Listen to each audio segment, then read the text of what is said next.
Happily married. If all we need is love, why do we always want more? I dial her number. Again. Finally, she answers. I'm on my way, almost there, my wife says without me having to ask. I can hear that she is driving, so she is heading home, but almost there sounds like a lie. She has a habit of stretching the truth into something more agreeable these days. You said you would be here, I reply, sounding like a petulant child instead of a grown man. This is important to me. I know, I'm sorry. I'll be there soon, promise. I've picked up fish and chips. Fish and chips is how we have celebrated almost every major milestone. It's what we ate on our first date, when we got engaged, the day I got an agent, and when we bought our dream house. I'm a little in love with this old thatched cottage on the south coast, just over an hour from London, but a million miles from the city. Our only neighbors these days are sheep. Tonight, fish and chips was how I hoped we might celebrate my first New York Times bestseller, washed down with a bottle of champagne I've been saving for 5 years. My editor in America said she would call if it was good news, but it's nearly 9 p.m., 4 p.m. in New York, and she hasn't been in touch. Nobody has. Heard anything? Abby asks. I hear her turn on the windscreen wipers, and I picture the rain streaming down the glass like tears. Not yet. Well, get off the phone or they won't be able to get through, she says and hangs up. Abby was supposed to be by my side when I got the call, but she's late home. Again. She loves what she does, working as an investigative journalist and finding good stories about bad people. Men, mostly. My wife's whole life has been mapped out by her moral compass and an insatiable desire to expose wrongdoing, but I worry about her upsetting someone she shouldn't. Abby has been receiving anonymous threats sent to the newspaper where she works.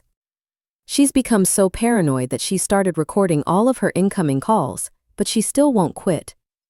My wife tells stories that matter, trying to save the world from itself. I tell stories that matter to me. My books have always been a place to hide myself inside myself when the real world gets too loud. Marriage is made of a million beautiful and ugly moments stitched together into a shared tapestry of memories, all of which are viewed and remembered slightly differently, like two people staring at the same painting from opposite ends of a room.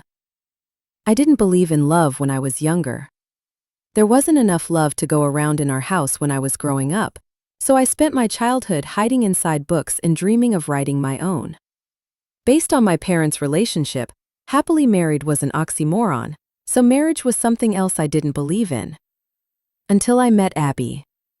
She changed the way I looked at the world, and she changed my mind about love. She made me feel things I didn't know I was capable of feeling, and I could never love anyone the way I love my wife. When we first got together, we couldn't keep our hands off each other. If I close my eyes and concentrate, I can still remember the first time she let me touch her. Her perfect face, the softness of her skin, the delicate floral scent of her shiny dark hair, the taste of her mouth, the way she gasped when I pushed myself inside her. We used to stay up all night, sometimes just to talk, to tell each other our stories. Keeping the spark alive when you've been married as long as we have isn't easy.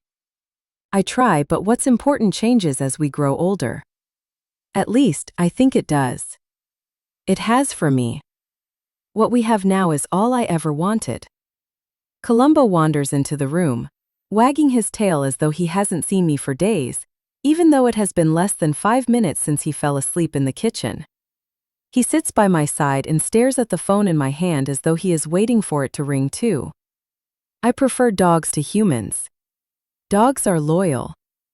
My wife bought Columbo for me as a surprise when he was a puppy. She said she thought I needed companionship, and we've been inseparable since. Abby worries about how much time I spend on my own, and doesn't seem to understand that I prefer solitude. I need quiet to write, and if I can't write it feels like I can't breathe. Besides, I have my characters for company, and I prefer them to real people too.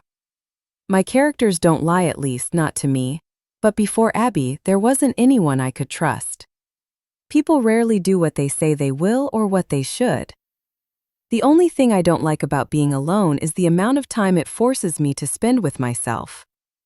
My path to becoming a best-selling author has been bumpy to say the least. I am the overnight success story that was 10 years in the making, and for a long time I felt like the understudy in my own life. There were years of obscurity, shitty reviews, disappointing sales, and being dropped by multiple publishers. I was on the verge of giving up, but then I met my wife, and she introduced me to my dream agent. Everything changed after that, so you could say I owe her everything. Writing books is the only thing that makes me truly happy. I know Abby's job is important, and that I just make things up for a living, but I so badly wanted her to be by my side tonight. If my latest book really is a New York Times bestseller, she might be proud of me again. Look at me the way she used to. My mobile buzzes, and my editor's name lights up on the screen. My fingers are trembling as I answered the call. "Grady, it's me," Elizabeth says. I can't tell from her neutral tone whether the news is good. We're all here, the entire publishing team. Kitty is on the line too. "Hi, Grady." The glee in my agent's voice ends the suspense, and I surprise myself when I start to cry. Big fat tears roll down my cheeks, and I'm relieved nobody except a large black Labrador can see me. The dog looks up as though concerned. My editor continues, no longer able to disguise her excitement. "So, as you know, there's been a lot of buzz around this book, and we're all so happy to have worked on it. We love you, and we love your books, which makes it even more wonderful to be able to tell you that. You are a New York Times bestseller." There is cheering and screaming on the other end of the line. My legs seem to give way, and I find myself folding down toward the floor until I sit cross-legged, like the child who dreamed of being an author all those years ago. Columbo wags his tail and licks my face, and though I appreciate his unlimited affection, I wish my wife was here. My success still seems unreal to me, and I don't recognize my own life in this moment. It feels too good to be true. Which makes me worry that maybe it isn't. "Is this real?" I whisper. "Yes," my agent yells. "I can't believe it," I say, unable to hide the wobble in my voice. "Thank you, thank you, thank you. This means so much to me, I can't seem to speak. I am filled with gratitude and astonishment. "Are you still there, Grady?" my agent asks. "Yes, I'm just so..." It takes me a while to find the right word. "Happy," I say eventually, trying on this unfamiliar emotion to see if it still fits. I think I might have to grow into it. "Thank you, all of you." And completely overwhelmed and so grateful. I think this might be the best day of my life, and I wanted to share it with her. Instead, it's just me and the dog, and he's already gone back to sleep. I do my best to properly thank all the people who made this dream come true: my amazing agent, my wonderful editor, brilliant publicist, the fantastic sales and marketing teams. Then the call I've waited forever for ends, and suddenly everything is quiet. Too quiet. I am alone again. I pour myself a little glass of whiskey from one of the good bottles, then sit in silence, letting the news sink in. I want to treasure this special moment and hold on to it for as long as I can. When I have composed myself, I call my wife. I want to surprise her. I can picture Abby's mobile attached to the dashboard of her car, displaying her journey on a moving map just like always. The phone barely rings before she answers. "Well?" she asks, her voice oozing expectation. I wish I could see her face. "You are speaking to the author of a New York Times bestseller," she screams. "Oh my God, I knew it. I'm so proud of you." I can hear genuine emotion in her voice and think my wife, who never cries, might be crying. "I love you," she says. I can't remember when we last said that we loved each other. We used to say it every day. I like the sound of her words and how they make me feel. Like when you hear an old song you haven't heard for years on the radio, one you used to love. "I'm almost home," she says, interrupting my mess of nostalgic thoughts. Take the champagne out and I hear the sound of screeching brakes, then silence. "What's happened?" I ask. "Are you okay? Can you hear me?" The silence continues, but then I hear her voice again. "I'm fine, but..." "There's a woman lying in the road." "What, did you hit her?" "No, of course not." She was already there, that's why I stopped, Abby says. Where are you now? I'm on the cliff road. I'm going to get out and see if. No, I shout. What do you mean, no? I can't leave her lying in the lane, she might be hurt. Then call the police. You're almost home, do not get out of the car. If you're worried about the fish and chips getting cold, I'm worried about you. She sighs and I hear the faint click as she releases her seatbelt. I think you've read too many Stephen King books. I think doing the right thing isn't always the right thing to do. Please don't get out of the car, I say. What if it were me in the road? Wouldn't you want someone to stop and help? Wait, don't hang up. Fine, if it makes you feel better, it has never been possible to change my wife's mind about anything. The more you urge her not to do something, the more determined she is to do it. Abby opens the car door. I love you, she says again. By the time I think to say it back, it's too late. She must have left her phone attached to the dashboard because all I can hear is the sound of her footsteps as she walks away. 1 minute goes by, then another. I can still hear the indicator and the windscreen wipers. 5 minutes later, the call is still connected, but I can't hear Abby. Have you ever known something terrible was about to happen before it did? Or felt an overwhelming, inexplicable fear that someone you loved was in danger? I am holding the phone pressed to my ear and have started pacing. Can you hear me? I ask, but she doesn't answer. Then I hear footsteps again.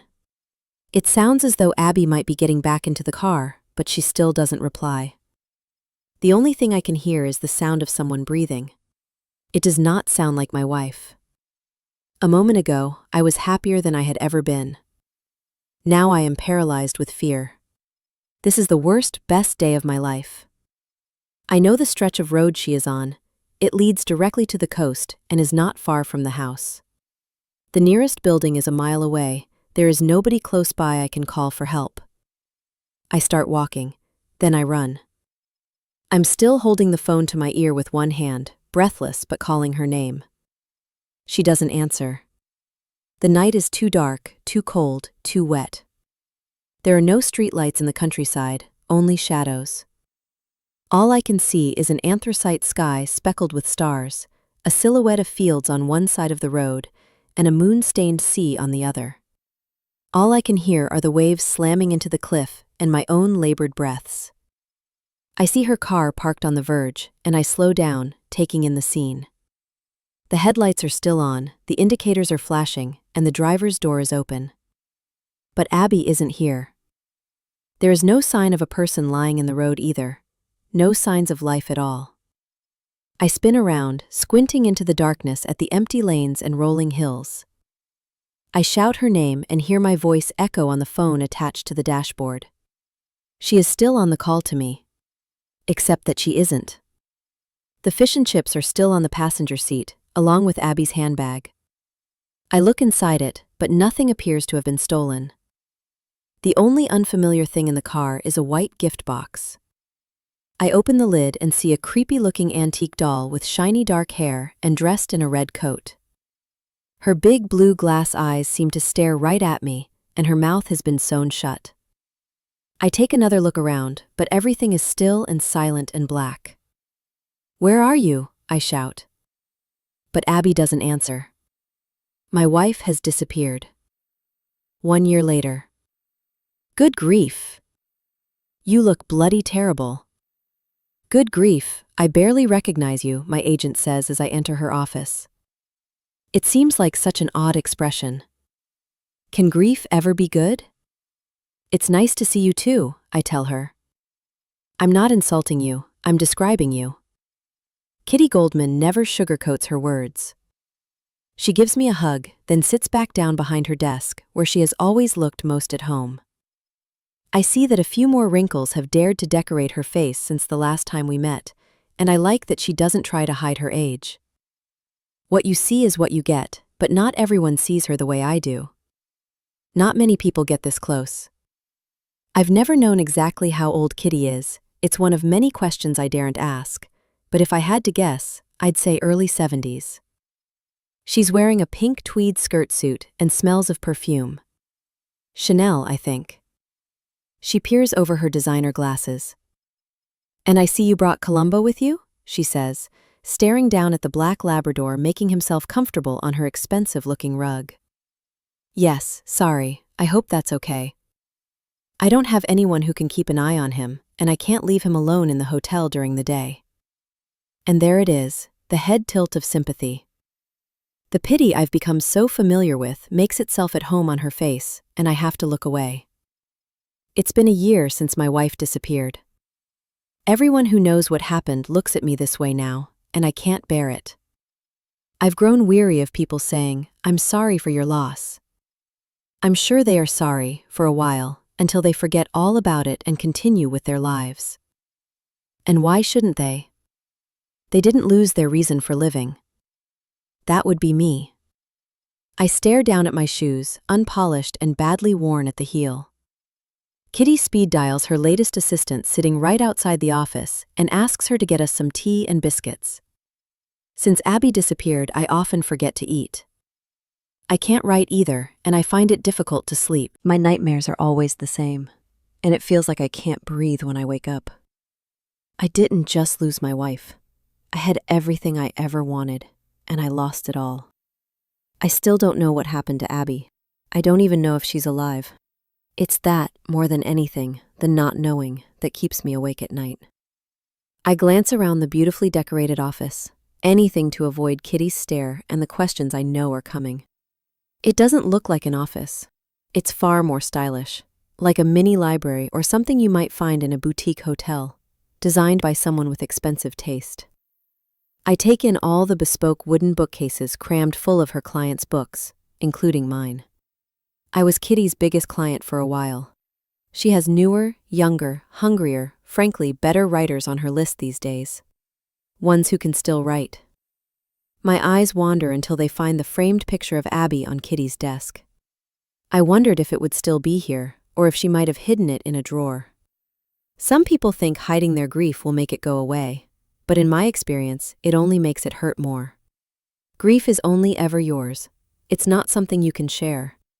But at least there is someone else who thinks about Abby as often as I do. Kitty is my wife's godmother, and I sometimes think I only have an agent because Abby begged her to represent me.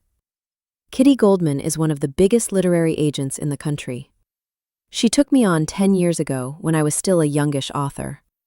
My career was going nowhere except a series of dead ends, but she saw something in my writing that nobody else had and took a chance on me. The result was 5 bestsellers in the UK and several awards. Kitty sold the translation rights to my books in 40 countries. Then last year, I had my first New York Times bestseller in America. It all feels like it might have been a dream now. Being unable to write for so long, and with all my belongings in storage, it is surreal to see a book with the name Grady Green on the cover again. I wonder if there will ever be another. The problem with reaching the top is that there is only one direction left to go: down. "How are you?" Kitty asks, snapping me out of my self-pity. It's a simple question, but I'm unsure how to answer. The police gave up looking for Abby a few weeks after her car was found abandoned, despite finding the red coat she had been wearing. A dog walker discovered it half a mile along the coast the day after she vanished. It was soaking wet and badly torn. My wife has been missing for over a year, but according to the law she cannot be presumed dead until 7 years have passed. When other people lose a loved one, there is a funeral or a service of some kind. But not for me, and not for Abby. The disappeared are not the same as the departed. People tell me I need to move on, but how can I? Without some form of closure, I am trapped inside a sad and lonely limbo, desperate to know the truth, but terrified of what it might be. I've never been good with finances. Abby always took care of that side of things. And when I checked our joint account after she disappeared, there was a large amount of money missing. According to the statements I'd never bothered to look at before, she made several big withdrawals in the months before she vanished. We'd overstretched ourselves when we bought the house, and I couldn't afford to pay the mortgage on my own. With no new publishing deals, I was forced to sell it for far less than it was worth at a time when the housing market was crashing. Meaning I still owed the bank money. I sold most of our furniture too in an attempt to make ends meet, then rented a flat in London for a few months, paying a frankly extortionate amount to a landlord who knew I was desperate. I thought a change of scenery might help, but it didn't. Instead, it just drained away what little money I had left. Now I'm living in a one-star hotel, surviving on royalties from my previous books, unable to write another. Unable to do anything much at all except obsess over what happened that night. My life has been unraveling ever since. I'm okay, I lie, attempting a weak smile and sparing us both the truth. The smiling version of myself I used to present to the rest of the world is someone I don't recognize or remember. Pretending is harder than it used to be. "How are you?" I ask. Kitty raises an eyebrow as though she sees the real me, despite my best efforts to be someone better. She has played the role of parent in my life more than once, especially in the days after what happened. I didn't have anyone else I could turn to, and as my wife's godmother, Kitty was just as devastated by Abby's disappearance. Agenting is a funny business and far more complex than most people imagine. It requires one person to perform many roles: first reader, editor, manager, therapist, surrogate parent, boss, and friend. My agent is the only person I still trust. "You don't look okay," she says. I try to see myself through her eyes. It isn't a pretty picture. I shrug, partly in apology, partly in despair. "I've been having trouble sleeping, since I can see that. The dark circles beneath your eyes and the vacant expression are a bit of a giveaway, and you've lost weight. I'm worried about you, Grady." I'd be worried about me too if I wasn't so goddamn tired. Months of insomnia has turned me into my shadow, and I exist in a cloud of foggy, slow motion. I don't remember what it feels like not to be exhausted, confused, lost. I'm in urgent need of a haircut, and my clothes all look like they belong in a charity shop. As if on cue, my jacket button falls off and lands on Kitty's desk with a sad plink. It's as though my clothes are trying to say what I can't. I'm broken. Kitty stares at the button, and her face says what she doesn't. Then her assistant taps on the glass door before bringing in a tray with some tea. "I invited you in today because we need to talk," Kitty says when we are alone again. "We need to talk" is never a good start to any conversation. I think she's going to drop me from her client list. I don't blame her. When she thinks about me, she must think of her missing goddaughter, and that can't be easy. Plus, if I'm not making any money, then she isn't either. 15% of nothing is nothing. If I were her, I'd want to cut all ties with me too. A writer who can't write is one of the saddest creatures in the world. I clear my throat like a nervous schoolboy. "I know I haven't written anything you can sell for a while, but..." "Your publisher wants their advance back." Kitty interrupts. "It was a 2-book deal, and since we've never delivered a second novel, I can't pay them back. I don't have anything left." I guessed that much, so I told them to fuck off, but I do think we need to come up with a plan, she says, and I'm relieved to hear she's still on my side, still fighting in my corner, the only one who ever has.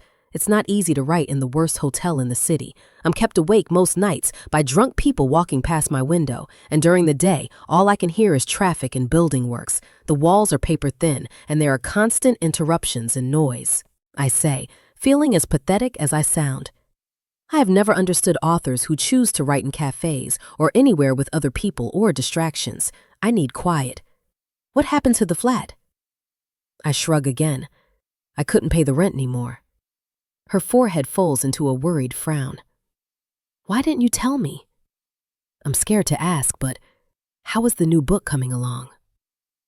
I've only written 1 chapter, and I've rewritten it at least 100 times. It's coming along. I lie. Is there anything you could share with me? I only have 1,000 words. According to my contract, I need 99,000 more. I nod. Soon, I think. Or even a proposal or a synopsis if you have one. I have no idea what happens beyond the first chapter, and I think I probably need to delete that and start again. Sure, I say. Kitty's mobile rings, and she stares at it as though it has offended her. Sorry, I have to take this. No problem. She composes her face into one of pure displeasure, then picks up the phone.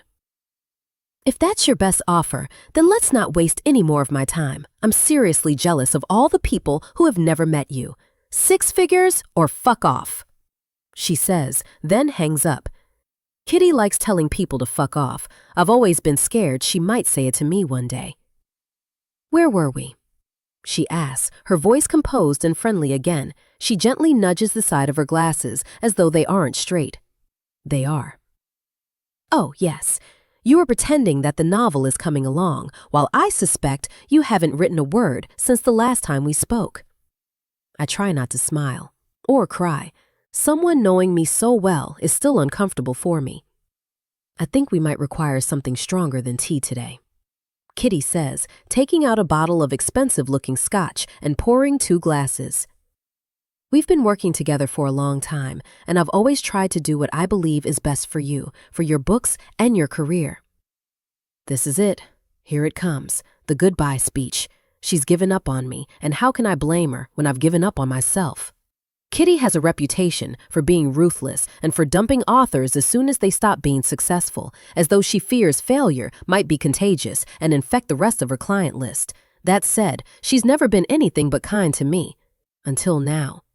Kitty reaches inside her desk drawer, and I wonder whether she is about to tear up my contract in front of me. I've given this a lot of thought over the last few weeks and months. I know I can write another book. I blurt out the words, and they sound almost true. So do I, she says, and I want to help you. Kitty puts a Polaroid photo on the desk. It's of an old log cabin surrounded by tall trees. When a client of mine died a few years ago, he left me this in his will, she says, tapping the photo with a manicured nail, pink to match the tweed suit. It was his writing shed in the Scottish Highlands. I fear the correct response is eluding me. Lucky you? I've not had a chance to visit it myself since he left it to me. Scotland is a bit of a trek, and I haven't had a holiday for 5 years, but I'm told the cabin has beautiful views, and Charlie certainly found it to be a productive place. I frown. Charles Whittaker, she says, as though I might not know who that is, when the whole world knows who that is. Charles Whittaker used to be one of the biggest bestsellers in the business, but he hadn't published a new book for years. I often wondered what happened to him. Charlie always said that his 10th novel was going to be his best, but he died before writing it, and he was a secretive soul. Wouldn't even tell me the title.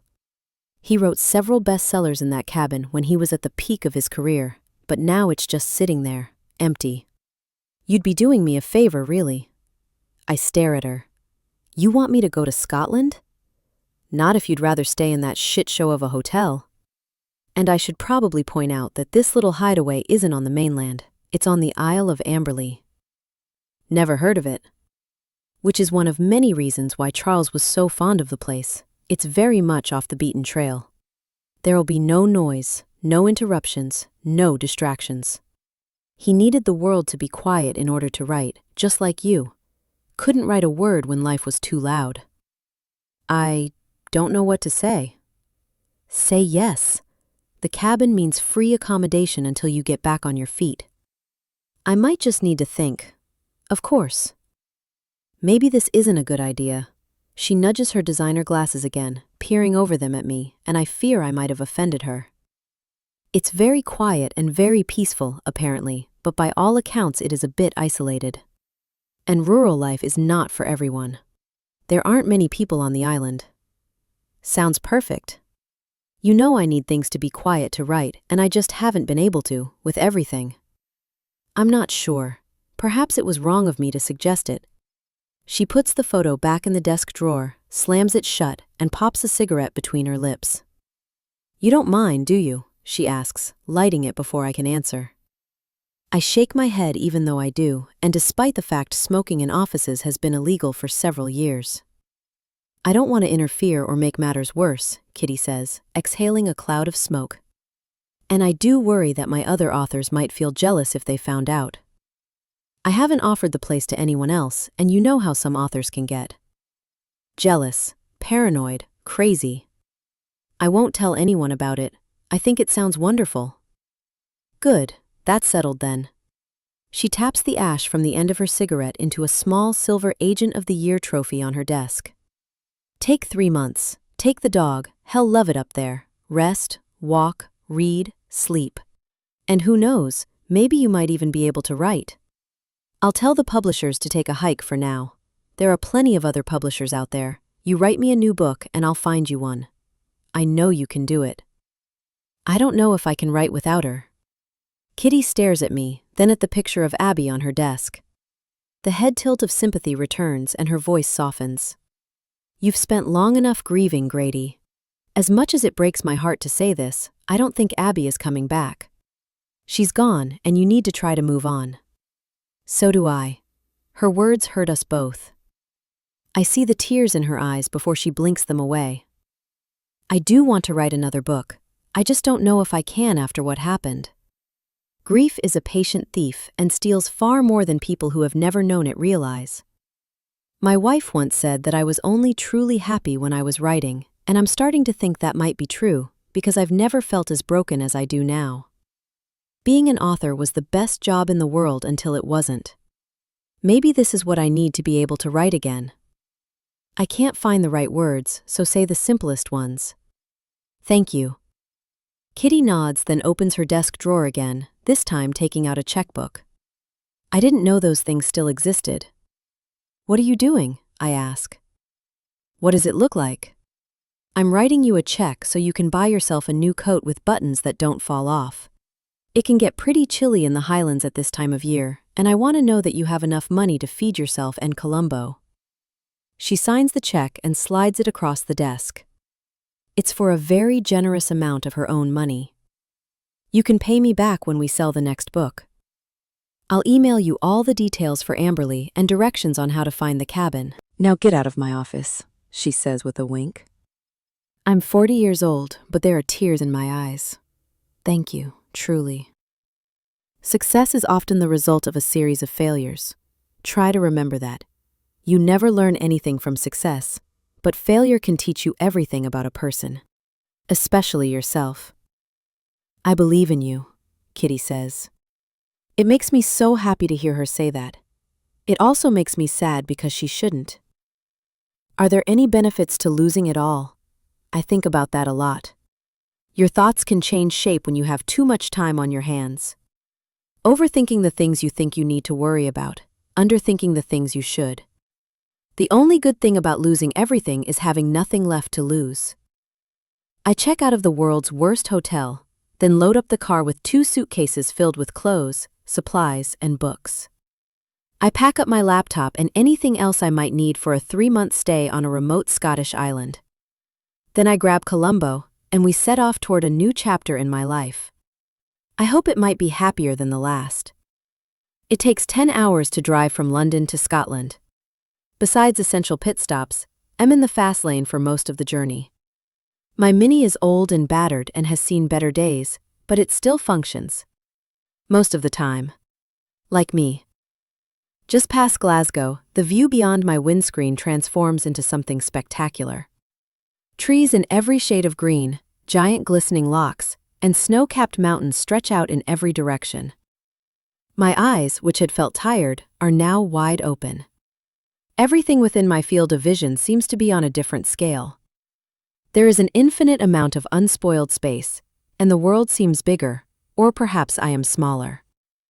A couple of hours later, beyond Glencoe and Fort William, and still mesmerized by the spectacular views, I realize I haven't seen much of the world for years.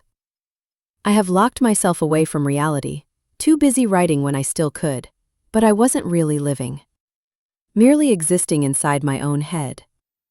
Then grieving for everything and everyone I have lost. Not just my wife. Over the last 10 years, I let my relationships with real people drift while I obsessed over fictional ones. My work became my everything. I ignored invitations and most calls, texts, and emails because I was always too busy writing the real world away. Besides, I didn't need anyone else when I had Abby. The realization deflates me a little, a new list of regrets writing themselves inside my mind. I drive on through this moment of grief, still in awe of the boundless beauty outside the window. I don't stop, even though I would like to. There isn't time. The ferry to the Isle of Amberley operates only twice a week, and I'm anxious not to miss the next sailing. According to what I read online, Tickets cannot be booked in advance and can only be purchased on the vessel. From the few pictures I found of the island, it looks even more stunning than everything I have seen on my journey, so hopefully this epic road trip will be worth it. When we finally arrive, late at night, the moonlit sea mirrors the coal-black sky in an unfamiliar bay. The sat-nav appears to think it has successfully led us to the ferry terminal, which looks more like a bus shelter in front of a rickety wooden jetty. There is literally nothing and nobody else here. I climb out of the car and the cold air feels like a slap. I stretch my tired bones, easing the cramp caused by too many hours of sitting in one position, and let the dog out to do the same. All I can find to confirm that I'm in the right place is a handwritten sign saying Amberley Ferry with a list of sailing times scrawled beneath. They are entirely different from the times I found online, and the next ferry isn't due until tomorrow morning. I check my phone and see that I have no signal. There are no people or houses or any buildings at all, just a vast stretch of coast. There isn't even a vending machine. Colombo looks unimpressed. Sorry, boy. It looks like we're sleeping in the car. The following morning, we are woken by the sound of squawking seagulls. I've barely slept and feel drunk with tiredness, but when I open my eyes, I am greeted by the most spectacular sunrise.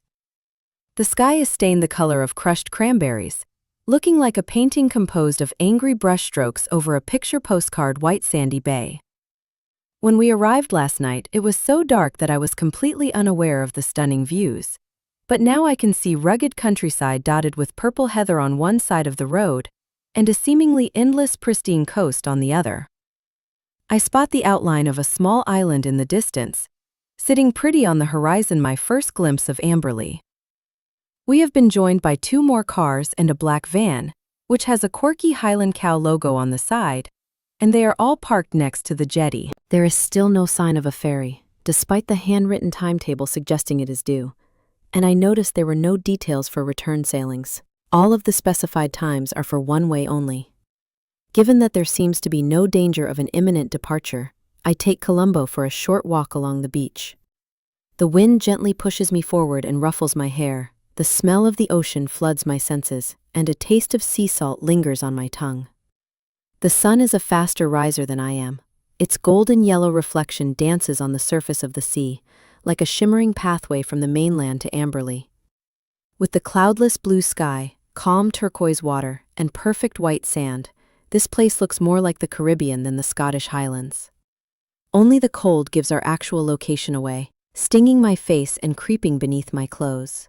The air is so cool and fresh and pure compared with London. I greedily gulp it down, filling my lungs, feeling awake, alive, and a little bit excited for what might be a second chance. The sea's calming sound is hypnotic and reminds me of where we used to live, our old not forever home. Then I think about that night, the sound of rain and the waves crashing on the rocks below the cliff road, the last time I heard her voice. My wife is always trespassing on my thoughts, even now. Memories of when we first met play in my mind like a scene from a favorite film, and I wonder if I might have edited them over time into something more meaningful than it was.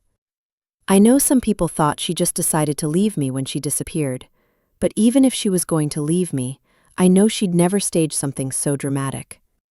Abby isn't like that. I try to pack my feelings away in a box inside my head, like I always do. They tend to let themselves back out. As I walk, Colombo runs back and forth, kicking up clouds of sand, chasing any loitering seagulls. I pick up a smooth dark gray stone and skim it across the surface of the sea. It bounces 3 times before disappearing, and the dog runs into the shallow water. He's chasing something hell never find, but we're all guilty of that. I turn and spot an old Volvo with a horse trailer pull up to join the other cars in the distance, back where we are parked. A hatch opens, and I see that the horse trailer has been converted into a small food truck.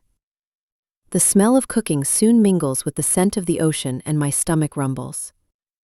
I haven't had much of an appetite lately, but I am suddenly ravenous. Come on, Colombo, breakfast is served. Back in the car with coffee, a bacon sandwich, and sausages for the dog, I stare out at the sea.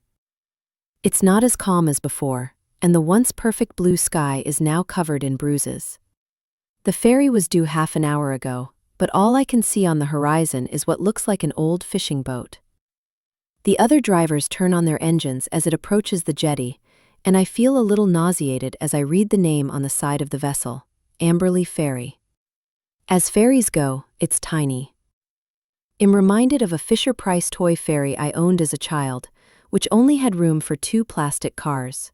Admittedly, this is slightly bigger, but it's old and rusty, and looks so unseaworthy that I'm surprised it floats. The other drivers who have clearly done this before move their vehicles to form an orderly line at the front of the old wooden jetty. The sight of it makes me think of a scene from Jaws. One by one, they drive onto the ferry before I've even managed to put on my seatbelt or turn on the engine. I see someone up ahead checking the cars before they board, leaning down to peer inside each vehicle before allowing anyone onto the boat as though looking for stowaways. I think it's a man at first, mainly because of their height and the way they are dressed: faded baggy blue jeans and an enormous yellow jacket that looks like it could double as a life raft. But as she walks toward the Mini, I can see it is a very tall woman. She's a good 20 years older than me and has shiny black hair tied off her face in a short ponytail. She leans down and I lower my window. "Can I help you?" she asks in a thick Scottish accent. "Hope so. I'm trying to get to Amberley." She stares at me for a long time as though she doesn't understand what I said or thinks I am dangerously stupid. "Sorry, I can't help. It's out of season." I stare back. What does that mean? It means the Isle of Amberley Trust owns the island. It is home to thousands of protected trees and a community of just 25 people. Visitors are permitted on the island only from May to July. Even if I could let you on board, which I can't, you'd have no way of getting back again for days and nowhere to stay. But I do, I insist. I've been invited to stay for 3 months. Her makeup-free eyes narrow into suspicious slits. By who? Kitty Goldman. She owns a cabin there. She shakes her head. Never heard of her, and I've lived on Amberley all my life. She inherited it from Charles Whitaker. The exceptionally tall woman stares at the island in the distance before studying my face, and her expression is hard to read. Then she smiles. "Charlie's bonny old writin' cabin. Good for you. Well, you'd best grab your things and get on board then. Your car should be safe parked up here for a wee while at least."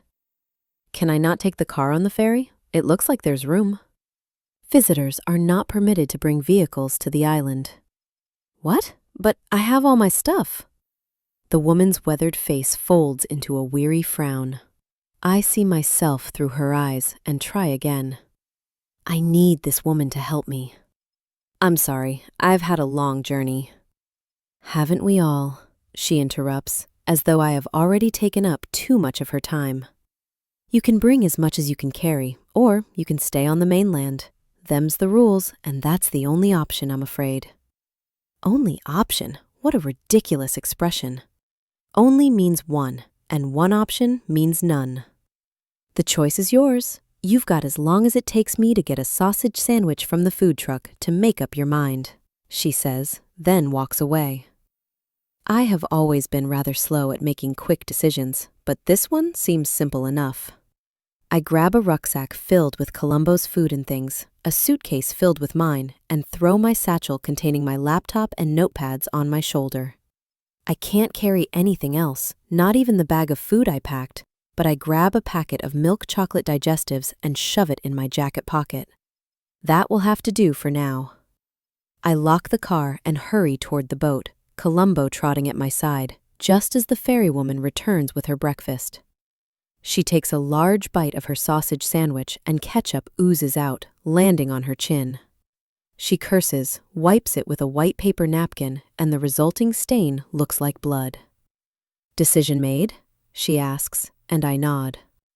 "Then welcome aboard," she says with a smile before taking another bite.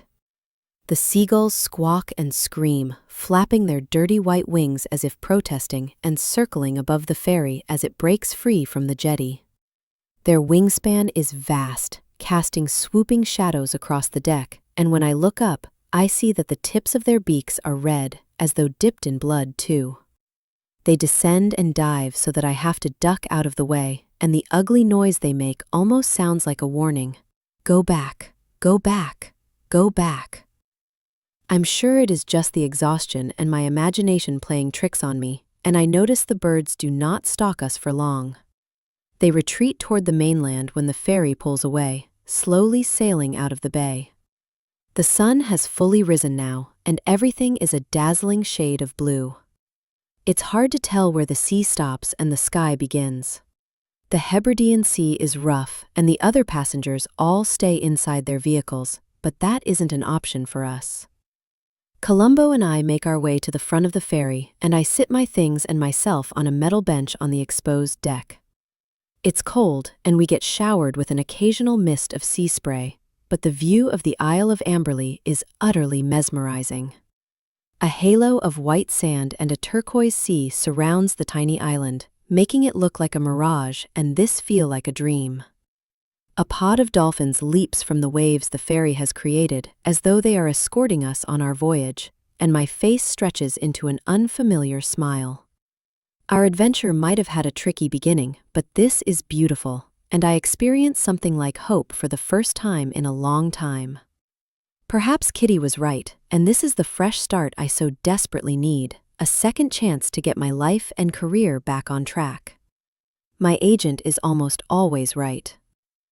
I look around the deck, wondering if anyone else has spotted the dolphins, and that's when I see her. She's wearing the same bright red coat she had a year ago, the one she was wearing the night she disappeared, and is standing at the back of the boat, staring right at me. I shiver, not just from the cold, and it feels like time stops for a moment. Columbo barks, breaking the spell. I glance down to see what he is growling at. It turns out he was looking in the same direction as me, at her. But when I turn back, she is gone.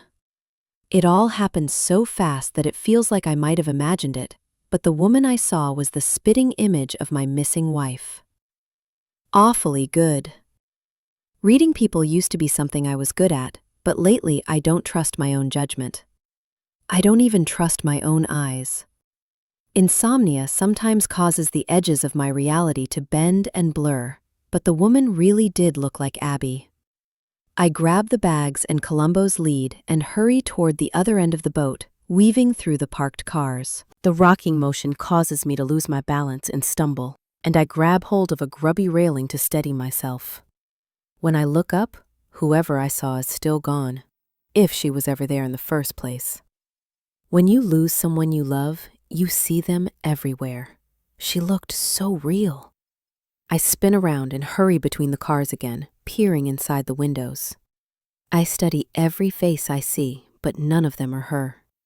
The black van with its tinted windows is harder to see inside, and I step away feeling like a fool. I am delirious with exhaustion, confusion, and grief. Maybe driving all the way to Scotland and spending a night sleeping in the car wasn't a good idea when I'm already so very tired. I can't remember what it's like not to feel completely shattered and broken and alone. I convince myself that I must have imagined it, that I must have imagined her. It's a human affliction to see what we want instead of what is really there.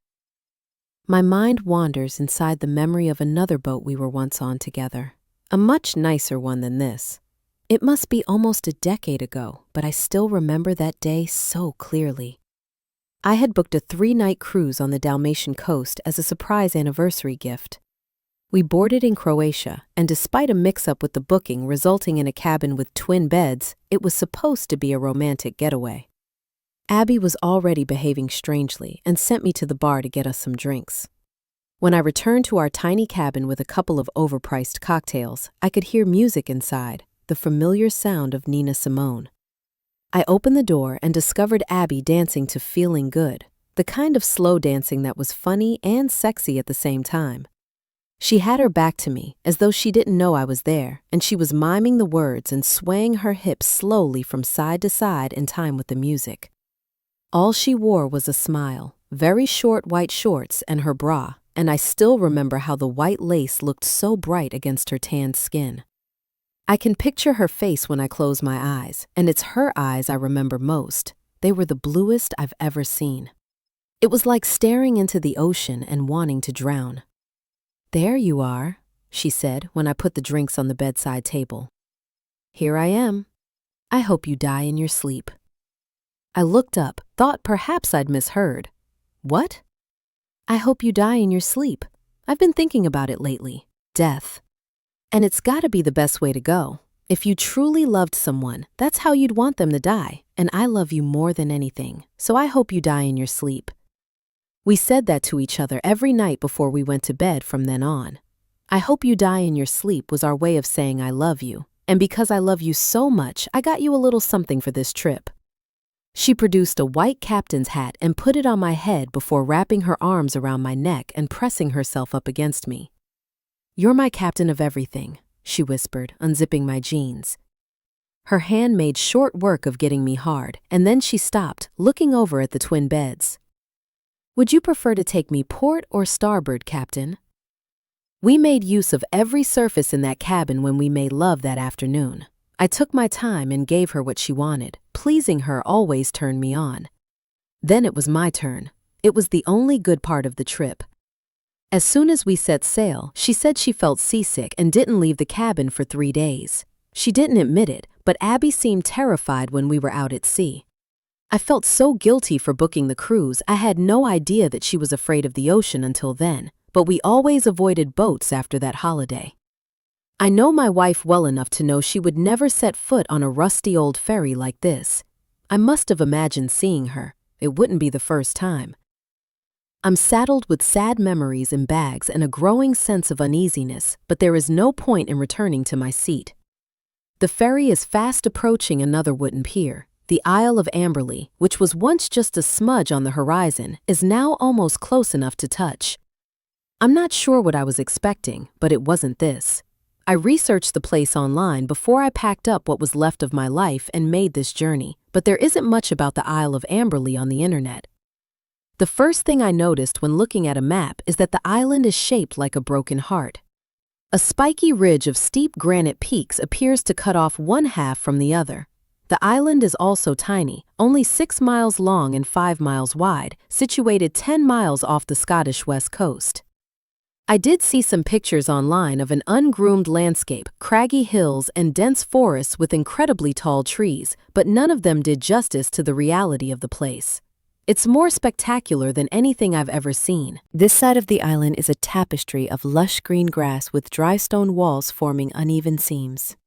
There is a shimmering loch in the distance and lilac-colored fields full of wild heather, all framed by deserted white sandy beaches. There are no buildings that I can see from here, or people, just something beautiful.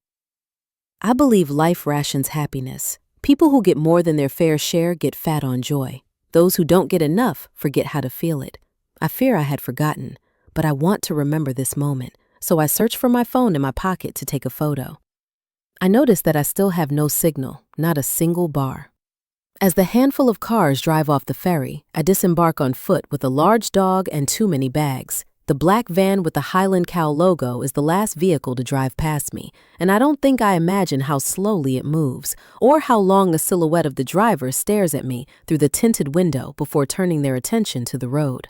Soon, everyone else is gone. I wasn't expecting to find an Uber, and I thought I'd have my own car while on the island, but there is no sign of any form of public transport, not even a bus stop. The only vehicle left is a dust-covered, battered old silver pickup truck parked on the dock. Without any mode of transportation, I'm a bit stuck. I know the cabin is at least a mile away, and I don't think I can carry all this stuff that far by myself. I'm not even sure what direction I need to head in. Then, I spot a large wooden notice board with "Welcome to Amberley" carved into the top. Behind the glass, I can see a hand-drawn map of the whole island. It's like a 3D work of art. I take in the broken heart shape, with trees covering at least a third of it, but it appears there is much more to see than that. There are rivers, as well as the loch, multiple beaches, and a cove on the south coast, marked on the map as Darkside Cave. There are buildings on the island, too. I just can't see them from here. I spot a church, a farm, and the Stumble Inn, which I'm hoping might be a pub. There is a row of small thatched cottages, something called the house on the hill, and then, far away from all the other buildings and surrounded by trees, I spot the Edge, which Kitty told me is the name of Charles Whitaker's writing cabin. My phone still has no signal, but I take a photo of the map. There are several peculiar things about it, including the small red triangle that says, "You are not here." "Do you need a lift?" says a voice behind me. I spin around and see the ferrywoman standing a tad too close. I frequently disappear inside a daydream. I suspect most writers do, but it's unusual for Columbo not to have heard someone sneaking up on us. "I think you might struggle to find Charlie's old cabin, and there's a storm coming," she says, glancing at the cloudless blue sky. "You'll not want to get caught in it." She nods to the silver pickup truck that has seen better days. "I can take you where you're going if you'd like." The truck looks like a death trap, but I don't have any other options. "That would be amazing, thank you," I say, pleased as punch that the first person I've met on the island is so kind. We set off on the bumpy track of a road, and I make a point of saying how grateful I am numerous times, while also holding on for dear life.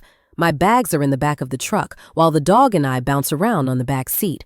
The ferrywoman is so tall that the top of her ponytail touches the truck ceiling as she drives, not that she seems to notice or mind. Her large hands grip the steering wheel, and despite the moth-eaten woolen mittens, I can see the cuts on her fingers and dirt beneath her nails. Everyone has a story to tell, and I find myself wanting to know hers. I wonder how old she is. Up close, I think, maybe in her 60s. Then I wonder how long she has been single-handedly sailing a small ferry to a remote Scottish island, and why. I try to think of a way to ask that doesn't make me sound sexist or ageist, but then she selects a cassette tape, something I've not seen for several decades, slots it into the dated-looking stereo, and smiles to herself when the music starts to play. It sounds like bagpipes, a lone piper perhaps, like something you might hear at a funeral. "It'll help get you in the mood," she says, staring at me in the rearview mirror with a grin accompanied by an odd little wink. I do not ask what for, and I do not ask her to turn the music down, even though it is a smidgen loud. The truck is extremely noisy too, coughing and spluttering its way to the top of the hill, and I wonder when it last had a service. I check my seatbelt for a second time and try not to worry about it. Abby often said that I needed to learn to go with the flow, and at least the locals seem friendly. The road twists and turns, and the view outside the window constantly changes. The higher we climb, the more I can see, and every glimpse of the island is more surprising and breathtaking than the last. It might be small, but from here it looks vast. Giant patchwork quilt of wild-looking grassy hills stitched with dry stone walls. In the distance, I can see trees displaying all the colors of autumn, an elaborate rainbow of amber, brown, and gold. Farther still, I can see a mountain the color of maple syrup, dripping with waterfalls. It is pockmarked with boulders, all dressed in blotches of bright green moss. Fall has always been my favorite time of year, and October has always been my favorite month. I spot a ruin of an old cottage, nothing left of it except 4 uneven gray stone walls, with long grass growing where the floor would once have been. I hope the cabin is in better shape, preferably with a roof, and am relieved when the ferrywoman keeps driving. We approach another lock, the water so still that it mirrors the sky perfectly, reflecting the bright blue canvas dotted in fluffy clouds. Until one of them hides the sun, then the world instantly becomes a darker version of itself. The road looks as though it has been chiseled out of the mountain in places, with steep banks of moss-covered granite rising up on either side. We are now sandwiched between fields sprinkled with sheep, angry-looking ones, with devilish horns and black faces. Our version of lawnmower robots. They keep the grass nice and trimmed, my new friend says with another cheerful wink. "This is awfully good of you. I'm very grateful," I say, thanking her again. "How can something good be awful?" she asks without a hint of irony. "I'm Sandy McIntyre, by the way. I own the island ferry, but am also the sheriff here on Amberley. I should have introduced myself before kidnapping you and your dog." "You sail the ferry and you're the sheriff? That must keep you busy." "Not especially. The ferry only runs twice a week, and that's if the weather is good, which it often isn't." "And there is no crime on the island." "That sounds like a ridiculous claim. No crime at all?" I ask. "No, Everyone knows everyone. There could only ever be 25 suspects. What about visitors? Luckily, we don't get too many of those, she says, staring at me again. I didn't catch your name. Because she never asked for it. Grady Green, I tell her, instantly wishing I had made up something different, but if she recognizes my name, she hides it well. I've always felt a bit uncomfortable with people knowing who I am and what I do, so it's nice to know I can still be anonymous. And what brings you to Amberley, Grady? I have nowhere else to go, and my agent took pity on me.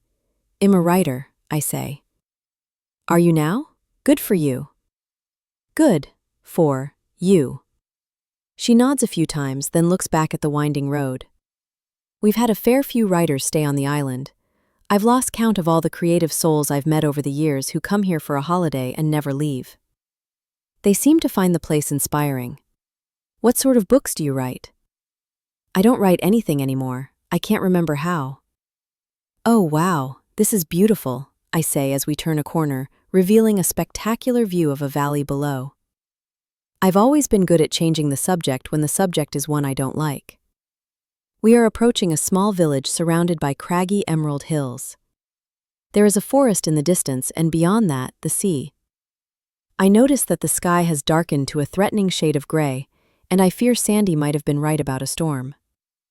It is the most beautiful place in the world, she replies, with a look of wonder as though she too is seeing Amberley for the first time.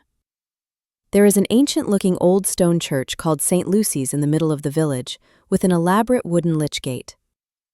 An immaculate village green with striped grass separates the church from a row of 3 small, pretty thatched cottages, and I can see that the Stumble Inn is indeed a pub. The black van I remember from the ferry with its Highland Cow logo is parked outside a shop, and several people are helping to unload it, carrying boxes of what looks like fresh food inside. The island might be small, but she takes care of her own, and I'm sure you'll find anything you need, Sandy says. We all help each other out.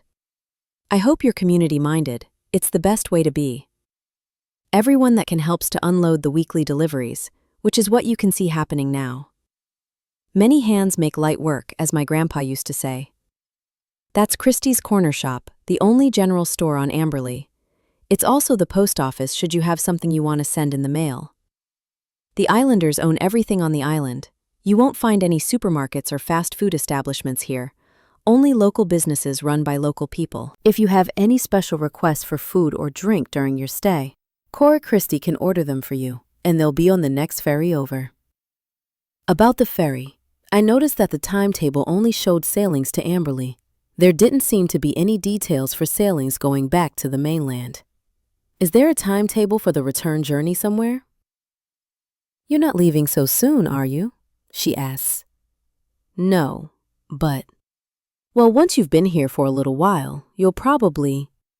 I stop hearing what she is saying because I see her again. My wife. Stop the truck, I say, interrupting Sandy mid-speech. What? Stop the truck, please. As soon as she does, I fling open the rusty door and run back toward the black van I saw Abby climb out of. I hurry inside the shop, but she isn't there. Everyone who is stops and stares at me as though I am a madman. Where did she go? I ask nobody in particular. Who? Asks an elderly lady in a shopkeeper's apron standing behind the cash register. Her eyes are too big for her face, and her pale skin is heavily lined. There was a woman. She just got out of the van and came in here wearing a red coat and carrying a box. You must mean Mira, the shopkeeper says, looking increasingly perplexed. She squints at a woman holding a box of vegetables, who I am guessing is Mira, who is indeed wearing a red coat, just like the person I saw on the ferry, just like Abby the last time I saw her. She has the same dark hair too, but other than that, she looks nothing like my wife. I glance around, but nobody else inside the shop fits the description. This woman must be who I saw.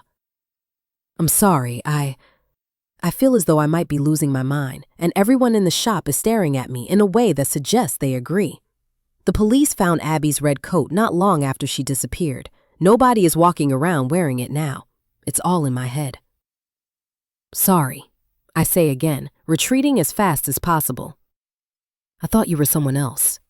I have to stop doing this. I imagine seeing Abby everywhere, and I still think about her every day and every night. I don't know how not to. I lie awake, wondering if she is dead, or whether she might be alive somewhere, living a life without me. If she is alive, I wonder where she is, and if she misses me as much as I miss her. She is a wound that won't heal. What was that about? Asked Sandy when I get back in the truck. I thought I saw someone I knew. I don't want to say any more than that. I already feel like a crazy fool. She starts to drive out of the village, sighs, and shakes her head. People always see ghosts on this island. Same difference. This is not a great start. We spend the rest of the journey in awkward silence. Awkward for me at any rate. I'm so embarrassed. Sandy has shown such kindness and must think she's offered a ride to a crazy man. I wanted to make a good first impression, but I fear I have made the opposite. The truck hugs the coast for a while, and I stare out of the window at the endless beaches, all deserted. Every time we turn a corner, the coast changes into something new and even more beautiful. A relentless sea rushing to meet shimmering sand, gray pebbles, or crumbling cliffs. The road gets progressively steeper until it eventually levels out, winding its way around the top of a craggy hill. A line of silver birches appears to be growing out of the rock, leaning away from the sea, and they look more like witches' broomsticks than trees, blown sideways by the westerly wind. One of the trees is so close to the edge of an eroded overhang, it looks like it might fall into the sea below at any moment, clinging to the cliff for dear life. It starts to rain, and Sandy turns on the windscreen wipers. The sound they make translates into words inside my head. Screech and scrape. Screech and scrape. Screech and scrape. Run away. Run away. Run away. I shake off the negative thoughts and try to replace them with positive ones, but I am out of practice. There is nothing not to like about this place, and I am lucky to be here. I tell myself the same thing over and over until it sounds like the truth. We turn off what passes for a main road, drive down a dirt track, and it isn't long until we're surrounded by a canopy of tall trees, which seem to block out almost all of the sun. I'm guessing this is the forest I saw on the map. They are the most enormous trees I have ever seen, taller than a house, and some of the trunks are wider than Sandy's pickup truck. I'm guessing they must be hundreds of years old and will still be here centuries after I am gone. The thought makes me feel small and insignificant. Redwoods, nature's giants, Sandy says. Sorry? These ancient trees are special. The island is one of the few places you can find them in the UK. They can live for thousands of years and weather almost any storm, but they're a rare sight, thanks to mankind. That's why we protect them, and everything else that is magical about this place, from people who might do them harm. These magnificent trees are why visitor numbers are restricted and why we don't normally allow visitors on the island at all out of season, she says, staring at me in the rearview mirror. I thought redwoods were native to America. You thought right. Am impressed. Nice to meet an educated chap for a change. A few hundred years ago, an explorer called Agnes Amberley brought some saplings back after a voyage across the Atlantic that almost killed her. Agnes spent a lifetime sailing to all the different corners of the earth before coming home to Scotland and declaring this little island the most beautiful place in the world. A cautionary tale if ever I heard one. Why cautionary? People rarely know what they have until they lose it. They spend their lives searching for a better one, wanting more, needing more, blind to the fact that they already had it all. I think sometimes it's only when something gets taken from a person that they appreciate what they had. Agnes spent almost her entire life in search of the perfect place to call home before understanding it was here all along. The Isle of Amberley was renamed in honor of the woman who planted the first one of these magnificent trees, and the redwoods have been here ever since. Not that anyone on the island calls them by their formal name. What do you call them? Ghost trees, Sandy says. I don't know why, she adds before I can ask. Agnes Amberley was ahead of her time. She understood how important trees were to the future of the planet and the future of us, but the men in charge back then didn't listen. Those in charge of things today still don't. You soon learn, living in a place like this, that we're all connected. Trees grow down as well as up, and I think it's the same with people. The more we grow up, the more we learn to feel down. Do you know what I mean? I'm not sure that I do, but nod anyway. Some trees shed their leaves and lose almost everything every year, but then they grow again. Side by side. People could learn a lot from trees. Are you married? Sandy asks, staring at me again in the rearview mirror. Yes, but this isn't a conversation I'm ready for or know how to have with a stranger. I'm here on my own. No need to say more. I hear you. Wives, can't live with them, can't live with them. Am I right? She laughs at her own joke and I force my face to attempt a smile. I am used to this now, people making comments that make me want to scream. I lost my wife, the person I loved most in the world, and without her life feels meaningless. Abby was my person. She was my everything, and when you lose your everything there simply is nothing left. I want to tell Sandy that when it comes to the people you love, you can't live without them. But I don't. I keep my thoughts to myself because silence cannot be misquoted. Sandy takes another turn, persuading the pickup truck to squeeze down an even narrower, bumpier, muddier track. The heavy rain stops as abruptly as it started, as though someone just switched it off, and the dark clouds are soon swept from the sky by a determined breeze. I can see the sun again. We have our own microclimate on the island, she says. The weather here is fickle and changes its mind an awful lot. Best be prepared for anything. This weather really is something. No, I mean you, now. We're here. This is the edge of the world, as Charlie liked to call it, she says. The rest of us just call it the edge. I peer out of the windows but see nothing but trees. You're on your own from here, I'm afraid. This is as close as I can get. The cabin can only be accessed on foot these days. Charles Whitaker liked to be alone, and he took his privacy seriously.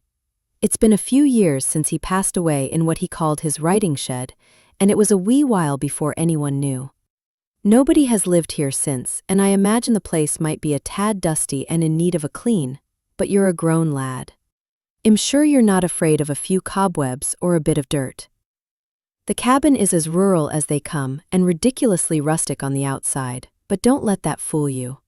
Old Charlie boy liked his creature comforts, so the place has power and hot water thanks to solar panels and, well, you'll see. It gets very cold out here at night, just to warn you. Very cold and very dark. But you'll be fine. Or you won't, and you'll be wanting to get the next ferry back. Head north from here, and you'll find the cabin soon enough. Right, thank you, I say, clambering from the truck. Columbo leaps out behind me and runs off to explore the forest without a backward glance. I wish I were as fearless as my dog. I grab the rest of the bags and turn 360 degrees. So, north then, I say to Sandy, hoping for a clue as to which way that might be. Do you not have a compass? She asks, as though it is something everyone should carry at all times. Didn't know I'd need one. She shakes her head again. It's little wonder so many people feel lost these days. You can't find your way if you don't know where you're supposed to be going. There might be one on my phone, I say, taking my mobile out of my pocket. I feel my cheeks burn when I see nothing but a black screen. The battery is dead. I haven't been able to charge it since phones rarely work on the island anyway. There's no mobile signal, no internet. Here, take this, Sandy says, reaching for the glove compartment. She unfolds a small pamphlet revealing a map of Amberley, the same design as the one I saw when I got off the ferry. Then she speaks to me in a tone more suitable for an intellectually challenged child. North, south, east, west, she says, stabbing the map 4 times with her finger. And here's a compass you can borrow. She adds, handing me a contraption I haven't seen since I was a Boy Scout. This island is only 6 miles long and 5 miles wide. She looks me up and down. Even for someone like you, it's easy enough to walk from one end to the other in a few hours. Also easy enough to get lost, so I suggest keeping the map and the compass with you at all times. Stay away from the orphans. Those hills are steeper than you'd think. There's no mountain rescue here, no police or emergency services. Just me, and I'm already busier than midges on a nudist beach. I'll pick you up for dinner at 7 p.m. tomorrow. Thank you. What? Dinner. You do eat, don't you? Yes, but good. My sister is very fond of authors. She runs the island library. Me, I couldn't care less. Writer, bus driver, same difference. But she want to meet you, and I'll never hear the end of it until she does. So best for all concerned to get it over and done with. Just don't tell her I had a sausage sandwich for breakfast. She worries about my cholesterol. I realize I brought the dog's food, but not my own. Anything I had with me is still in the car, back on the mainland, and it didn't occur to me to grab a few supplies from the shop on the way here. Maybe dinner with some friendly locals isn't such a terrible idea. 7 o'clock tomorrow night it is, I say. Looking forward to it already. I wouldn't if I were you. The food will be shite. My sister can't cook to save her life, but she does like to try, and the world loves a trier. Good to meet you, Grady Green, Sandy says out of the truck window before driving away. I fiddle with the compass and start heading north. The trees seem to shiver as I approach them, as though trying to communicate. The leaves take it in turns to rustle and whisper, and when I look up, the sun seems to sparkle through the gaps between them, offering tiny glimpses of blue sky. I experience a comforting and unfamiliar sensation, and it takes me a while to identify the feeling. It feels like coming home, which makes no sense, because I've never been here before. I wander through the woods and start to question what I'm doing here. Perhaps my decision to pack up, leave London, and drive to a remote Scottish island I've never heard of was a little hasty. There is nothing resembling an actual path through the trees, but I follow the compass and try not to trip over the bumpy network of exposed roots covered in moss. The forest feels magical. If I wasn't so tired, and if my hands weren't full of bags, I'd stop to take it all in, try to capture this moment. The start of my new life, the one I am determined to live. Dappled light occasionally illuminates places to pass between the trunks and branches, and when I look up, I can see glimmers of blue sky. Spiders' webs, decorated with tiny raindrops, sparkle in the redwoods, which are even more impressive and intimidating up close, their sheer size reminding me of how small I am. Columbo, who normally runs ahead, comes to stand by my side. I stop too, worrying that we might be lost. The woodland scene looks the same in every direction, and the trees are all starting to look identical. But then I see it, an old log cabin in the woods. There is an expensive-looking slate sign protruding from the muddy earth. When I read the words, "The Edge," I feel an overwhelming sense of relief to have found what I was looking for. I don't know a huge amount about the author who used to live here. I'm not sure anyone does. Charles Whitaker rarely gave interviews or attended events. He didn't have any social media accounts other than those run by his publishers, and was once quoted as saying that authors should be read and not heard. By all accounts, he was a man who liked to be left alone. Kitty said he was always like that, even at the start of his career, before he was a big deal. She said he wasn't rude, just private. I'm not so sure. He refused to attend book festivals, never accepted an award in person, and once failed to turn up for his own book launch. The man took the writing recluse stereotype to the extreme. The cabin looks old and rustic, but it has a certain charm about it. At least, that's what I'm telling myself. A door separates two windows, making the front of the cabin look like a face. The roof is covered in turf and moss, with a scattering of wildflowers growing on top, and it has a black chimney sticking out of it. I also notice a neat stack of chopped firewood by the front door, accompanied by a rusty axe.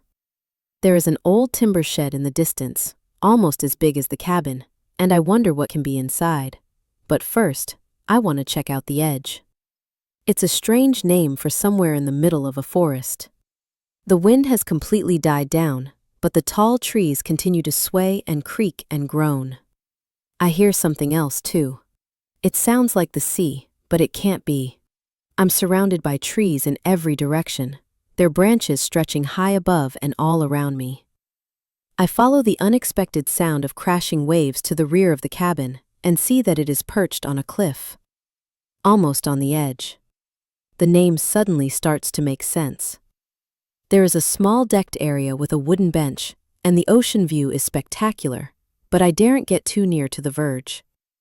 Even from where I am standing, I can see that it is a steep drop down to the rocks below, and there is no safety barrier to prevent a person from falling to their death. Stay close, Columbo, I say. The dog does what I tell him to do. He is the only living creature ever to do so. The rear of the property is very different from the front of the cabin, which looks traditional and old. The back wall is almost entirely made of glass doors, presumably designed to showcase the sea view.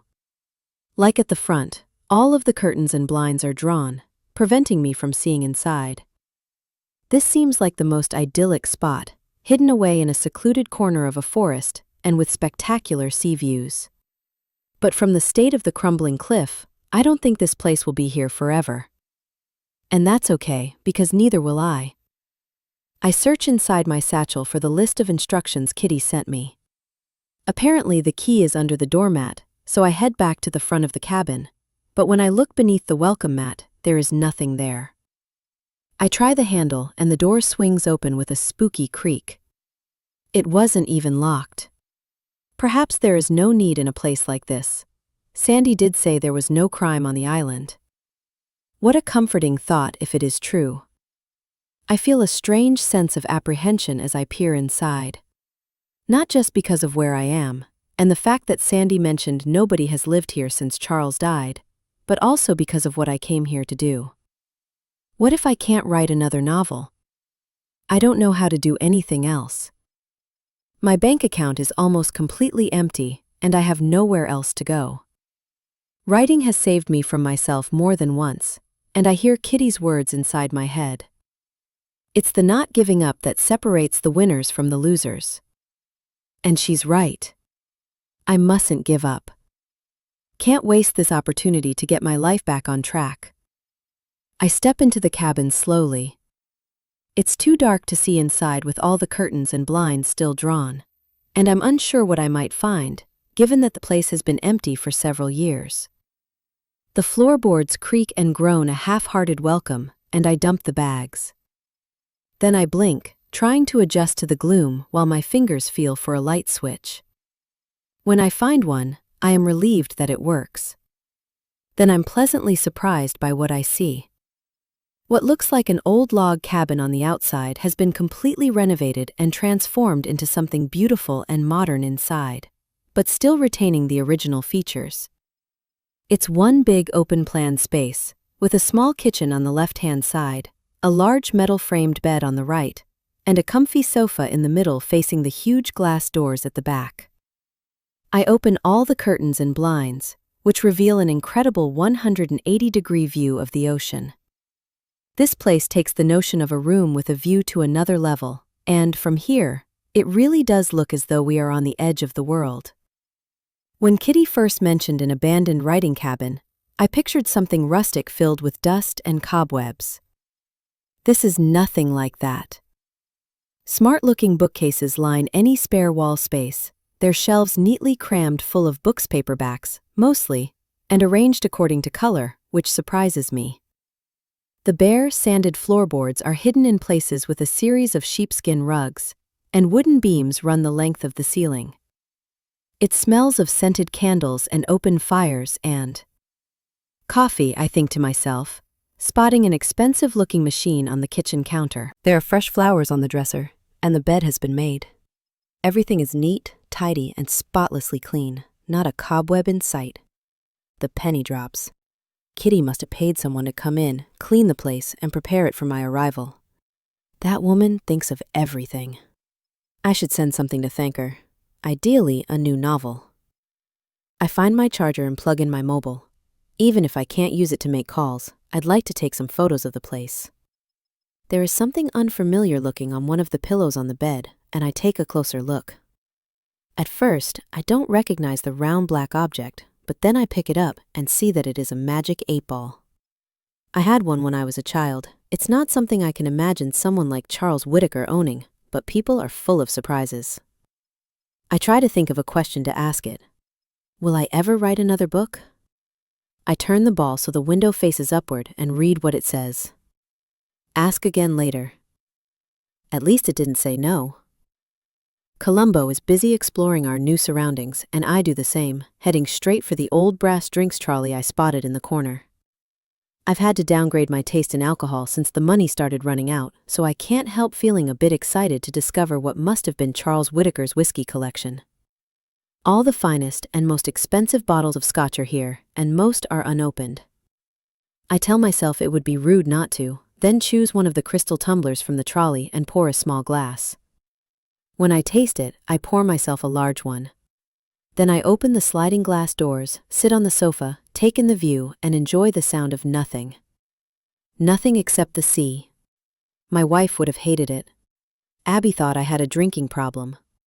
She demonstrated her disapproval with passive-aggressive silences and a series of tuts. It was one of the few things we always argued about, and we did disagree because it isn't a problem. At least, not for me. I started drinking when I was a teenager, and I never really stopped. My Nana died when I was still at school. I didn't have anyone else, and alcohol became a companion of sorts.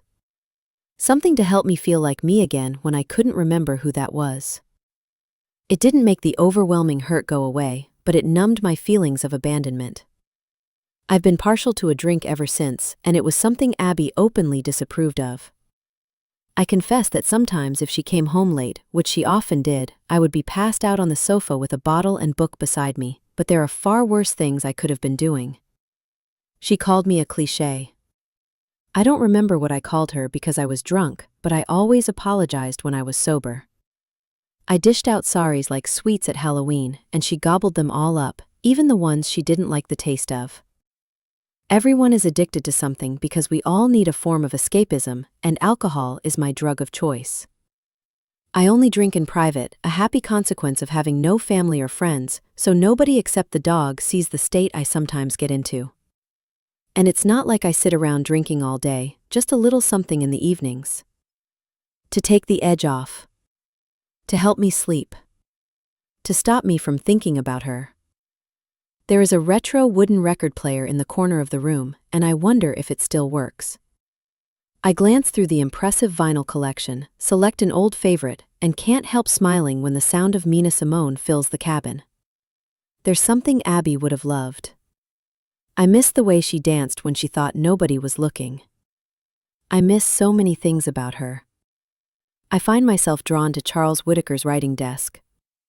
It's quite small, more like a child's desk, and the only things on it are a key, a red harmonica, a pretty box of matches with a robin on the front, and a square silver frame, which I pick up to take a closer look. I've never seen a framed paper napkin before. A message is scribbled on it in black biro. The only way out is to write. It's an odd thing to find on the desk of an author, but I think I understand what it means. There are small wooden drawers, and I can't help wondering what is inside. It feels wrong to look in someone else's desk, even if they are not around anymore, but I do it anyway. Dead people are the best at keeping secrets. The first drawer I open contains crisp, thick white paper. The kind for writing important letters. The next drawer contains envelopes. The third contains pens. Perhaps that's all a good writer needs, paper and pens. I check out the wall of books next. It's like a library of the best novels ever written. They're all here, and I select a classic I think I might like to reread. I pour myself another drink, lie on the sofa, listen to the beautiful sound of sea infused with Nina Simone, and feel myself start to relax. The whiskey melts on my tongue, slides down my throat, and warms me from the inside out. I could get used to this.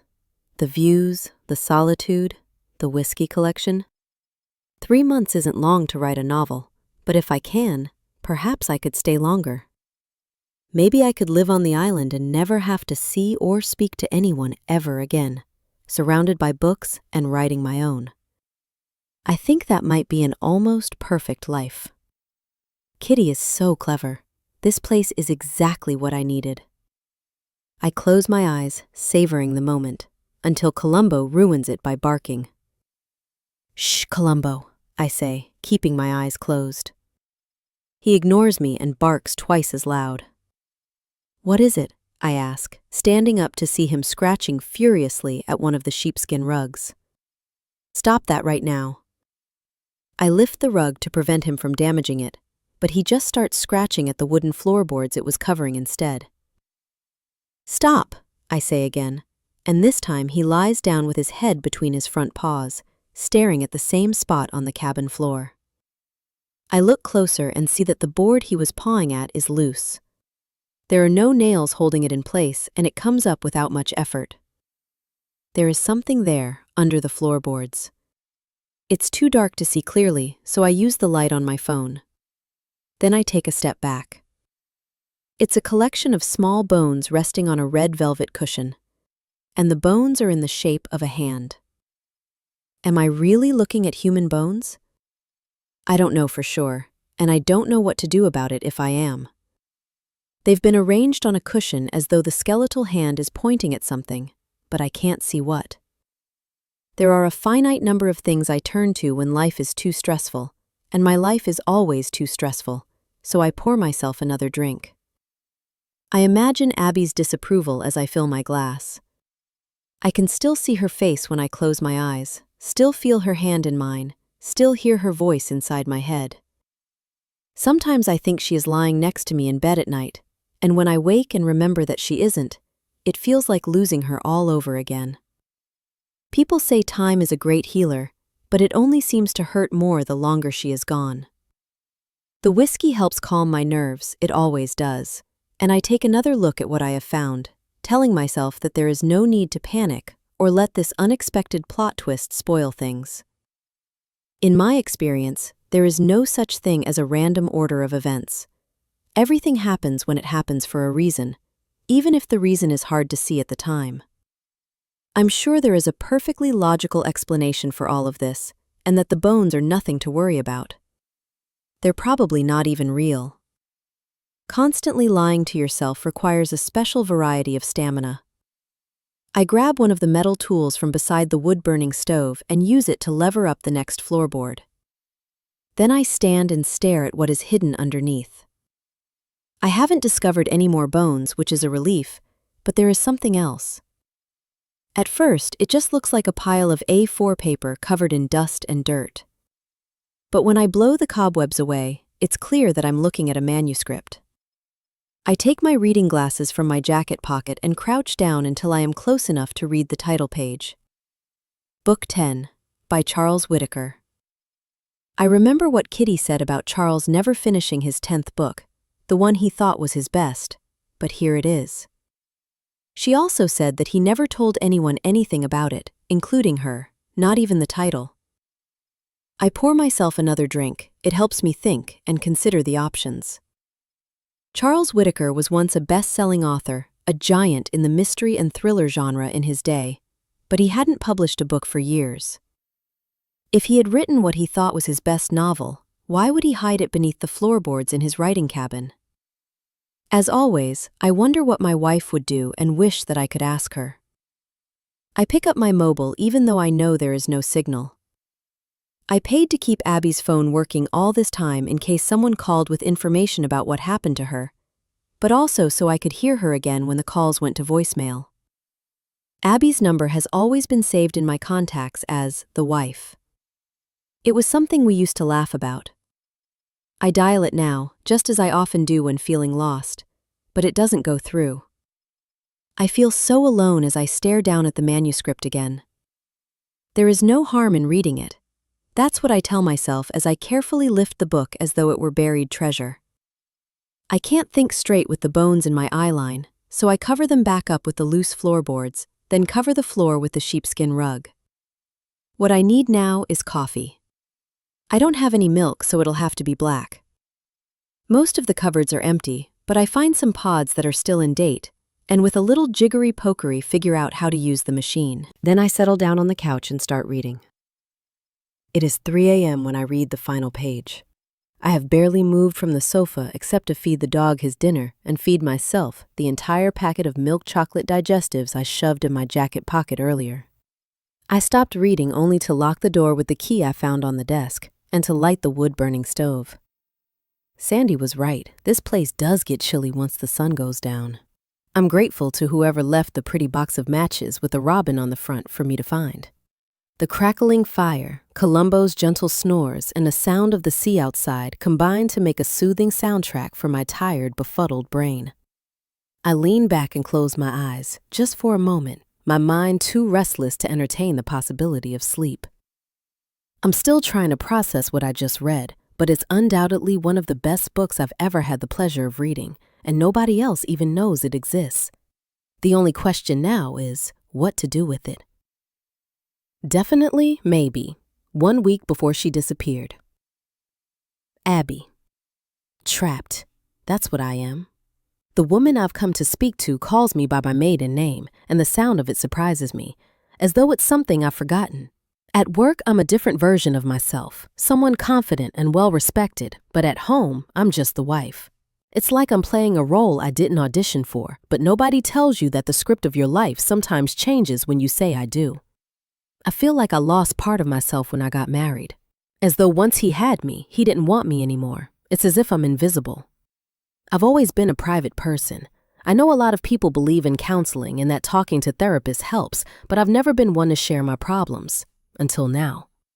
The woman I've made an appointment to speak to doesn't look like a therapist. She has long blonde hair and is dressed in black, as though she might be off to a funeral when she's finished listening to me. I don't know if I can tell her the truth, but I'm so tired of pretending. She looks like someone you can trust, and she sounds kind, patiently waiting for me to tell her why I'm here.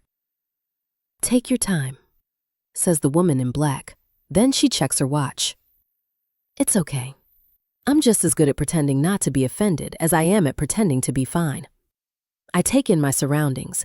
This is not a nice-looking office. There is no stylish furniture or calming paintings on the wall. It is a place that has never seen better days.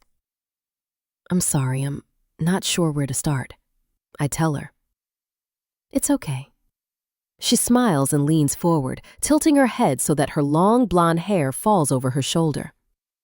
I'm here to listen whenever you feel ready.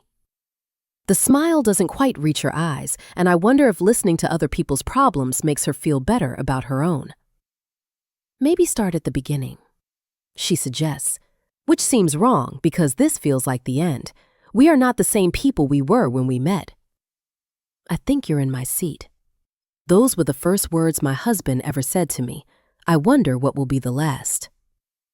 I think you're in my seat, said an unfriendly voice. I looked up from my book and saw a man staring down at me. He was a little older than I am, attractive, but not in an obvious way, with dark hair and intense eyes. He was in good shape, well enough dressed, and wore the expression of a man who knew what he wanted from the world and how to get it. I don't think so, I replied and returned to my novel.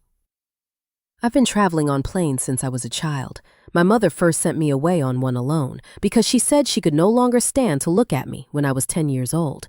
I was not a novice traveler, and I knew I was in the right seat. But he didn't move, just stood there staring at me, pulling the face of a person not used to being ignored.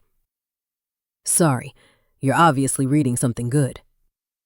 Trying to, I wanted to say, but bit my tongue. My boarding pass says 25A. He blathered on, holding up the whole queue of people trying to board the plane behind him. And that's where you're sitting. Why do some men always think they're right, despite having so much previous experience of being wrong? I glanced up from my page again to look at the boarding pass he was holding, irritatingly close to my face. I had a curious urge to grab it, tear it up, and throw the pieces in the air. You're in 25F. This is 25A. I replied and returned to my book. So it was definitely not love at first sight.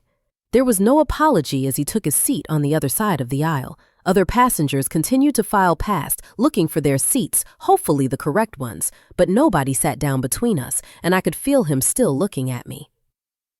I've read that book, by the way, he said from the other side of the plane.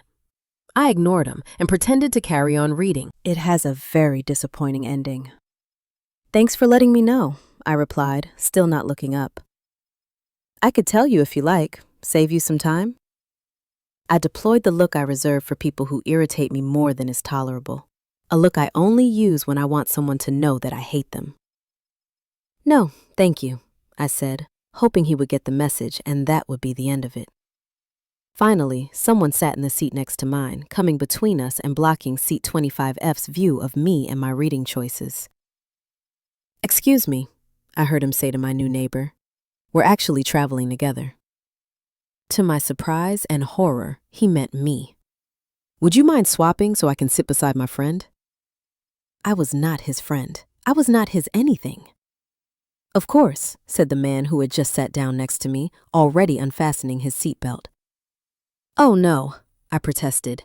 You really don't have to do that. It's no bother. I don't mind. I did. My friend strapped himself into the seat next to mine and held out his hand, expecting me to shake it. I didn't. Instead, I glared at his hand and then at his face as though I found them both offensive. I think we may have got off on the wrong foot, he said. Can we start again? I always think traveling is a great way to meet new people. I could agree with you, but then we'd both be wrong. Ha! That's funny. Are you a comedian? No, I said, staring back down at my book. What do you do? He asked. When I didn't reply, he said, I'm a writer. And those were the words that changed everything, because writers were my rock stars. He instantly transformed from an irksome stain on the planet into a creature of wonder. We started chatting, and he was charming and witty and clever. The book I was reading went into the seat pocket and wasn't opened again. I've always had a soft spot for storytellers. I fall in love with their words, then I fall in love with the people who wrote them.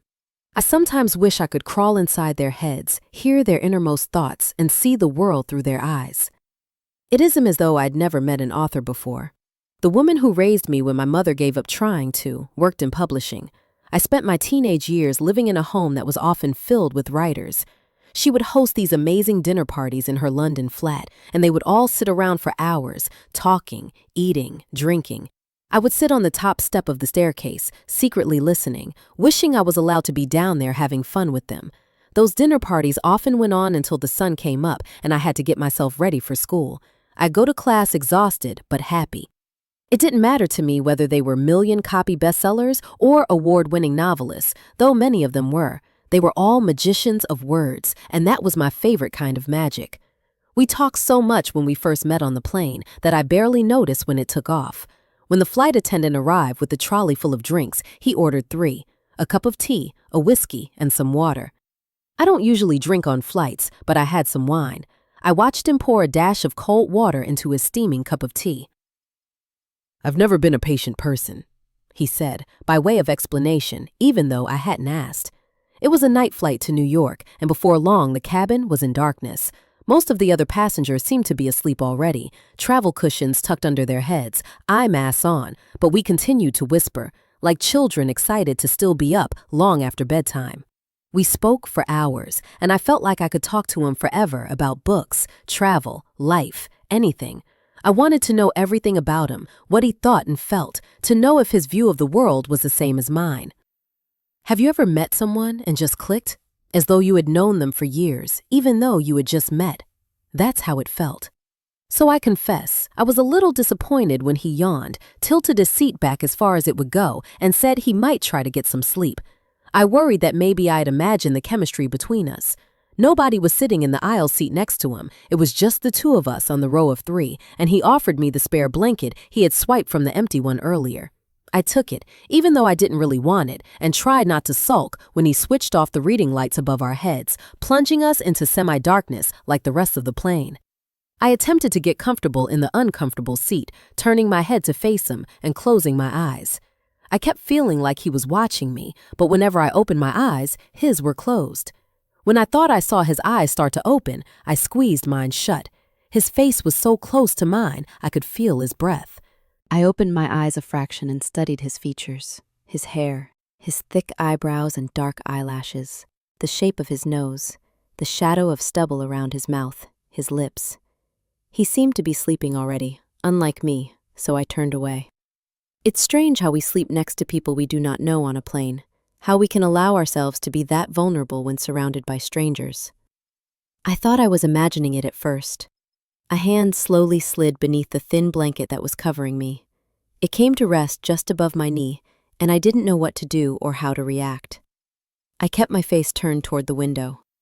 The hand moved again, warm, strong fingers finding my skirt beneath the blanket and gently gathering up the material. Then the hand started to slide up my thigh. My eyes were shut, but I couldn't hide that I was breathing faster, my chest rising and falling. My thighs were closed together, blocking the hand, but I opened them just wide enough for it to go wherever it wanted.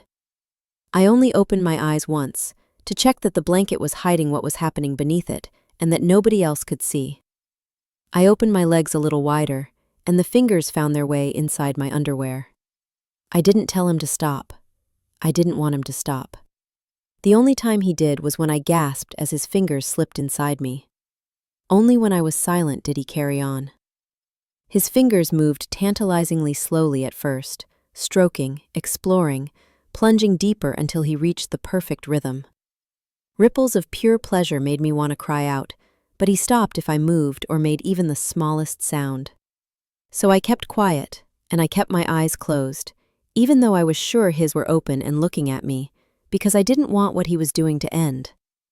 Several hours later, when the cabin lights came back on and the flight attendants began serving breakfast, he acted as though nothing had happened, so I did too. We chatted, just as we had before, and when the plane landed we parted company with a simple, "Nice to meet you." There was no exchange of contact details, no plans to meet again. I felt confused, numb, and incredibly foolish for thinking I had met someone who liked me. Someone I could maybe learn to love. I looked for him in the queue for passport control, and again at the baggage reclaim carousel, but he was gone. Only when I walked out into arrivals, overwhelmed by the sea of happy faces waiting for loved ones, did I see him again. He was holding a large bouquet and a box of chocolates and smiling in my direction. I smiled too. "What are you doing?" I asked. "I met a girl," he replied. "I wanted to buy her flowers." "That's nice." "She is. Smart and fun too." "Well, thank you. Can I take you out for dinner? I want to do this properly." "It's 8 o'clock in the morning. It's a little early." "A second breakfast then?" "Definitely maybe," I said, and he grinned. We spent an entire day walking around New York hand in hand, and never ran out of things to talk about. He was late for a book event, and I was late for a meeting, but neither of us cared. We shared stories, laughed, ate, drank, and we made love that night in my hotel room. It wasn't just sex. It was something different from anything I had ever experienced before, something more. We got married a year later. It never occurred to me that I'd made a huge mistake. Until now. I don't share any of this with the woman in black. "I'm sorry. I think I might have wasted your time," I tell her. I stand up and gather my belongings, but she soothes and silences me with her kind words and her smile, and I realize just how good she is at this, getting people to trust her. "I know it can be difficult to talk about the things that upset us," she says. "How about we start with one word to describe what brought you here today, the one thing that is troubling you the most?" "Trust," I blurt out. "That's good," she says. "Is there someone you think about when you say that word?" "My husband." "You don't trust him anymore?" "No, he doesn't trust me." She frowns then, ruining her perfect face. "What makes you feel that way?" "I've been lying to him, and I think he knows." "Lying to him about what?" she asks. "Everything." Modestly ambitious Grady. On the envelope, I scribble my agent's name and her office address. Then I seal it, and it feels as though the deed is done. I can't call or email her, there's no phone signal or internet, but I have put the writing paper and envelopes I found inside the desk to good use. It's late afternoon now, the sun already a little low in the sky. I could wait until tomorrow, but then I fear I might change my mind. I need to send the letter before I can talk myself out of doing what I have decided to do. So I grab the envelope addressed to Kitty and Columbo's lead and prepare to head out into the woods. I open the cabin door and take a step back. It's as though the trees have crept closer overnight, surrounding the cabin and leaning toward it. It's eerily quiet as we trudge through the forest. Too quiet. An unnatural silence seems to permeate the space between the trees. A light breeze rustles the leaves of the branches high above my head, almost as though the trees are whispering in a language I don't understand. Columbo repeatedly runs ahead, then circles back, wagging his tail and panting so that it looks like he's smiling. His joy used to be contagious, but I'm completely exhausted, having barely slept the last 2 nights. The sunlight twinkles through the canopy of leaves, and I think I can see every shade of green. The forest floor is a carpet of moss and exposed roots, and I soon learn to watch my step. I see what I think might be the entrance to a foxhole next to an enormous tree trunk, and wonder what other creatures might be living here. The trees glitter with cobwebs decorated in droplets of dew, but something other than insects must have made this place their home.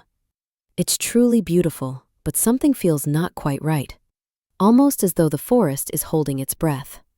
Or hiding something. I remember the bones in the cabin, but choose to forget them again. There is a reason why people paper over the cracks in their lives, or in this case, hide things beneath the floorboards. It's far easier to pretend your problems away if you can't see them. I feel as though I've been gifted the opportunity of a lifetime. I know I won't get another like it, and I can't let anything or anyone spoil this for me. The sky darkens and the temperature seems to noticeably drop.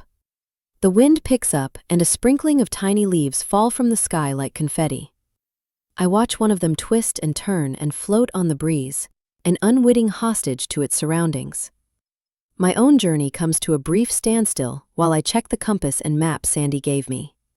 As I stand in silence trying to see if I'm heading in the right direction, I finally figure out what is so strange about this forest. There are no birds. I haven't seen or heard a single one. But when I look up, I do see another glimpse of blue sky, and note that Sandy wasn't kidding about the island's microclimate. The weather here alternates between sun, rain, and cloud, and none of them take their turn for long. Columbo and I carry on until we emerge from the trees and reach a road I recognize from yesterday.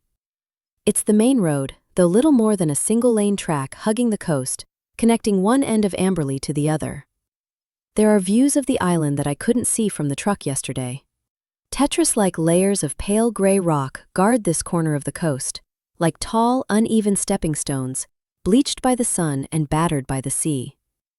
The sort of thing children might want to play on, but would fill me with dread. Funny how fear is something life teaches us. If we stick to the road, we'll be safe enough, and eventually reach the village. When we do, I stand on the ancient little stone bridge that crosses the pale gray ribbon of a river, and stare at the view. The map I've been using is almost an exact replica of what I can see now, and I look down at it again. The buildings are all drawn to scale and neatly labeled. Everything from St. Lucy's Church to the little thatched cottages is there. Even the landscape is remarkably accurate. When I look up at the real island, the whole place has a feeling of home. Somewhere I might like to stay. Despite being picture perfect, there are no people. No signs of life at all, which seems strange. I see an old-fashioned red telephone box and feel a rush of excitement. I had forgotten about landlines in this age of mobile phones. I can call Kitty from the phone box. I rush over and pull open the red door, confused and dismayed when I see rows of shelves crammed full of secondhand books and a little wooden sign saying, "The Library." There is still a phone, but when I lift the receiver, there's no dial tone, only silence. I stab some of the redundant silver buttons, but nothing happens, so I close the door and head across the road to Christie's corner shop. I remember Sandy saying it was also the post office, and I could do with getting a few supplies while I am here. A little bell tinkles above the entrance when I step inside. "Hello again," says a woman I know must be Cora, from the name badge pinned to her shopkeeper's apron. I guess she remembers me from our brief meeting yesterday, when I thought I'd seen my wife walk into the shop. Cora Christie is old and a little frail-looking, and I wonder how she manages to run this place all by herself. She has a good crop of gray hair with corkscrew curls spilling out in all directions, and is dressed in green from head to toe, including green spectacles on the end of her upturned nose. Her eyes seem to sparkle with mischief, nestled beneath barely there eyebrows, and they are trained on me. "There are no working phones on the island, I'm afraid," she says, "not even the old-fashioned variety. A fishing trawler accidentally took out the communications cable on the ocean floor a few months ago. We've been even more cut off than normal since then, while we wait for it to be repaired. But we're all very community-minded. Anything you need, you just say the word," she adds with a smile. The old woman was clearly spying on me and doesn't even mind if I know it. I was hoping to stock up on a few things. Of course, be my guest. She must have 100 other badges pinned to her apron, and another catches my eye. It took 80 years to look this good. She sees me staring at it. Age is just a number, she says with another grin. I smile back, take a metal basket, and look around the shop. It doesn't take long. I grab a few essentials while I meander down the aisles: bread, butter, cheese, milk, eggs, potatoes. Then I see the fridge full of homemade ready meals. The lamb hot pot looks tasty, so I put a couple in my basket. One thing I do need in order to write is food. Nobody wrote anything worth reading on an empty stomach. I add a couple of bags of ready salted crisps and an extra large bar of chocolate, which I intend to share with no one. I get some dog treats for Columbo too. Cora tuts when I return to the till. None of your 5 a day in there. We've got lots of lovely fresh fruit and veg, only came in on the ferry yesterday. How will you write well if you don't eat well? I frown at this stranger, wondering how she can possibly know who I am and what I do. You are the author, aren't you? She asks. I guess news travels fast in a place like this. I used to be modestly ambitious, but I don't tend to volunteer what I do for a living these days. People are either overimpressed or completely underwhelmed when they meet me, and neither reaction is great for my fragile ego. I am an author, yes, and you're quite right. We are what we eat, I say, grabbing a bag of apples I don't want. I guess that makes you a lamb, Cora says, scanning the hot pot. She chuckles and 2 dimples make themselves at home on her face, which reminds me of my Nana, the woman who raised me. She was the only person I considered family, and I still miss her, even though it has been decades since she passed away. Nana would have been around Cora's age had she not died so young. They are the same height too, and I find myself staring at this stranger as though she might be something more than that. Cora looks sad all of a sudden, a pattern of concern decorating her features. I realize that her face might be mirroring my own and tell myself to snap out of it. Also, someone mentioned that this was the place to come if I wanted to post something. It is indeed, she says, putting my purchases into a tote bag, something else I didn't want but seemed to have been charged for. It says I love Amberly on the side. Do you want to send whatever it is, first class or second? First class, please. It's just a letter, I say, taking it out of my pocket. Cora snatches it from me, and I see that even her fingernails are painted green. She places the envelope on a small set of scales, despite it being a standard size and weighing almost nothing, then holds up a contraption with different size holes.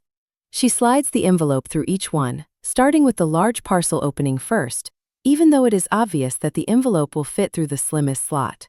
Is it important? She asks. It might help me get my life back. Yes. I suppose it is, I tell her. She looks at the envelope, eyes filled with suspicion. Want to send it registered? She whispers, as though someone else might hear even though the shop is empty. No, standard first class is fine. I am guessing it will go on the next ferry? First class will go tomorrow. On the mail boat. There's a boat just for mail? I hear what sounds like the crackle of a walkie-talkie beneath the counter, and Cora, who has, until now, seemed like an unflappable woman, looks flustered. Can I get you anything else? She asks, checking the time and hurrying to put the rest of my purchases in the bag before thrusting it in my direction. No, I say, paying the bill and taking my things. Thank you. You take care now, she replies as I start to leave the shop, and the kind words sound more like a threat. She follows me, practically chasing me out of there, still clutching my envelope in her bony fingers, which remind me of gnarled twigs in the forest. The bell above the door tinkles to mark my departure, and as soon as I am out she slams it shut. At least Columbo, who has been waiting outside, looks happy to see me. He wags his tail so hard you would think I'd been gone for hours, not minutes. I give him one of the dog treats I just bought, throwing it in the air for him to catch, and we start to walk away. But then I hear the crackle of a walkie-talkie again from the other side of the shop door, and, unless I am imagining it, the sound of someone laughing. A quiet, sinister-sounding cackle. When I turn around, I see that the sign in the window now says, "Closed." Deafening silence. The stumble in looks inviting, and I wouldn't say no to a drink before the long walk back, but when I try the pub door, it's locked. The sign in the window says closed, even though I'm sure I could hear the clink of glasses and the murmurings of people talking inside only a moment ago. I wander through the village and discover that the rest of the shops are closed as well, all of them, which seems strange for this time of day. Given that there is nowhere else to go, I cross the village green and start heading toward the cabin. That's when I hear ringing. It takes me a moment to translate the sound as I slowly spin around trying to locate its source, the old red telephone box. The phone inside does work, I can hear it, which means I could call Kitty. I sprint across the grass, Columbo running alongside thinking this is a game. Then I yank the door open. I'm out of breath, but the sound of ringing is even louder now, and I grab the receiver. At first, I don't hear anything or anyone on the other end of the line. Then I hear what sounds like the sea. "Grady, it's me," says a distant voice I haven't heard for a long time. "Abby, can you hear me?" She asks, her voice so quiet I barely can. "Abby, is that you?" The line crackles and I think I've lost her, but then she speaks again. "Grady, I'm so cold. It's so dark here. Why won't you come and find me?" She sounds so far away. "Where are you?" "It's so cold and so dark." The line goes dead, but I can still hear a dial tone. There must be some way to reconnect the call. I stare at the receiver in my fingers. My hand is trembling. All of me is trembling. I hang up, and when I lift the phone to my ear again, it doesn't make a sound. It's completely dead now. I try once more, and this time I do think I can hear something, the sound of the sea again. But then it starts to sound like the wind howling outside, and I realize that's all it is. Did I imagine hearing a voice? Someone knocks on the door of the phone box, and I literally jump off the ground. "Are you okay?" asks Cora Christie, peering in at me through the glass. She's wearing a green coat and a green woolly hat and appears to be heading home for the day. "This phone is broken, has been for months now. I told you that already," she says, pointing at the out-of-order sign with the green fingernail. I thought I heard. From the look on her face, I think it might be best to stop talking. I'm already worried that the whole island will think I'm crazy. I remember that I haven't slept for a very long time. Maybe my mind is just getting more creative with the tricks it insists on playing on me. I've imagined seeing my missing wife before. Maybe now I'm starting to hear her. "Thought I might just borrow a book," I say, picking up a random paperback. Cora nods, but her beady eyes are still full of suspicion. "Good for you," she mumbles before sticking her hands in her pockets and walking away. When she's out of sight, I press the buttons on the phone one more time, just in case. But there is nothing except a deafening silence. I think I really am losing my mind. The sky has already dressed itself for twilight by the time we reach the forest. I find my way without using the compass, and as soon as we are inside, I pour myself a large glass of scotch. My hands are still shaking, my head is pounding, and I don't feel at all well. I know it's an old-fashioned concept, but husbands are supposed to protect their wives, and I didn't. I know what happened wasn't my fault, but I still sometimes blame myself. I should have done more to keep her safe. Everyone had their theories about her disappearance at the time. Her friends, the press, the police. The large amounts of cash that Abby withdrew from our joint account made other people, including Kitty, think that my wife left me. I still have no idea what she needed all that money for, despite searching every inch of our home for clues, but I'll never believe that version of events. We loved each other more than any other couple I know. I know that even if nobody else does, something happened to Abby, something bad, and until I know where she is and whether she's okay, I don't think my life can ever return to anything resembling normal. I need to know the truth. I see the magic 8-ball and decide to give it another try, picking it up to ask a question. I must have imagined it, but did I hear Abby on the phone in the village? 2 words appear on the screen. Very doubtful. I nod as though a toy has just confirmed my deepest fears. I am going mad. Maybe it's the tiredness catching up on me. Perhaps it's the result of still being so desperate to know what happened to her. Or it's possible my mind has broken due to the stress caused by what I've just done. Seems to me I had 3 options when I found Charles Whittaker's secret 10th novel. Tell Kitty what I have found. Tell Kitty I've had a great idea, then steal Charles' book and pretend it is mine. Tell Kitty nothing. I always tell my agent everything. Writing can be a lonely business, and I don't have anyone else to talk to, so the third option wasn't really an option at all. And, until relatively recently, I've always told my agent the truth. I asked the Magic 8-Ball another question. Have I done the right thing with the book? 4 words appear on the screen. My sources say no. I throw it back down on the chair, reminding myself that it is just a silly toy, and that whatever message it displays means nothing. But doubts are already starting to whisper themselves inside my head. It's too late to do anything about it now. The letter has been posted, but maybe it wasn't a smart thing to do. Regrets, by definition, are the least punctual of emotions. Abby was always very good at doing the right thing. It was something I loved about her from the start. She was good at being likable, too. Everyone who met her adored her, including me. I feel jealous of people who are naturally outgoing and friendly, even toward people they can't possibly like. I would love to be that way, but for me, all social situations with people I do not know are stressful and uncomfortable. Parties are my idea of hell. Even a brief encounter with an elderly shopkeeper has left me feeling exhausted. I decide to rest my tired eyes for a moment. I haven't slept properly since I left London. That's a lie. I haven't slept properly since my wife disappeared, but maybe sleep is finally going to find me. I can't see a thing when the sound of someone knocking on the cabin door wakes me. I don't know where I am at first, or how long I've been sleeping, and I blink, adjusting to the low light. The darkness that had gathered at the edges of the evening sky has now wiped it black, so I must have been asleep for a while. I turn on a lamp as Columbo rushes over to greet whoever it is outside. Labradors do not make good guard dogs. Then I hurry to the door myself, but hesitate before unlocking it. I feel a little disheveled and disoriented, having just woken up. "Who is it?" I ask. "Who do you think it is? What other Egypt would be traipsing through the woods in the dark to knock on your door?" "It's Sandy. We said 7 o'clock, and it's already 5 past. If we're late and the dinner is ruined, you'll never hear the end of it." I completely forgot. I've been forgetting a lot of things lately, and brain fog is becoming a permanent weather warning in my daily forecast. I'm just so tired all of the time. I can't seem to function at full speed. "Sorry," I say, unbolting the wooden door. "I lost track of the time?"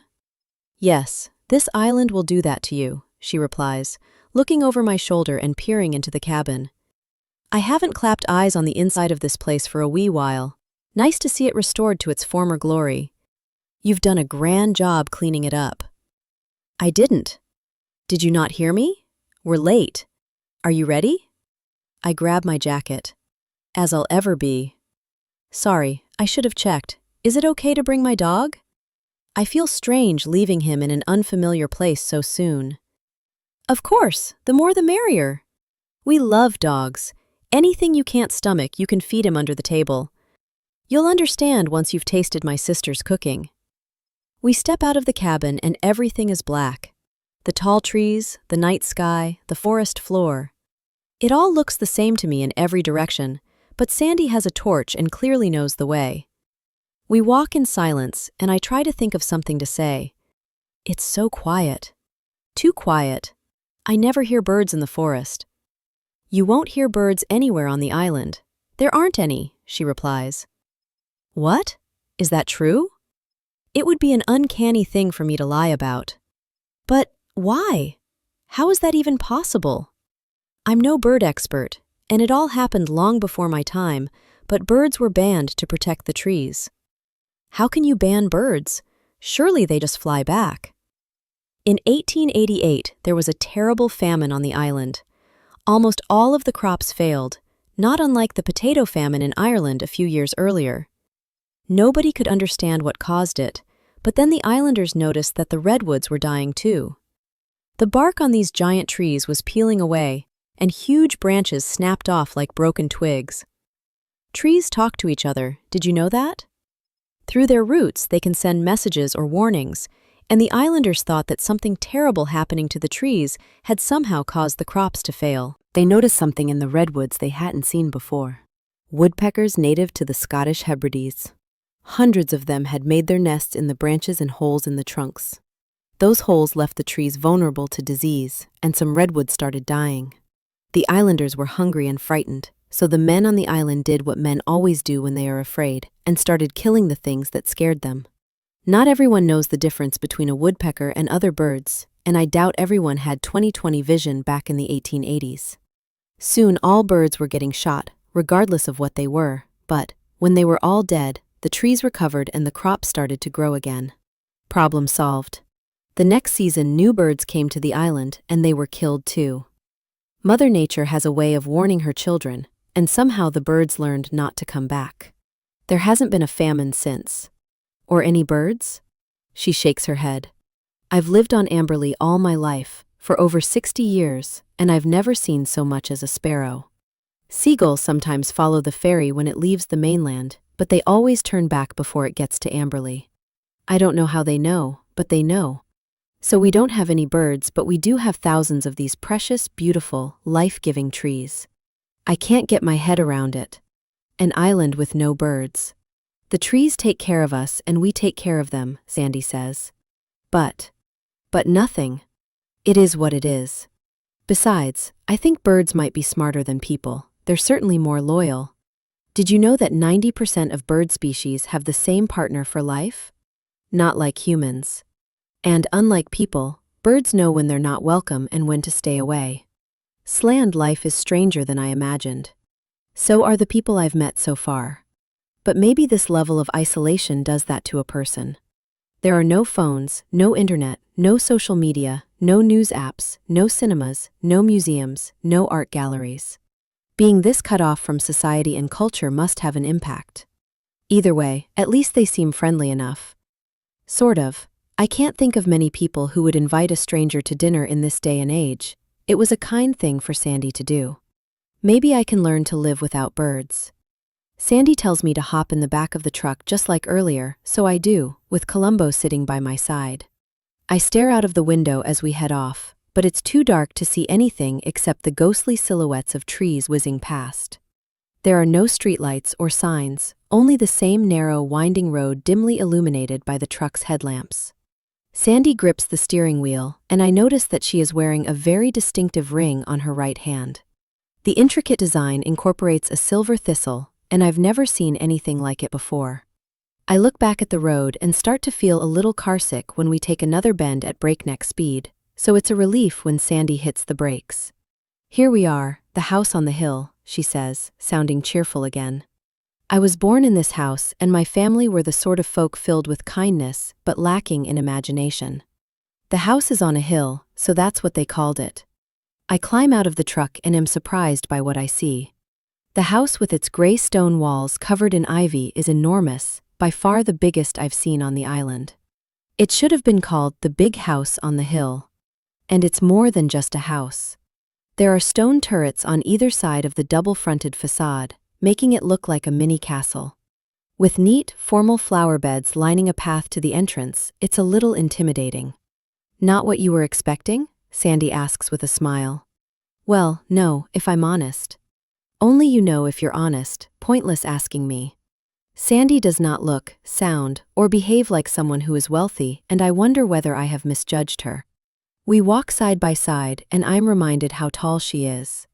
She's dressed in what looks like the same clothes she wore yesterday, jeans, presumably extra long, a white shirt, and her giant yellow coat. No makeup, no nonsense. She doesn't look like a lady of the manor or a queen of the albeit miniature castle. The place is impressive at first glance, but it's a bit run down, with paint peeling off the window frames and doors like burned skin. The closer we get, the more imperfections I see, tiles missing from the roof, dead plants in the window boxes, cracks in the walls. It's an unhappy-looking house. Once picture-perfect, I imagine, but now tired and unloved. The windows look like eyes, and I feel as though they are watching me. There is also a strange-looking metal tower behind the house at the very top of the hill. It looks like a phone mast. What is that? I ask, over the sound of our footsteps crunching on the gravel driveway. I thought there was no mobile phone signal on Amberley. There isn't. Although I'm told someone once managed to get 1 bar by the standing stones. What you see there is the old radio tower. Such an ugly thing, but this is the highest point on the island where it could be easily accessed for repairs, so here it is. We don't need mobile phones. Nobody does if you ask me. But we do need radio. Can't do my job without the shipping forecast for one thing. The tower is also how these work, she says, taking a walkie-talkie from her pocket. Everyone on the island has one. I don't. They're only for permanent residents, people who are part of the community, and they're only really supposed to be used for emergencies. There's that word they all seem to love again, community. Sandy turns off her walkie-talkie before putting it away, which seems like a strange thing to do if it is for emergencies when she is the island sheriff. Your home is very impressive, I say, but Sandy shakes her head and a strand of shiny short black hair escapes her ponytail. It used to be a bonny pile of bricks when I was a child, but big old places like this require a lot of maintenance, which requires a lot of money. It will cost more than I earn to return her to her former glory, but I'm working on it. A large front door opens before we reach it, and I see my wife standing there.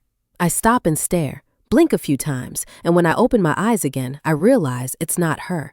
It never was, never is. A petite woman in a loud floral dress stands in the entrance. She waves and smiles at me like I am a long-lost friend.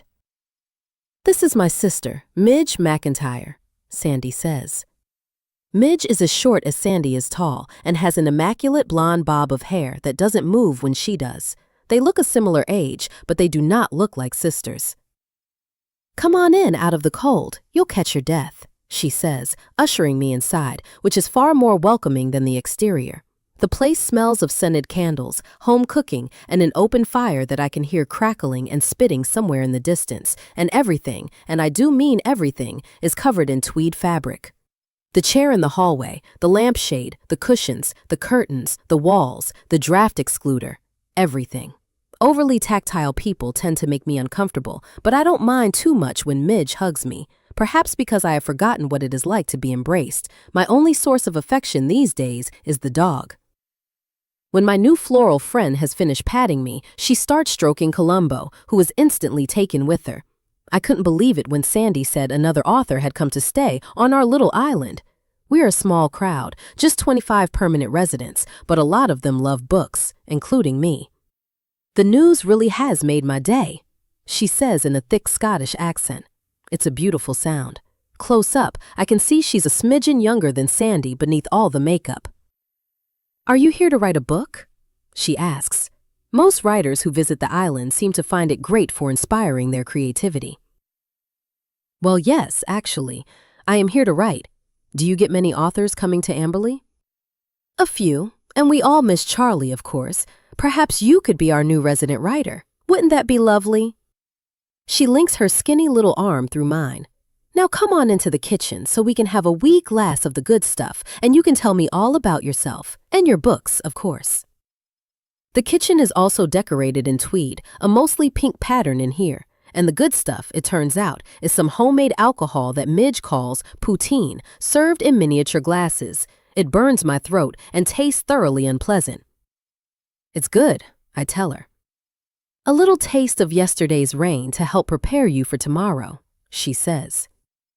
I do not know what that means, but 3 tiny glasses of yesterday's rain later, I feel more relaxed than I probably should. I notice that Midge keeps refilling my glass, but barely touches her own. I also notice that she is wearing the same ring as Sandy on her finger, silver with a thistle. It must be a family thing. She leads us through to a candlelit dining room, tweed in every shade of green in this room, and serves something. I'm not entirely sure what. I hope you like lamb, Midge says. It looks inedible. Delicious, I tell her. All of the rooms have open fireplaces, and they all appear to be lit. I suspect it must be difficult to keep a big old house like this warm, but they've done a grand job of making it feel cozy. I can feel myself start to unwind for the first time in a long time. I'm afraid I haven't heard of you or your books, Midge says as I stare at my plate. The relaxed feeling disappears. It's a comment that never fails to sober me up and dampen my mood. Being a bestseller doesn't mean people will know who you are. Being an author, even a moderately successful one, is an invisible sort of life. It used to be one of the reasons why I loved my job. I've always been shy, happy to stay out of the spotlight. But these days, I just feel unseen, past my prime, forgotten. She doesn't mean to be rude, Sandy says before I can answer.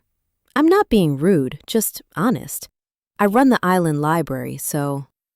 When she says island library, what she means is the old red phone box next to St. Lucy's.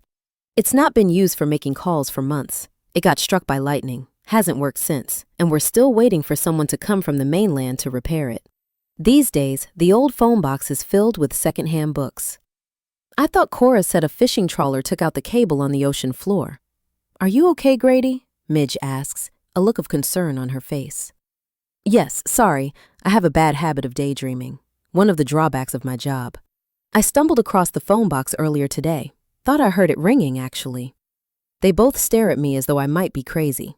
But it was just my imagination.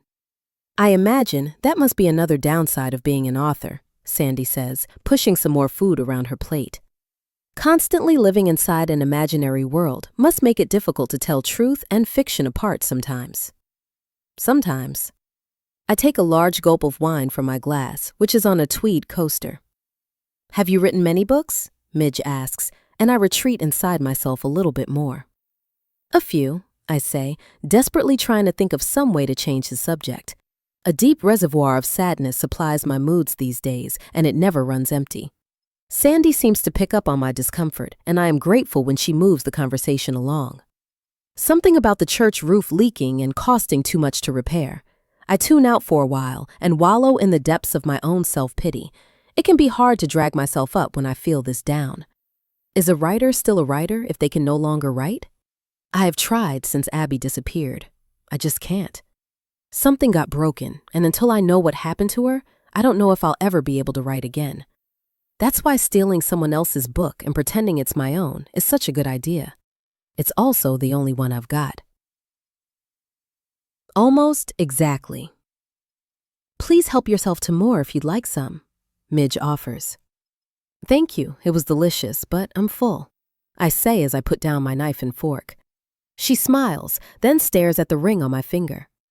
What does your wife think about your novels? She asks. I imagine being married to a writer must be quite something. That's one way to describe it, I suppose. My wife was my biggest supporter from the start. She believed in me even when nobody else did, I say, not wanting to share anything further. It isn't a lie. Abby did always believe in me, and I am still married, albeit to a ghost. My missing wife has defined me these past 12 months, is all anyone who knows me thinks about when they see me, but maybe she doesn't need to here. Perhaps, while I am on the island, I could just be me again, if I can remember who that is. She must be very understanding to let you go off gallivanting by yourself, leaving her behind at home. Especially a handsome man like you, Midge says, pouring me another glass of wine. It's been a long time since anyone called me handsome, and I feel myself blush. Good wine makes up for the not great food. Sandy wasn't exaggerating about the horror show that is her sister's cooking, and the company is interesting. You sure I can't tempt you to a second helping? Midge asks, eyes hopeful and wide. No, I reply, a little too fast, and Sandy hides a smile with her napkin. I couldn't eat another bite, but thank you. If the rest of the islanders are as friendly as you, then I'll have a hard time leaving. Midge smiles. There are only 25 of us on the island, but that's still a lot of new names and faces to remember. Where's that map of yours? I find it and hand it to her. Midge unfolds the map of the island and lays it flat on the wooden table, trying and failing to smooth out the creases in it with her palm. So, the first thing to remember is that only a handful of us were born on Amberley, and Sandy is the only one who has lived here all her life. You haven't? It's hard to see beneath all the makeup, but I think Midge might be blushing now. No, I left for a while. I had dreams of being an actress, and my chances of becoming a movie star on a tiny island where half the population didn't even own a TV seemed slim. So I worked hard, saved hard, and booked a one-way ticket to Hollywood. But the dream I had spent my whole life chasing turned out to be a nightmare. After a lot of auditions, I did get cast in a handful of small roles, but my name was never in lights.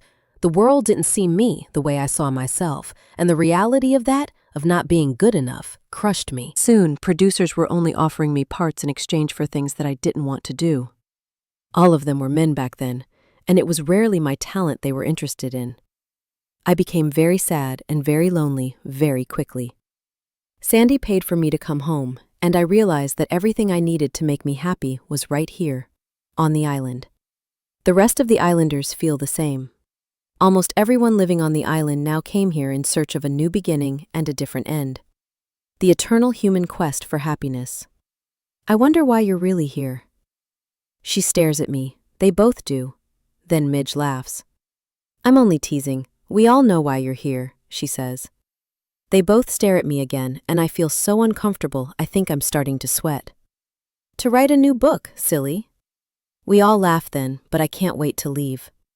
I don't get out much, or at all, but the people here really are a bit strange. Yes, I say, nodding and taking another sip of wine. To write a new book. She makes it sound so simple. Midge leans closer and whispers, And have you started? Writing the new book? I nod. Early days, but I've got it all plotted out. Sandy smiles, pats me hard on the back, a little too hard. Good, for you. Good for you, good for us, Midge says, clinking her glass with mine. And we don't want you getting lost before you finish the book, so pay attention. You are here. She stabs the drawing of the house on the hill on the map with a pink fingernail. I can't help remembering the "You are not here" on the wooden sign when I arrived. Midge starts to count on her fingers. We're your nearest neighbors. Most people live in the village, as we like to call it. Let's see, who should you know? Cora Christie runs the corner shop. He's met her already, Sandy says, made a first impression that she won't forget. Oh dear, Midge says, shaking her head. I hope you didn't tell her too much. That woman loves scuttlebutt. I must look confused. Gossip, she explains. Seems to me Midge may as well be describing herself. The whole island will be talking about you now, but never mind. Everyone knows she's completely mad. You might have noticed she was dressed all in green? I nod. Cora has worn nothing but green clothes since I've known her, like a little leprechaun ferreting about the place. Green sweaters, green skirts, green underwear. Apparently she thinks wearing any other color is bad luck. If you like a drink, and from what I've seen tonight, I think you do. Sydney and Bella King are the landlords of the Stumble Inn, Amberley's only pub. Then there's Jack, a master builder who trained on the mainland donkeys years ago, but then came home to Amberley.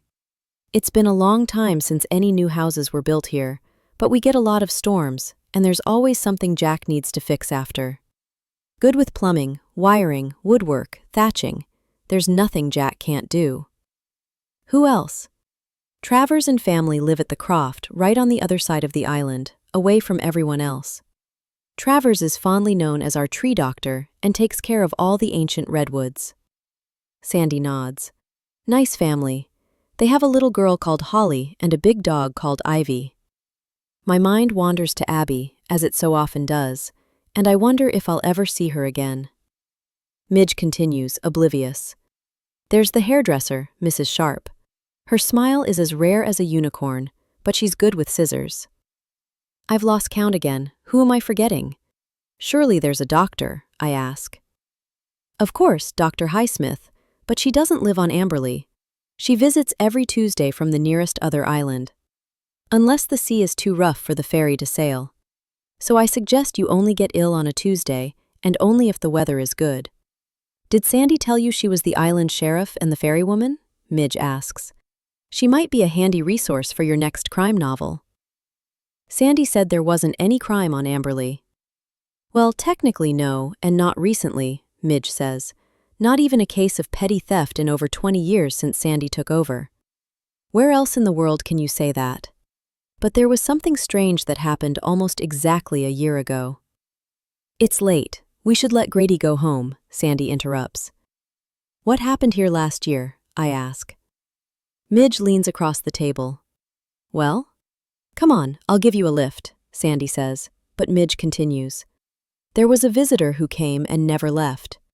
A woman, Midge. That's enough. I've started, so I'll finish, Midge says, pouring us both another drink and ignoring her sister. The woman came on the ferry. It was during the tourist season, so Sandy didn't think to ask too many questions, but, unlike the other day trippers, she never went back to the mainland. On an island this small, one of us would have known if she was staying, but she arrived on the island, then vanished. It can't be Abby. That would be too much of a coincidence, and there's no such thing. And this was a year ago? I ask, and Midge nods. What did she look like? I don't know. I never saw her. But here's the thing, nobody else did either. Nobody except Sandy saw her after she walked off the ferry. And then Sandy found the body a few weeks later. I feel sick. The woman's body? No, keep up, she was never seen again. It was a man. No ID, nothing, just a body washed up on the beach. But maybe the mystery woman had something to do with it. I thought you said there was no crime on the island, I say, turning to Sandy. She shrugs. There isn't. Had been dead a long time when I found him. I reckon whatever happened to him happened on the mainland. Tide carried him here is all. What did she look like, the woman who came here? I ask Sandy. I don't remember her face, but I do recall she was traveling alone and looked very anxious on the ferry. Some folks don't like boats, Sandy says. It was a year ago and, no offense, all people from the mainland look the same to me. Though I confess I won't forget the dead man in a hurry. The body was so badly decomposed from being in the water he was impossible to identify. And he was missing a hand, Midge whispers with a strange sense of glee. It was like something from a horror film. Are you okay, Grady? You've gone quite pale. Perfectly imperfect, 1 week before she disappeared. Abby. Help can be hard to ask for, the woman I've come to see says. You've done the right thing by talking to someone about your feelings, and I want to help if I can. She doesn't seem to understand that it's already too late. When life bends itself into a question mark, you start looking for answers, and when you can't find the right ones, you go looking for the wrong ones instead. That's all there is to it. If you don't want to tell me what you've been lying to your husband about, that's okay, she says, pulling a face that suggests it isn't. I assess her the way she has been assessing me. The blonde hair, the black clothes, the sensible shoes. She's so calm, collected, and sure of herself that I start to dislike her. She uncrosses her legs, then crosses them the other way before flicking her lovely long hair over her shoulder again. I imagine hacking it off with a pair of shears, and the thought makes me relax a little. Have you always found it difficult to be honest in relationships? It feels like an insult disguised as a question, and I have to think before answering. Not with everyone. The woman in black nods as though she understands, but she doesn't. We learn how to form and behave in relationships at a very young age, she says. Like most things, we first learn by imitating others, from watching other people and copying how they interact. That often means learning from our parents. Did your parents have a loving relationship? She asks. I think about the screaming arguments, the crying, the acts. I was still very young when they separated, I say. I'm sorry, you did mention that another woman raised you. What happened to your birth mother? Tell me about her. What do you remember most when you think about her? I find it hard to suppress a sigh.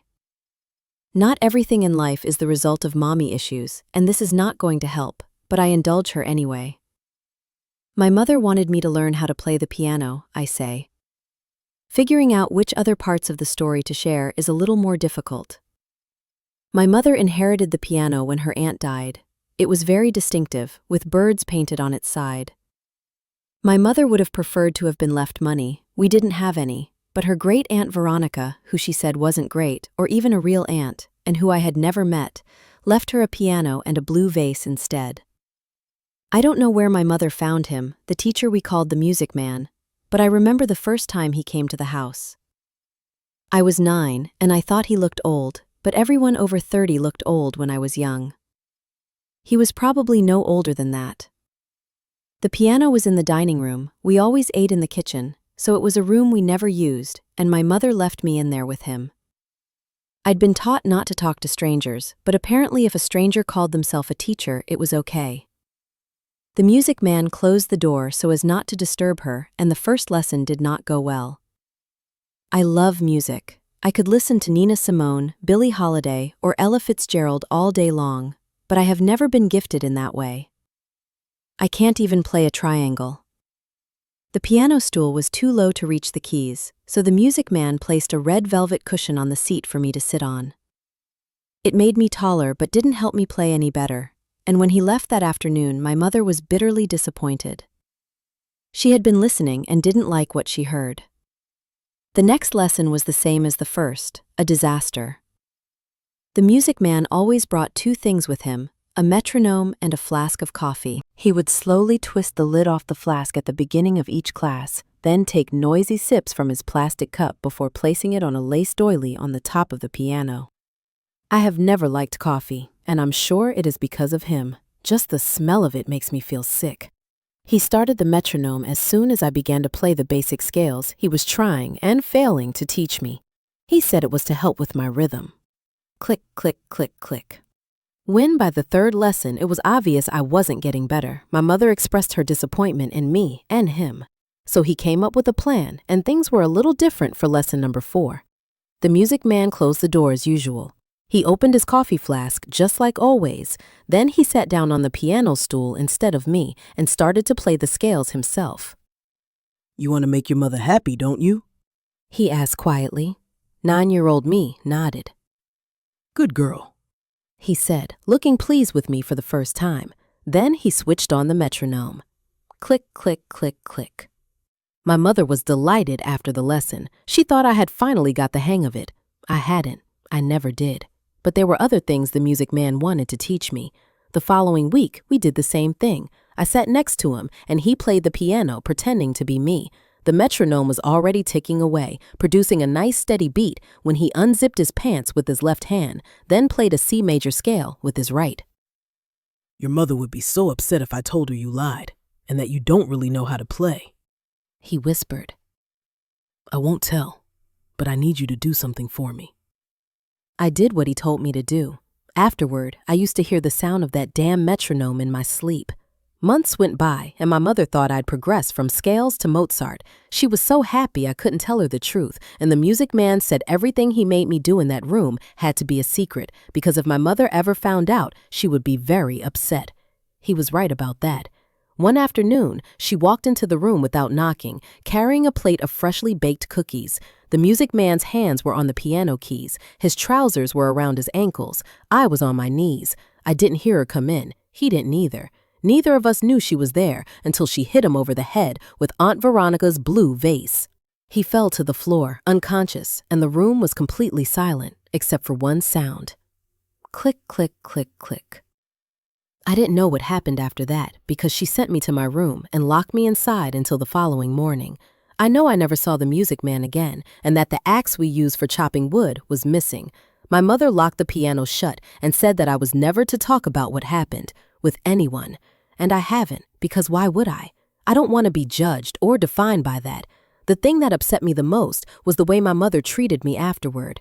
Things were never the same, and she looked at me as though I were damaged, broken, unlovable, which made me feel as though I was all of those things. I think that's why she sent me away, so that she didn't have to look at me anymore. Grady. "Me and you need to go back to the cabin right now," Sandy says, staring at me with a strange expression on her face. She and Midge exchange a glance. They share a silent conversation, the way only people who really know each other can. I need to see these bones for myself. Before we can leave the room, there is a loud bang on the ceiling, followed by several more in short succession. We all look up at the miniature crystal chandelier as it starts to creak and sway from side to side, casting an eerie pattern of moving shadows on the table. What was that? I ask. Once again, they converse without words before answering me. It's nothing to worry about, just Mother. Sandy says, glaring upward as the banging starts again. She uses her walking stick to tell us when she needs something. It doesn't sound like a walking stick. Is she all right? I ask. Oh, yes, Midge says with a nervous smile. Fit as a fiddle, but with one or two broken strings. Our mother, Morag, used to run Amberley Tweed on the island before she retired, created some of the most beautiful hand-woven fabrics you'll ever see. I think I might have seen some of them tonight, glancing around their tweed-clad home. Sadly, tweed isn't as popular as it used to be, and the business closed down. She needs constant care these days. There are no facilities for the elderly on the island, but I don't mind looking after her. Midge says, sounding as though she does mind. The banging from above resumes. This time, it sounds more like someone trying to force down a locked door. I better go and see to her. I'll take her a wee glass of the good stuff. That normally settles her down.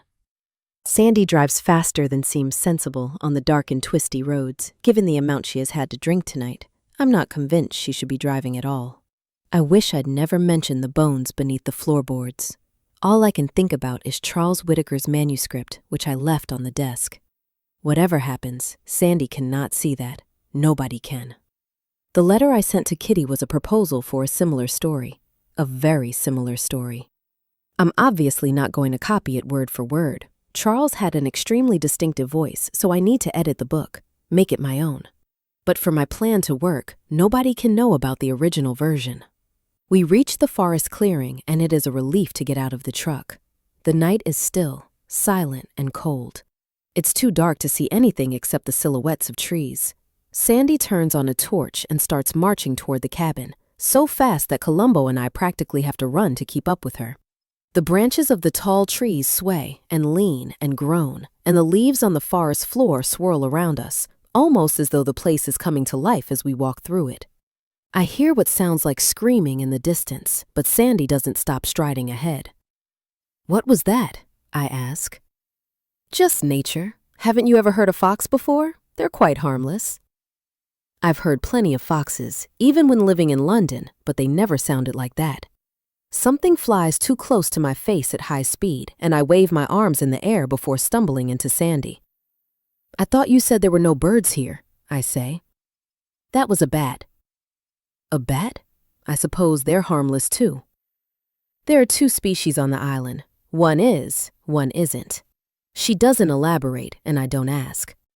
We carry on walking, and I hear the sound of twigs snapping somewhere close behind us. Columbo growls, and I spin around, but there's nobody there, only darkness. I wish I wasn't scared. Even admitting it to myself makes me feel like a wimp, but I am, so I walk a little faster to catch up with Sandy. "This'll be why the bats are out," she says. I've been too busy looking over my shoulder to see what she is seeing, but when I look up, there are hundreds of tiny lights all over the forest. They're everywhere, in the trees and the air around me. I wonder if I might be dreaming. What are they? "Fireflies," Sandy replies. "I bet you've never seen them in London." I've never seen anything like this anywhere before. The glowing yellow lights seem to dance in front of me. It's magical. "One of the benefits of having no birds is having more bugs," Sandy says. "We've got a lot of rare beetles, moths, and spiders, as well as these special old trees to protect. The fireflies are a favorite of mine. These little fellas thrive here. Their bioluminescence is to attract a mate and to communicate with each other, but the light they produce also warns bats not to eat them." "Why? Are they poisonous to bats?" "No, they just taste horrible, like Midge's cooking." She laughs at her own joke, then looks suddenly serious. "They light up when they're in danger, too. If they get caught in a web, for example. If they're trapped and can't get away." Sandy stares at me with an expression on her face I don't like or understand. Her eyes narrow, and she takes a step closer toward me. Too close. "Some fireflies can still light up the world around them after dying. Not forever, of course." She smiles and looks more like herself again. "Nice to look at, though, aren't they?" she says, continuing to walk through the forest. Her mood swings are unsettling, but I try not to overthink it. Most people are contradictions of themselves. When we reach the cabin, I unlock the door, and it gives a theatrical creak when I push it open. I turn on the lights, and am relieved to see that everything appears to be exactly as it was, including the precious manuscript on the desk. "Where are the bones?"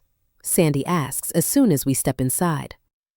"Just under here," I tell her, pulling back the sheepskin rug. She bends down to take a closer look at the loose floorboards, then lifts them with her bare hands in no time, while I attempt to casually walk over to the desk. Sandy shines her torch in the hole, and I wonder if this means I won't be able to stay in the cabin. I'm guessing it might be a crime scene now, and I wish I'd kept my big mouth shut. I turn the first page of the manuscript over so it cannot be read. A bit like Sandy's expression. "Do you think they're human bones?" I ask, coming to stand by her side. She looks up at me. "There's nothing here." "What?" I say, crouching down to see for myself. She's right. There is nothing but wood and dirt. Even the red velvet cushion is gone.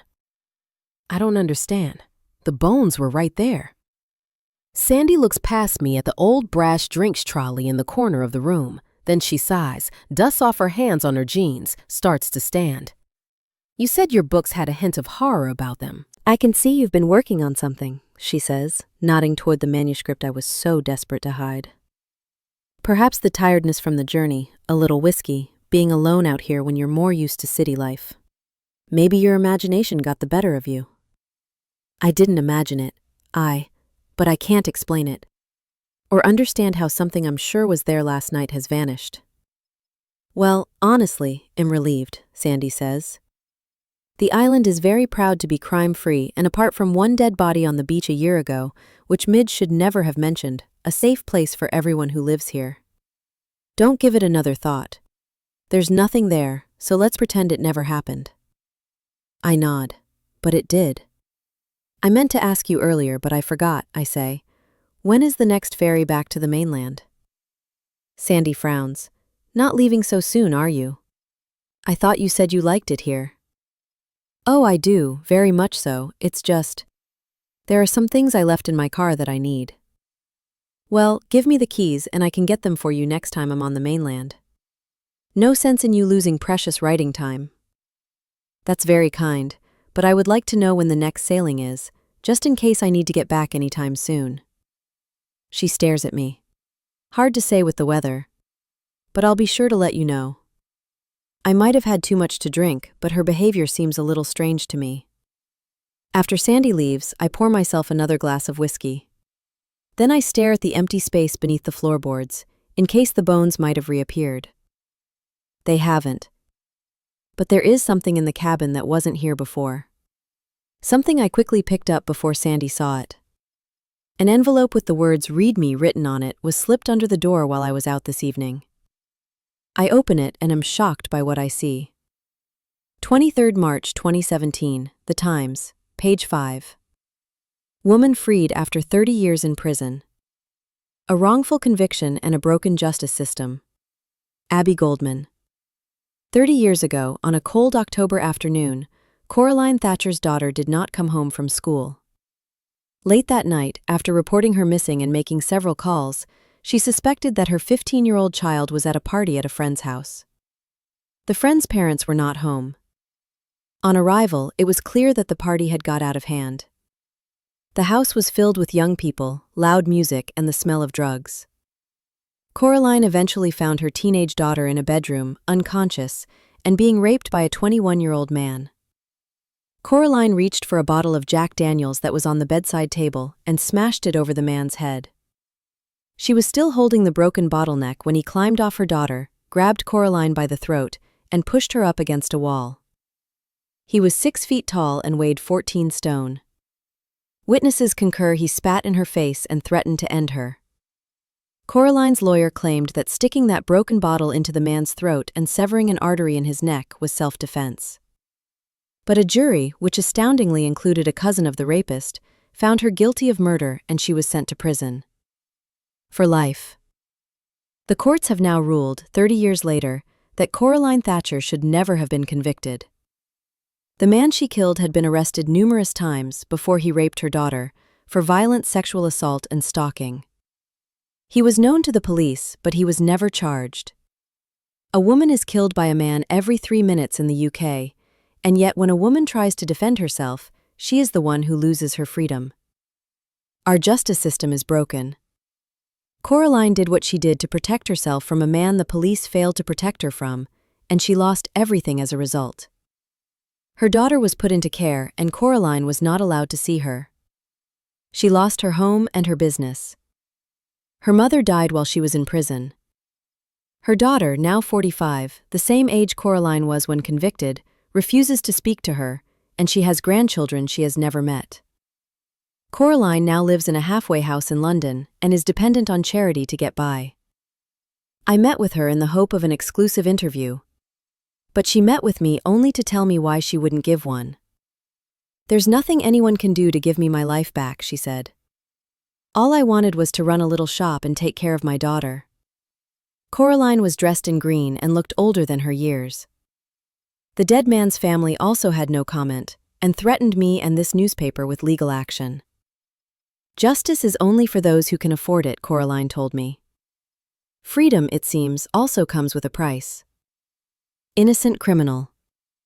There is no note, no explanation. Just a crumpled old newspaper article written by my wife several years ago. I remember the story and how much it upset Abby at the time. My wife was an amazing journalist. She found out all kinds of things about the dead man's wealthy family, things the legal team at the newspaper refused to let her print, including that they bribed Coraline Thatcher's defense lawyer to do a shoddy job and make sure she was convicted. But Abby always had to do the right thing, and she kept digging until she uncovered enough truth to get some justice for that poor woman. The creepy-looking antique doll I found in her car the night she disappeared had been sent to her at the newspaper. Her editor watched her open the box and was convinced that the doll, with its mouth sewn up, was a warning. The police tested the doll for fingerprints but found only Abby's. I don't understand why someone is sending me this old article now, or why they couldn't tell me to my face. Unless it is a clue about what happened to Abby. What else could it be? Maybe I didn't imagine seeing my missing wife on the island. I read the newspaper clipping again. The words seemed to blur and twist and move on the page, but I put on my reading glasses and tried to focus. Abby's article says that Coraline Thatcher was dressed all in green when they met, like Cora at the corner shop. One of Cora's many badges said she was at least 80 years old, and the woman in the article would have been 75 7 years ago, so the age fits. Could Cora Christie be Coraline Thatcher? Even if she is, what is the connection to my wife if they barely met? Did Abby dig too deep into the rapist's family? Were they responsible for the threat she had been receiving before she disappeared? Did they send the doll? And who was the one-handed dead man who washed up on the beach last year around the same time Abby vanished? If someone is trying to tell me something, then I don't understand who or what or why. But someone knows something, and they came to the cabin to try to tell me.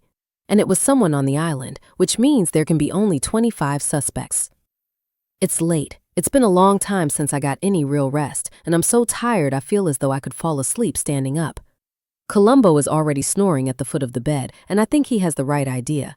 Maybe this will all make more sense in the morning, though I doubt it.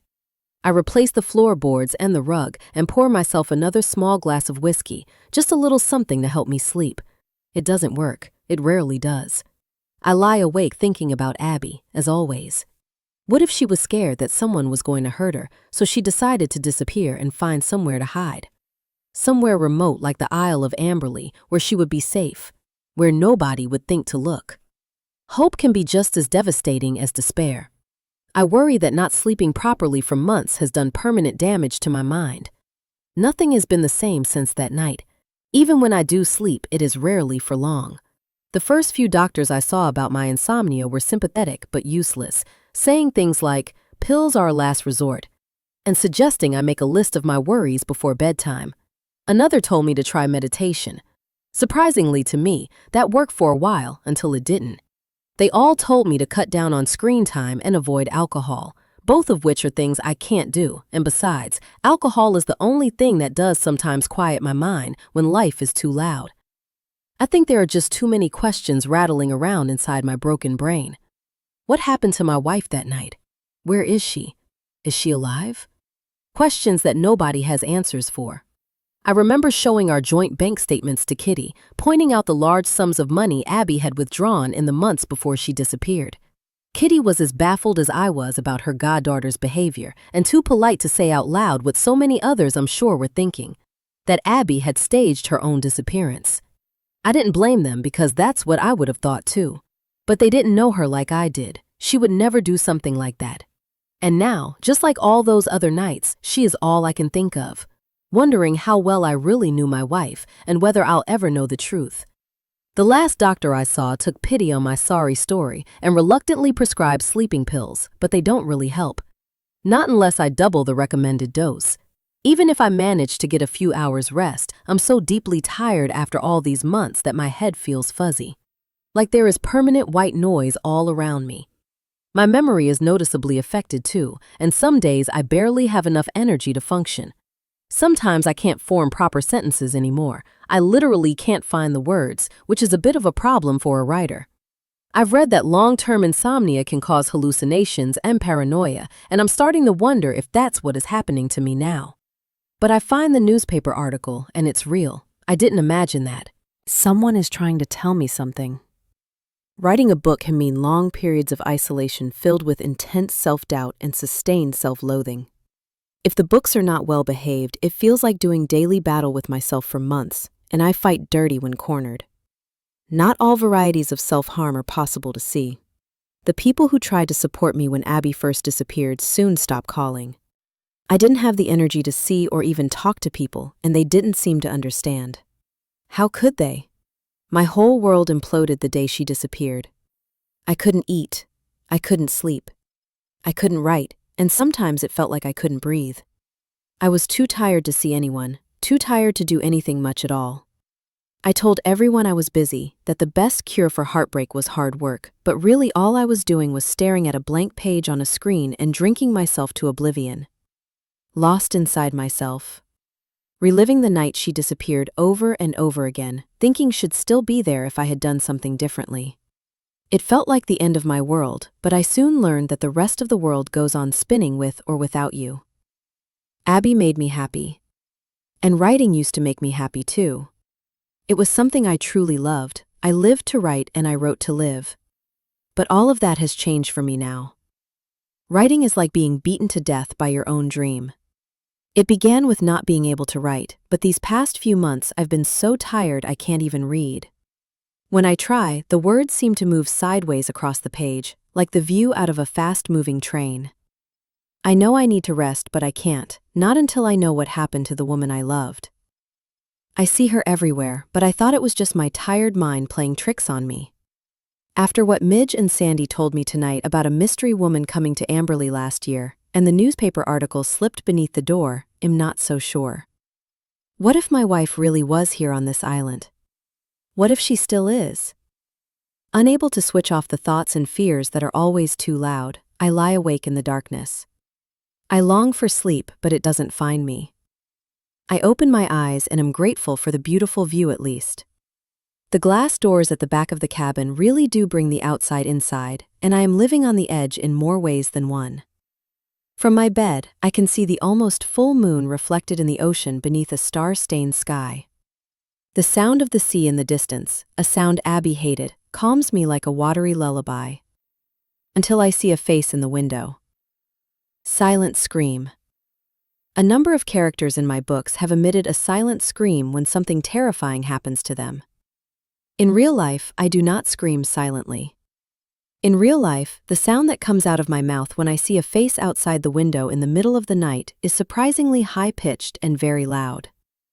The dog leaps off the bed looking terrified, but only because he has been woken from a deep sleep by a sound his owner has never made before.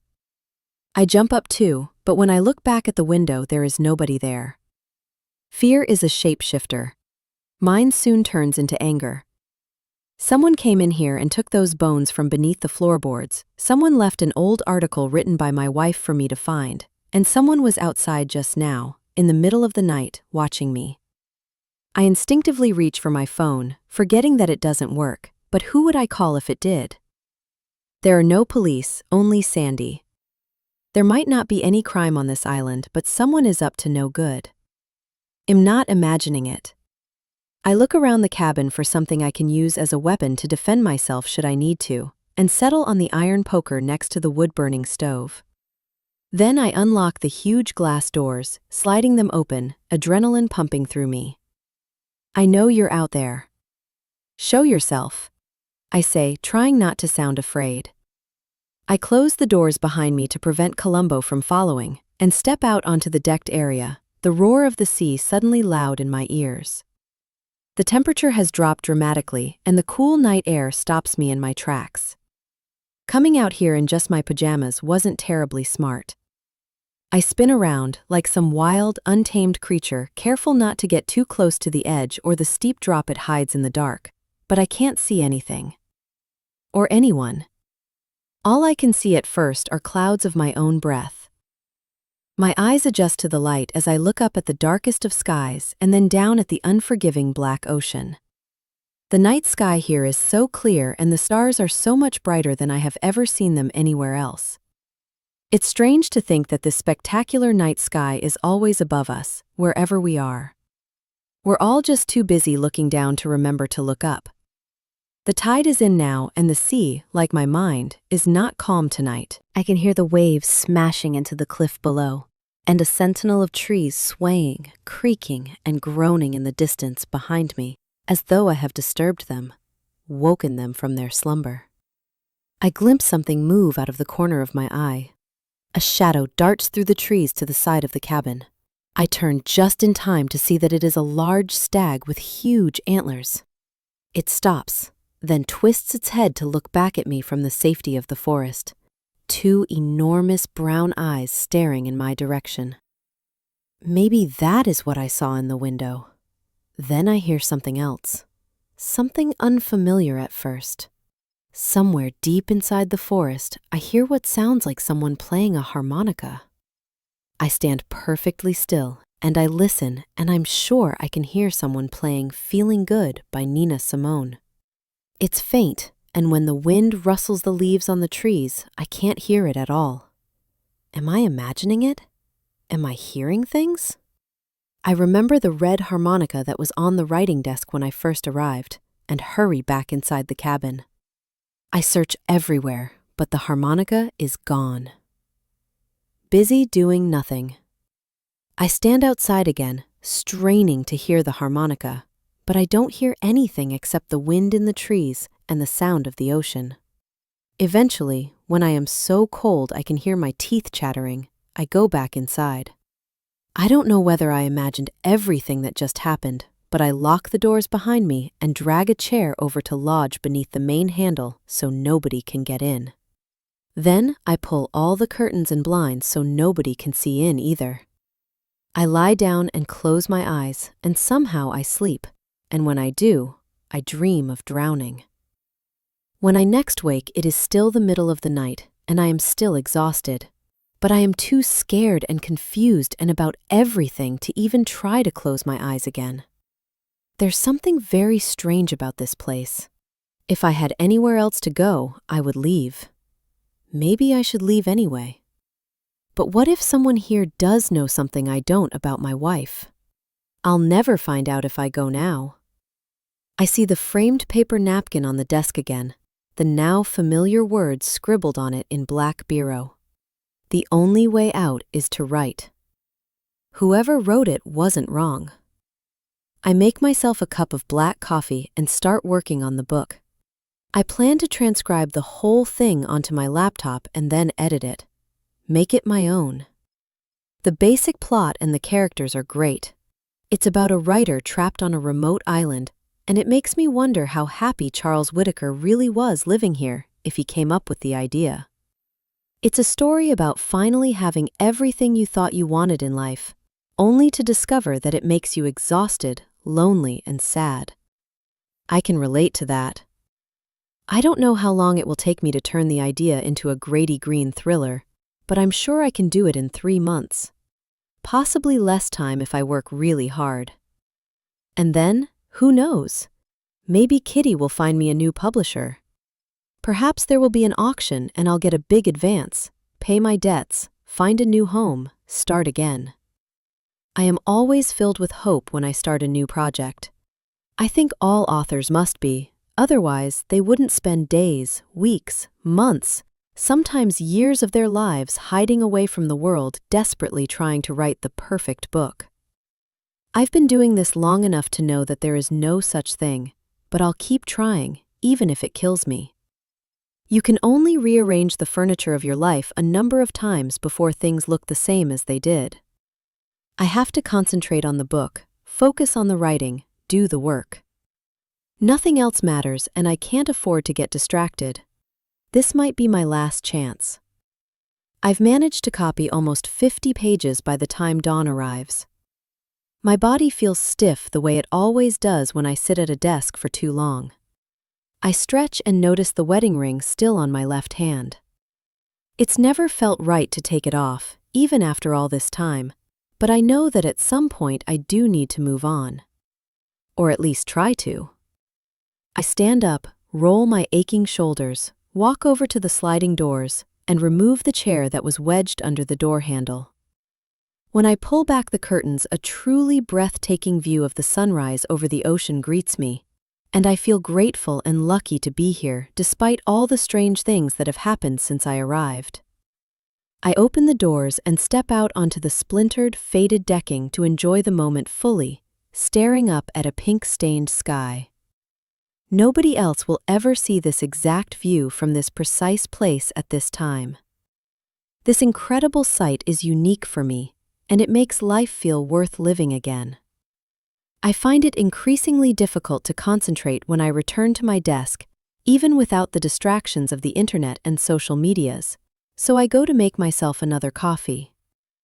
To my dismay, I discover that I am out of pods. I can't work without caffeine. I struggle to function at all without the right fuel. I should have bought coffee when I was at the shop yesterday. I can't believe I forgot. The sooner I can rewrite the novel and send it to my agent, the sooner I can get off this island. But I can't do that without coffee. And maybe a little chat with Cora Christie might help me understand a newspaper clipping that someone wanted me to read. Once I am washed and dressed and horribly uncaffeinated, Columbo and I head out on what is starting to become a familiar walk. The trees seem to whisper when we wander beneath them, and the whole place feels so alive. The stroll through the forest and along the coast feels magical in the daytime, whereas last night I couldn't wait to get inside the cabin and lock the doors. We amble along the twisting main road, slowly heading down into the valley. Rugged hills the color of rust rise up out of dark blue rivers, and there are grass fields speckled with sheep in the distance. The island and the people who live here might be a little strange, but nobody could fail to notice how beautiful it all is. I can hear the sound of a bell ringing in the distance as we approach the village, but as soon as we turn into the lane opposite the church, the sound abruptly stops. I see that the doors are wide open, and my curiosity gets the better of me. I'm not religious, but I've always liked visiting old churches. I find them calming. St. Lucy's has a wooden lich gate outside the entrance, which draws me closer. I love these old sheltered gates, a place to take refuge and designed to mark the division between holy and unholy land. I look up as I walk beneath it and see an inscription carved into the wood. Mors genua vitae. Latin, I presume. The church itself is small. It looks old and charming with plenty of character. There are stained glass windows in the gray stone walls, and there is a wooden shingled spire. As I approach the open doors, I think I can hear voices inside, but I must have been mistaken because when I step into the church, nobody is there. I see that the floor is made from ancient-looking tombstones, the engraved names on them almost completely worn away from years of being walked on. There are 2 neat little rows of old wooden pews, a small stone altar, and the place has that unmistakable church aroma. I can smell candles, too, and I spot a small display of them just inside the entrance. There are 5 lines of 5 short, thin white candles, and I see they are all lit. All except for one. 25 candles for the 25 residents on the island, perhaps? I spot a poster saying, Church Roof Repair Fund, next to a little wooden donations box, and I have an idea. It might not be a bad one. It is time I moved on, or at least tried to, so before I can overthink it and change my mind, I remove my wedding ring and post it through the slot. The church doors slam closed, as though a gust of wind has blown them shut, which is strange because today's weather is calm and still. The candles flicker, all 24 of them, and I spot movement in the corner of my eye. I spin around, just in time to see someone leave the church through a small door at the back. Someone wearing a red coat. "Can I help you?" says a female voice behind me. I have never known how to behave around beautiful women. I tend to get tongue-tied and find it hard to look directly at them without squinting, like when staring at the sun. If I had to guess, I'd say the woman was in her early 50s, a few years older than me. Her long, natural-looking blonde hair forms perfect waves framing her pretty face. She has porcelain skin and big brown eyes. She's almost too good-looking, so attractive that it could be considered rude. An aging supermodel dressed as a priest. "I'm Grady," I say, then realize she didn't ask my name. "Good to finally meet you, Grady," she replies. Her words sound like a cat purring, and she smiles at me, revealing perfect white teeth. "I'm Reverend Melody Bates. You can call me Melody. I've heard a lot about you. Welcome to St. Lucy's." "Thank you," I say, staring over her shoulder. "Sorry, but was there someone else here a moment ago?" She follows my gaze to the door, then shakes her head. "No, we're quite alone." "You sure?"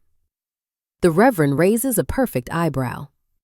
"I can swear on a Bible if you'd like," she says, then picks up a copy. She places her hand on top and says, "Fuck." Then she smiles. "I swore on a Bible. Get it? And there's no need to look so shocked. Swearing isn't a sin." I smile to can't help it, but I also can't let it go. I take out my phone and scroll until I find a picture of Abby. "Sorry, I believe you, of course, but have you ever seen this woman?" She stares at the screen, then shakes her head. "Who is she?" My heavy heart sinks. "Just someone I used to know. I thought I saw her on the island, but I must have been mistaken." She nods in understanding and smiles kindly. "People come here for all sorts of reasons. St. Lucy is the patron saint of writers, and the island has always been a haven for creative souls. This old church has been visited by a lot of struggling artists over the years, seeking inspiration, comfort, a sense of direction, and purpose, perhaps. After all, creativity is a gift which can't be given back. I like to think our St. Lucy has helped to get writers who were lost back on the right path, which was good for them, good for us. It feels as though she is talking to me about me. I get the impression you know who I am," I say. She shakes her head. "I only know what you are, not who you are." News travels fast in a place where there's rarely any news. "What do you mean?" "You're the new author, aren't you?" It's starting to feel as though everyone is talking about me. They are, but don't let it go to your head. You'll be old news soon enough. This island and the people who live here have seen it all over the years. Take this old church. It's beautiful, but it was built on the wrong side of history. "They used to burn witches here," she whispers, even though there is nobody around to overhear. "When the island decided they wanted to make a woman disappear, they called her a witch, and with a puff of smoke and a bonfire, she was gone. A murderous magic trick. First they got rid of all the birds, then they tried to get rid of the women." I think I pull a face because she raises an eyebrow. "I'm sorry, did you want the Disney version?" She smiles again then, and I do too, as though it is contagious. "Are you religious?" she asks. "God, no," I say before realizing my mistake. "Sorry, Reverend." "Please call me Melody," she says, touching my arm. "And there's no need to apologize. It's a very close but mixed community here on the island, and this is the only place of worship. People of all faiths and those who haven't found faith yet are welcome at St. Lucy's. Everyone is welcome here.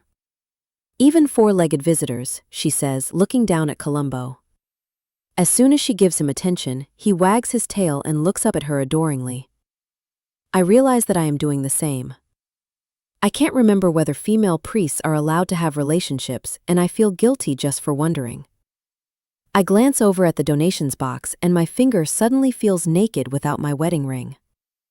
"I heard the church bells a little earlier," I blurt out, oddly desperate to keep the conversation going.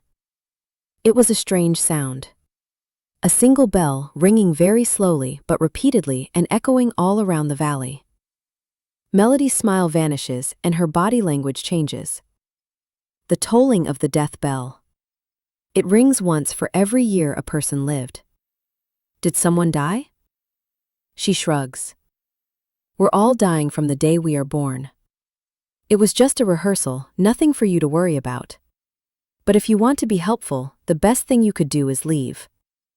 The stale air feels a little colder than it did a moment ago. Sorry? The church, she says, smiling.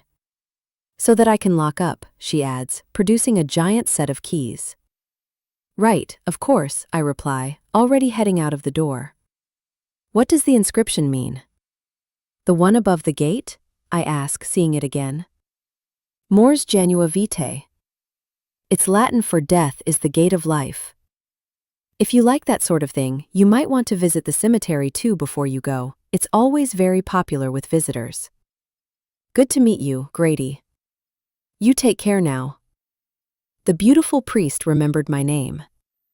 She closes the large wooden door in my face before I can reply. Then I hear the jingle of keys and the unmistakable sound of heavy bolts sliding into place. Locking church doors seems like a strange thing to do on a tiny island that has no crime. I do what I always do after meeting someone I like. I replay the conversation in my head, reliving all the moments I wish I could change, hoping I wasn't quite as awkward as I fear I might have been, and thinking of all the things I should and could have said better. I start to walk away from the church, but then hear what is becoming a familiar sound on the other side of the locked door, the crackle of a walkie-talkie. Devout atheist. Columbo wanders off toward the cemetery at the back of the church, and I follow like the obedient owner that I am. The corner shop doesn't open for a few more minutes, so we have some time to kill. My tired mind is now preoccupied with my missing wife and the woman I just met. I feel as though I've been unfaithful for finding someone else attractive. I never cheated on my wife, but I sometimes worry that she didn't love me like she used to, that maybe I disappointed her in some way. There were a lot of conspiracy theories at the time after Abby disappeared. Her colleagues at the newspaper were sure that it was something to do with her work, because of the antique doll that was found in her abandoned car. They thought that she was investigating the wrong person and was silenced. I didn't agree with them at the time. I thought it sounded too far-fetched. But the newspaper article someone slipped under the cabin door must mean something. I need to talk to Cora and find out what she knows, if anything. But I don't know what to say to the woman. Abby was the one who always knew what questions to ask. People are a tricky landscape to navigate. The cemetery is large for a place with such a small population. Some of the ancient headstones are too weathered to be able to read the names once engraved on them, while other old stone slabs covered in moss are leaning at precarious angles or have completely fallen down. There is a section of more recent-looking graves toward the back of the cemetery, and I wander over to take a look. I am not religious, more of a devout atheist, but I sometimes wish that I had faith. I believe that when we're gone, but that doesn't mean I don't respect other people's beliefs. Whenever I wander through an old graveyard like this, I read all the headstones and make up stories for the people buried beneath them. I don't have to make up a story for the next one I see. It stands out from all the others as it is bigger and made from black stone, and I instantly recognize the name. Charles Whitaker's headstone is impressive, though the epitaph isn't what I would have expected. Charles Whitaker. Go away, I'm still writing. Loved by all, known by none. Alone at last. Close by, I spot a mound of freshly dug earth and see an empty grave. The hole is dark and dank, and so deep I struggle to see the bottom. I stumble backward, afraid of falling in. Being buried alive is one of my all-time biggest fears. Maybe someone died recently, and the islanders are getting ready for a funeral. That would explain why they were ringing the death bell and why only 24 of the 25 candles were lit in the church. My tiredness is catching up with me, but I walk a little farther and notice that there are a lot of children's graves. There are 12 that are almost identical, made in the same style and size. The only thing that is different about them are the names carved into the white marble. They all have the exact same date, just over 30 years ago, engraved on them, and I wonder if the children got sick with the same thing, something which they might have survived had there been a doctor on the island. The Children of the Mist, says a voice behind me. I turn so fast, I'm surprised I don't have whiplash. An elderly woman carrying a walking stick is standing there. She has long gray hair that has been woven into a neat plait resting on her shoulder, and she's tall, so tall that she stoops a little, as though embarrassed by her own height. She's dressed head to toe in tweed, wearing a stylish coat with the matching tartan hat, and I wonder if she might be Sandy's mother. "You shouldn't be here," she says. "I'm sorry. I didn't mean to intrude." "You should go. Leave while you still can. Before it's too late," she whispers, staring intently at me before looking over my shoulder. I turn to see what she's looking at, but there is nobody there, and when I turn back, she is gone. "Hello?" I call, wandering through some of the headstones, but there is no sign of her. I start to wonder if I imagined her, like I imagined seeing Abby. Then I wonder if I'm losing my mind. I think maybe I just very badly need to sleep. Columbo and I hurry out of the cemetery and back toward the village green. The shop should be open by now. It's impossible not to notice how picturesque and quaint this little corner of Amberley is. Walking around it feels like stepping back in time. The pretty little gardens in front of the thatched cottages are neatly kept, hiding behind dainty white picket fencing. Immaculate window boxes explode with perfect blooms of colorful flowers. Everything is freshly painted and tidy, no sign of any litter or graffiti, unlike in London. Up close, I can see that the thatched cottages all have quirky names above their different colored front doors. Wits End, Middle of Nowhere, and The Last Straw. Someone on the island has a sense of humor. It continues with the old-fashioned street signs. At one junction, a wooden crossroads sign points in 3 directions. One street, another street, lane with no name. There is a small row of shops, including a butcher's, a bakery, and what looks like a gift shop selling mainly candles, and everything looks perfect. A little too perfect, perhaps, until a large Highland cow walks down the lane and comes to stand in the middle of the green. I've never seen one before. Her distinctive horns look almost prehistoric, and her woolly coat is gray with wavy strands that look silver in this light. Columbo barks, but the cow just stands and stares in our direction, one eye peeking out from her shaggy mane, watching me. She turns and walks away, her tail swishing, and I cross the road and head toward Christie's corner shop. "Back so soon?" Cora asks before I've even stepped inside. I guess the little bell above the door lets her know when someone comes in, but it's as though she knew it was me before she saw me. Don't mind Daisy, our Highland cow. She's the island's unofficial mascot, a real sweetheart and ever so friendly, despite the horns. "Good to know," I say, taking in today's all-green outfit. "I forgot to get coffee yesterday." "If it's real coffee you're after, I can help. If it's those strange pods some people like for their machines, I'll need to order them from the mainland for you." Real coffee would be just fine. There was a cafetiere in the cabin. Cora points me in the right direction, and there is a surprisingly good selection. "How's the book coming along?" she asks when I pay. "You sound like my agent," I tell her. The bell tinkles again, and the door opens just enough to reveal a middle-aged woman. She is dressed as though there is a blizzard outside, even though it's pretty mild for the time of year, and is pushing a vintage-looking buggy, which she struggles to get inside the shop. I rush to help.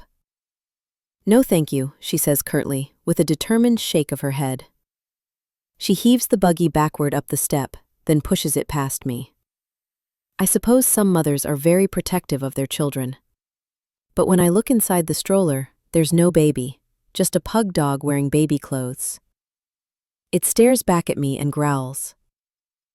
Cora raises one of her barely there eyebrows. "And don't worry about our Ada," she whispers, when the woman and her buggy have disappeared down an aisle. She's a funny one, comes in every day. Sometimes she steals a chocolate bar and hides it beneath the baby blankets. I pretend not to notice. "Does she have a baby?" I whisper back, wondering if I imagine seeing a dressed-up dog. Cora shakes her head, leans closer, whispers again. "No. She did have a child, but she lost it. Lost the plot, too, when it happened. Ada is harmless, just a bit broken is all." I know the feeling. I need to find out what, if anything, Cora knows about my wife. And whether Cora Christie used to be Coraline Thatcher from the newspaper article. Looking at her now, it seems like a bit of a stretch. "Have you always lived on the island?" I ask, and the smile vanishes from her face. Why do you ask? Just curious. Curiosity doesn't only kill cats, she says. Amberley is the only place I've ever thought of as home. If Cora is Coraline, if she killed a man who raped her daughter and went to prison for it, then I need to be sensitive about what I ask. Maybe I'll take a newspaper, I say, picking up a copy of yesterday's Times. Have you ever been interviewed by a journalist? Cora laughs. Why would a journalist want to speak to me? I don't know. Something you might have done in your past? Cora's face looks very serious all of a sudden. Well now, let me see. I did do a terrific job of pricing up all the tinned food that was close to expiration date last week. I'm surprised that there wasn't a gang of press on my doorstep, desperate to get an exclusive interview and ask me all about it. She laughs again. I don't. Do you have a daughter? I ask, and the smile vanishes from her face. Are you okay, Grady? You're looking a little tired, if you don't mind me saying so. I do mind. Patience comes with an expiration date, too. I don't blame you, she continues. I'd have trouble sleeping in an old haunted cabin in the woods, perched on the edge of a crumbling cliff, wondering if I'd ever wake up or whether I'd die in my sleep when the place fell into the sea. Which it will, it's only a matter of time. You do know Charles Whitaker died in that cabin? Cora hands me my bag of shopping but doesn't let go when I try to take it. She has a surprisingly strong grip. I don't believe in ghosts, I say. Do you believe in tea? She asks, still holding the bag. Bog myrtle tea is wonderful for insomnia. I didn't say that I had. The tea is made here on the island, and it's very popular with visitors. She reaches beneath the counter and puts a small floral cardboard box inside my bag. Try it, on the house. You can't write a bestseller if you're dead tired. Clearly confused. I start heading out of the village. Other than coffee, I feel like I didn't get anything out of that visit. Why couldn't Cora give me a straight answer? Is she hiding something? Maybe the sweet old lady running the corner shop is a killer. Or perhaps she is just a bit aloof in general? I don't know what to make of any of it. Abby was so much better at reading people and asking the right questions. Columbo stops outside the butcher's, sniffs the air, and stares up at me. You're quite right. We could do with a decent dinner after Midge's cooking last night, I tell him, and the dog wags his tail as though he understands. Also, I figure meeting a few more of the 25 residents will surely help me to figure out what is really going on here. One of them has to know something. The shop stands out from the others with its traditional red and white Victorian awnings and old-fashioned signage. The door and window frames have all been painted a bright red color, and there are glazed tiles depicting sheep. Bill's Butcher's looks like something from an old film and also appears to be closed, so I'm surprised when I try the door and it opens. Another little bell tinkles to announce my arrival. Bells are obviously popular on Amberley, and a small woman with jet black hair and olive skin appears behind the counter. Almost as though she had been crouching down, hiding beneath it, hoping that I wouldn't come inside. She does not look like a Bill. Hello, I say, feeling unwelcome. But then she smiles, and her whole face lights up as though someone just switched her on. I see she is wearing a necklace spelling out the name Mary. Good morning, Mary replies with a Spanish accent I did not expect. She speaks as though on autopilot, smiling so much it is a tad unnerving. She's a neat and tidy-looking woman with minimal makeup and not a hair out of place. A little younger than me, I think.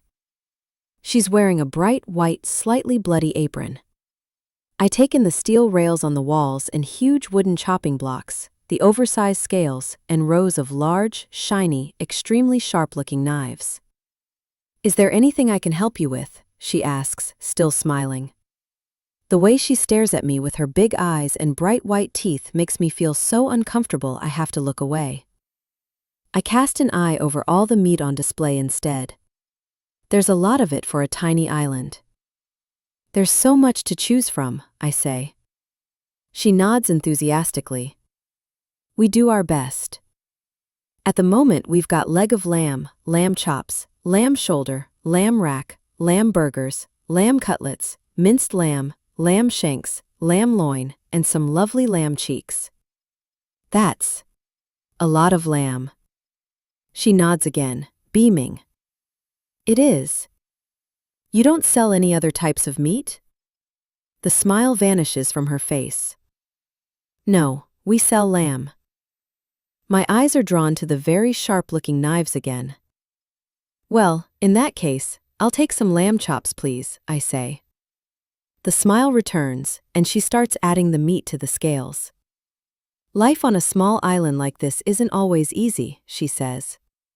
Meat is best fresh, but the ferry only sails once, sometimes twice a week, so we slaughter our own in the abattoir out back. She turns to look over her shoulder at a door behind the counter. I look too, and think I see someone standing there behind the frosted glass, but maybe it was just a trick of the light. Everything you see here, she says, looking back down at the meat counter, would have been alive and well only a day or so ago. Walking around, breathing the sea air, feeling the sun on its back. Now they're dead. Just like that, their life is over. Finished. Extinguished. Ended when it had barely begun. How is the writing coming along? The unexpected question tacked on the end of her speech knocks the wind out of me a little. I didn't realize she knew who I was too. Small island. Everyone knows everything about everyone here, she adds, as though reading my mind. I'm starting to realize that. Nobody has any secrets on the Isle of Amberley. I hope you left yours behind. Her words somehow feel like a threat and a warning at the same time. Writers don't have secrets, and if we do, we hide them inside our books, I tell her, but she just smiles. You have a beautiful accent. Are you from Spain originally? I always find that fascinating about the British. The way they don't ask what they really want to ask but still expect to find out what it is they want to know, she says. Sorry, you've lost me. Again, no. You are lost because of you, not me. You asked if I was from Spain, but what you really wanted to know is why I am here, on Amberley. She's clearly confused. I was actually just trying to make polite conversation. Why are you here? I ask, indulging her. Why does anyone do anything? There are only ever two reasons, for money or for love. In my case, love. I was living in Barcelona when the love of my life walked into the cafe where I worked. That was 5 years ago. We've been together ever since, and being married to a butcher has plenty of advantages, she says, smiling again. I stare at the Bill's butcher sign on the tiled wall behind her. Well, Bill is a lucky man. Bill is dead, she replies, still smiling. Oh, I'm sorry. Don't be. I was talking about Alex. We took over Bill's butchers when Bill had a heart attack. We were here on holiday, just visiting the island, but ended up running the business. It was a case of right time, right place. Not for Bill, I can't help thinking. The door behind the counter swings open. I catch a brief glimpse of the room it hides, filled with lots of shiny metal surfaces. There is what looks like an operating table in the middle, with a carcass on top. And a saw. The bloody limbs almost look human. Gosh, sorry, didn't know we had a visitor. A skinny young woman says, quickly closing the door. They kiss, and I feel a little old and out of touch for assuming that Alex was a man. Alex, the woman, has short blonde hair, round rubber earrings that stretch holes in her lobes, and when she wipes her bloody hands on her otherwise crisp white apron, I see that she has tattoos on each of her fingers. A skull, a star, a sun, a moon, and a heart. She catches me staring and smiles in a way I find deeply unsettling. How delightful, a visitor, out of season. She speaks the way someone does when they have known nothing but wealth. It catches me off guard because her posh British accent doesn't match her appearance. It's out of sync, like when the sound doesn't match the image on your TV, and your brain can't immediately process what is wrong. I hope you're not writing about us in your book. You and Mary? The island. This is a quiet place. A peaceful place. A private place. We don't need authors or journalists coming here, writing about Amberley, attracting even more visitors and turning our home into some sort of Scottish island Disneyland. We like things the way they are. She says it all with a friendly smile, but her words still sound menacing. Did a journalist come here? I ask, wondering if she was referring to Abby. We get a lot of visitors during the tourist season. Too many, it's impossible to remember them all. Mary interrupts. And they're all the same, Alex adds. Mary smiles apologetically, then wraps the meat in paper before placing it inside a red and white stripy bag. I've added some lamb sausages for the dog, my treat, she says, smiling at Columbo, who is sitting outside staring in through the window. I thank her, pay, and then turn to leave. The little bell tinkles when I open the door. Thanks again, I say. Neither of them replies, but when I look over my shoulder, their big white smiles are still firmly in place. The people on this island are strange, all of them. I don't think I'm imagining it. But maybe that's what happens when you're cut off from the real world for too long. One-man band. The older I get, the less I understand the world and the terrible things that people do to one another. Being an author is like being in a one-man band, and I like that aspect of my job. I enjoy the safety of solitude. Other people baffle me these days, and not in a good way. The horror inflicted by humans that Abby used to write about for the newspaper seems even more foreign and strange and disturbing to me now. I find it hard to comprehend that people capable of such things are the same species as us, and it makes me want to run away from the real world even more. I suppose, in so many ways, that is exactly what I have done. As Columbo and I climb the hill and make our way through the forest, I feel a little bit jealous of my dog. He doesn't have to deal with a world that is frequently too loud and too awful. His days are almost always the same, and so long as he is fed and walked and loved, he is happy. I wish my life were so simple. Still, there is lots to be grateful for, I remind myself. Again. I look forward to retreating to the cabin, a safe place to seek shelter from the madness of the real world. Until I open the door. Someone has slipped another envelope beneath it. It has the words "Read Me" written on the outside again, and contains another newspaper article written by Abby. The 8th of January 2019, The Times, page 7. Private family funeral for Victoria Spencer Smith ruined by press intrusion. Abby Goldman. What should have been a private family funeral for Victoria Spencer Smith resulted in violence and 2 arrests yesterday. The wife of MP Alfie Spencer Smith died last week, 2 weeks after her husband's affair with his secretary was front-page news for several tabloid newspapers. According to friends of the family, Victoria was hounded by photographers once the news broke. She was followed everywhere, felt trapped in her own home by journalists camped outside, and withdrew into herself, shying away from the support she clearly needed. She was convinced that her phone had been hacked, and felt she couldn't talk to anyone about what had happened. Victoria Spencer Smith took her own life. The coroner's report said that there was a high risk of further deaths in similar cases if harassment by the British press was not stopped, or at least tackled. It is true that the whole family were pursued after the revelations about her husband's affair. Even the couple's teenage daughter Alexandra was followed to school and photographed by the press. It was Alexandra who threw a brick at one journalist, breaking his nose, when she discovered him looking through the family's bins after the funeral service. The journalist and another photographer were arrested, but it didn't stop other press camping outside the family's home again overnight. Victoria Spencer Smith's 16-year-old daughter posted an emotional video of herself on social media after the funeral. In the video, which has since gone viral, she cut off her long blonde hair in protest, blaming the press for her mother's death. I confess I don't remember reading this newspaper article by Abby before. She always read my books cover to cover, but I didn't read every single story that she wrote. There were so many. Perhaps, in hindsight, I should have. Maybe then I would understand why someone wants me to see these articles now. They clearly have something to do with her disappearance. I just don't know what. Sweet sorrow, 1 week before she disappeared. Abby. Sometimes I just want to disappear. I know I have a lot to be grateful for, but I don't like my life. I want something else, something different, something more. And if I don't do something about it soon, it will be too late. I woke up one day and thought, is this it? Is this really all I'm going to amount to? All I'm going to achieve? And I just can't get those thoughts out of my head. Maybe everyone feels like this.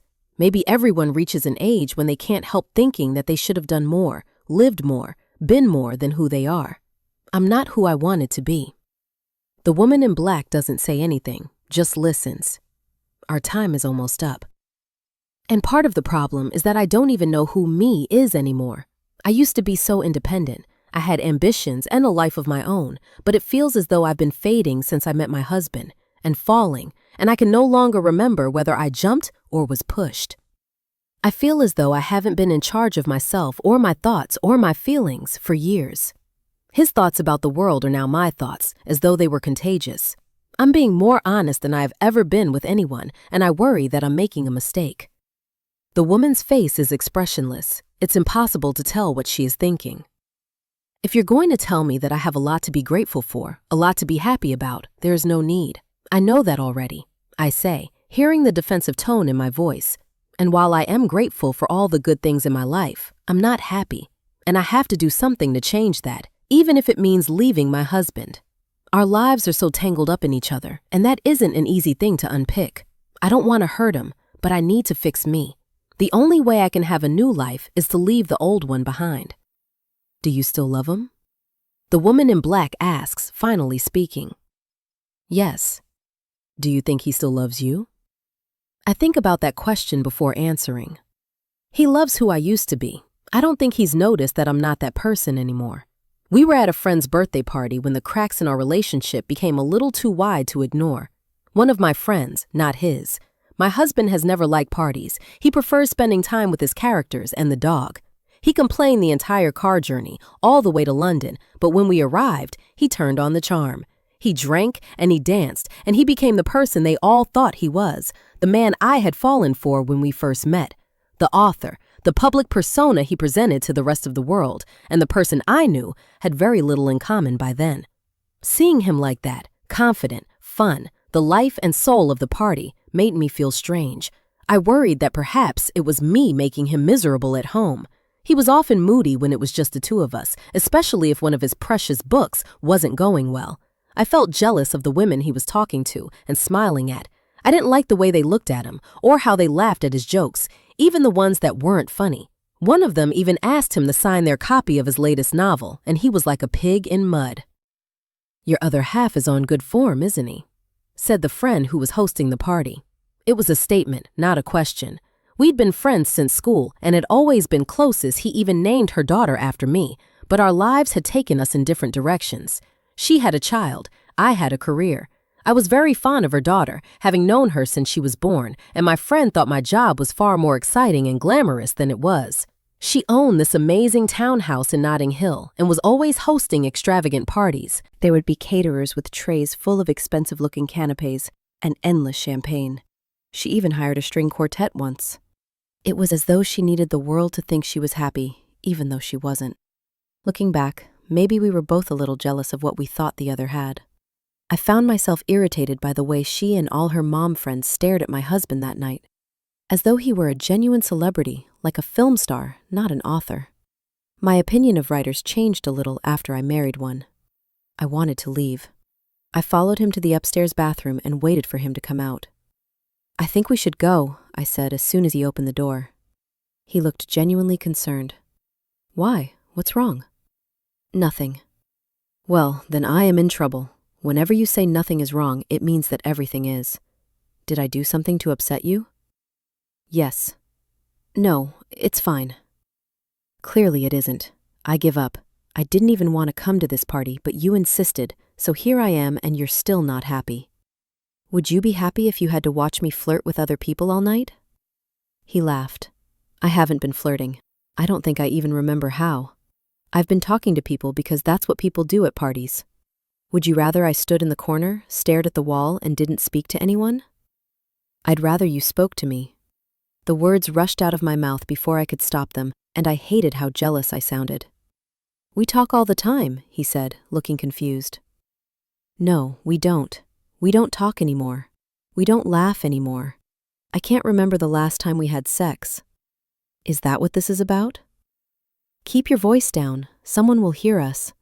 I'm sorry if I've been a bit distant. A bit distant? We're like two strangers sharing a house. Don't say that. It's true. You don't even touch me anymore. Not even to hold my hand. I'm sorry, he said, taking my hand in his.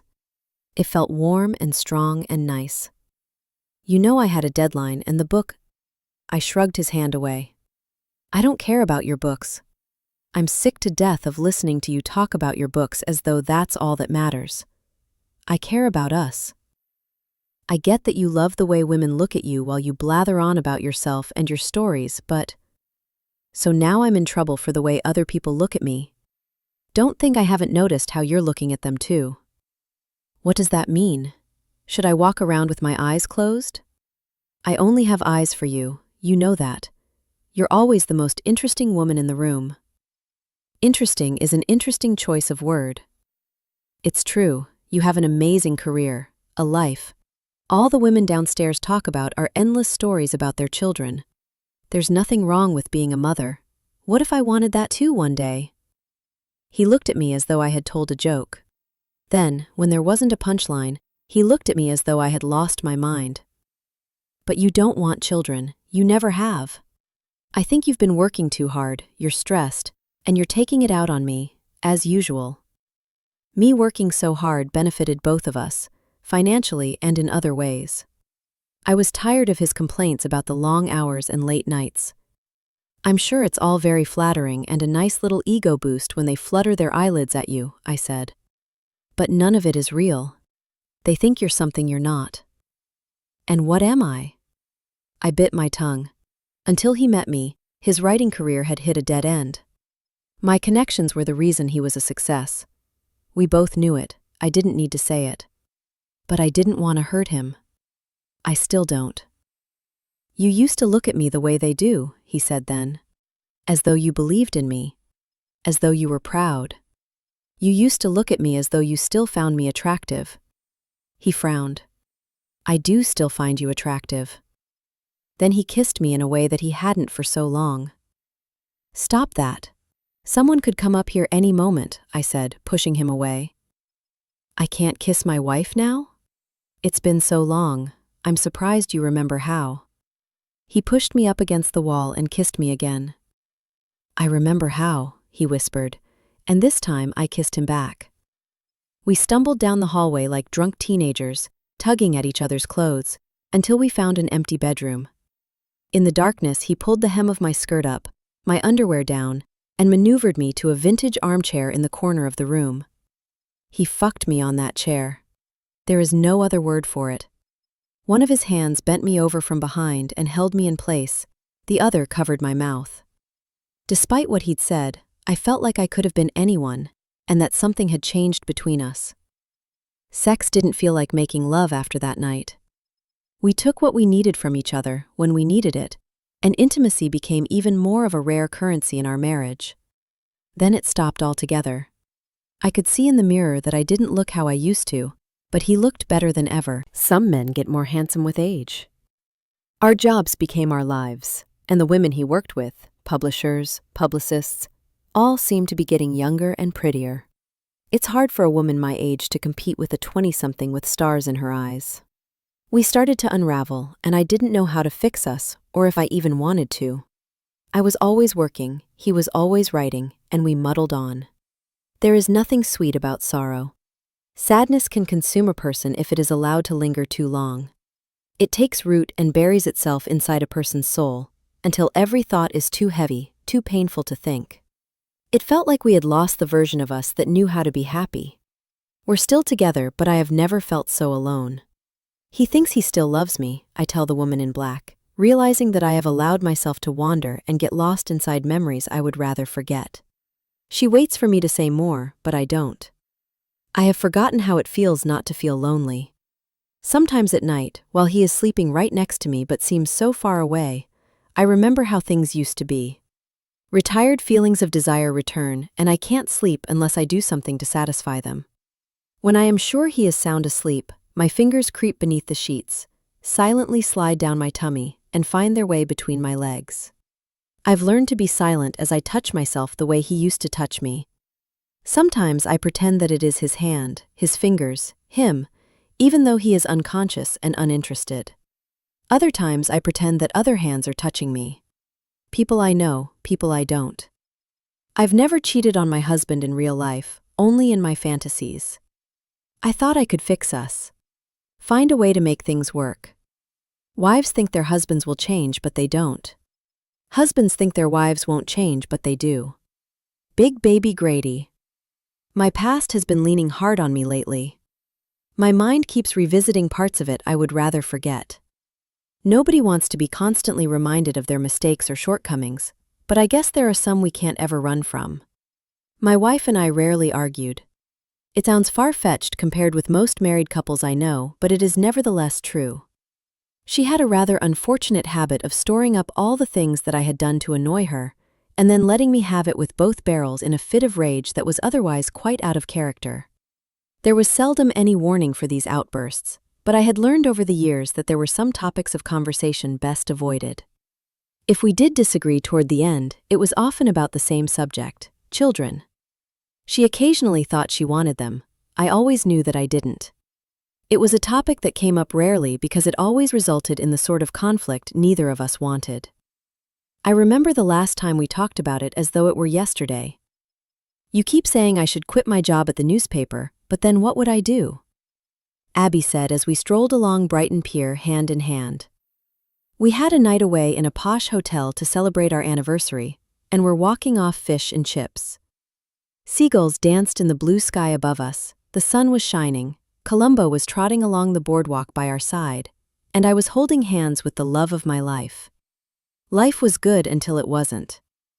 Be at home. Be with me, I replied, pulling her closer and kissing her. You spend all day writing. What would I do? Abby asked, pulling away. I'm sure you'd think of something. Something less dangerous than being an investigative journalist. Something that didn't mean us spending so much time apart. Oh look, a Zoltar machine, she said, dragging me toward the entrance to the arcades at the end of the pier. Do you remember this, from that film? The one where the kid wished he was big? It was called Big. Okay, genius. We should ask it to tell us our fortune, and then make a wish. She found a coin in her purse and slotted it in the machine, then closed her eyes. What are you wishing for? I asked. Obviously, I can't tell you that or it won't come true. The animated fortune teller came to life and started speaking. It sounded mostly like gobbledygook to my ears. Abby, who was normally so mature and sensible, suddenly resembled a child. She had a mind mostly ruled by logic, but a soft spot for anything related to fortune-telling. Zoltar stopped speaking and a paper ticket popped out of the bottom of the machine. She snatched it, her smile vanished, and then my brave and courageous wife cried. What's wrong? What did it say? I asked. Nothing.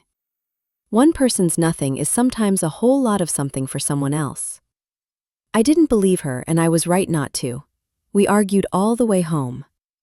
The car journey was punctuated by awkward silences or my wife listing ways in which I'd disappointed her. The subjects were all the usual suspects. I was selfish. I didn't pull my weight around the house. I wasn't affectionate enough. I forgot our anniversary. I confess that I did forget. That's why I booked a last-minute night away, and I chose somewhere relatively close to home so I didn't have to take too much time off from editing. You care more about your books than you do about me, she said, and not for the first time. Then she talked about maybe wanting to have a baby. It wasn't the first time she said that either, but just like all the other times, she offered no explanation for how us having a child would work in reality. Abby's job took up almost all of her time. I needed quiet to write. Neither of us had family who could help with childcare, so who was going to look after our baby if we had one? Unless you're going to take at least a year off, which you've always said you can't because of your career, and never work full-time again, I don't see how it is possible, I said gently, trying to concentrate on the road ahead. Abby folded her arms across her chest. If it was something you wanted, we would find a way.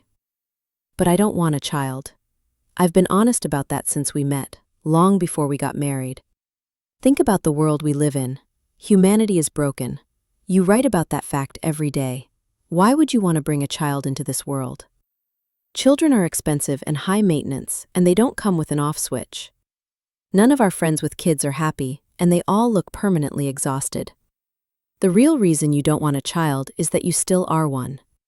I'm married to a big baby. You're so selfish. You're right. I am.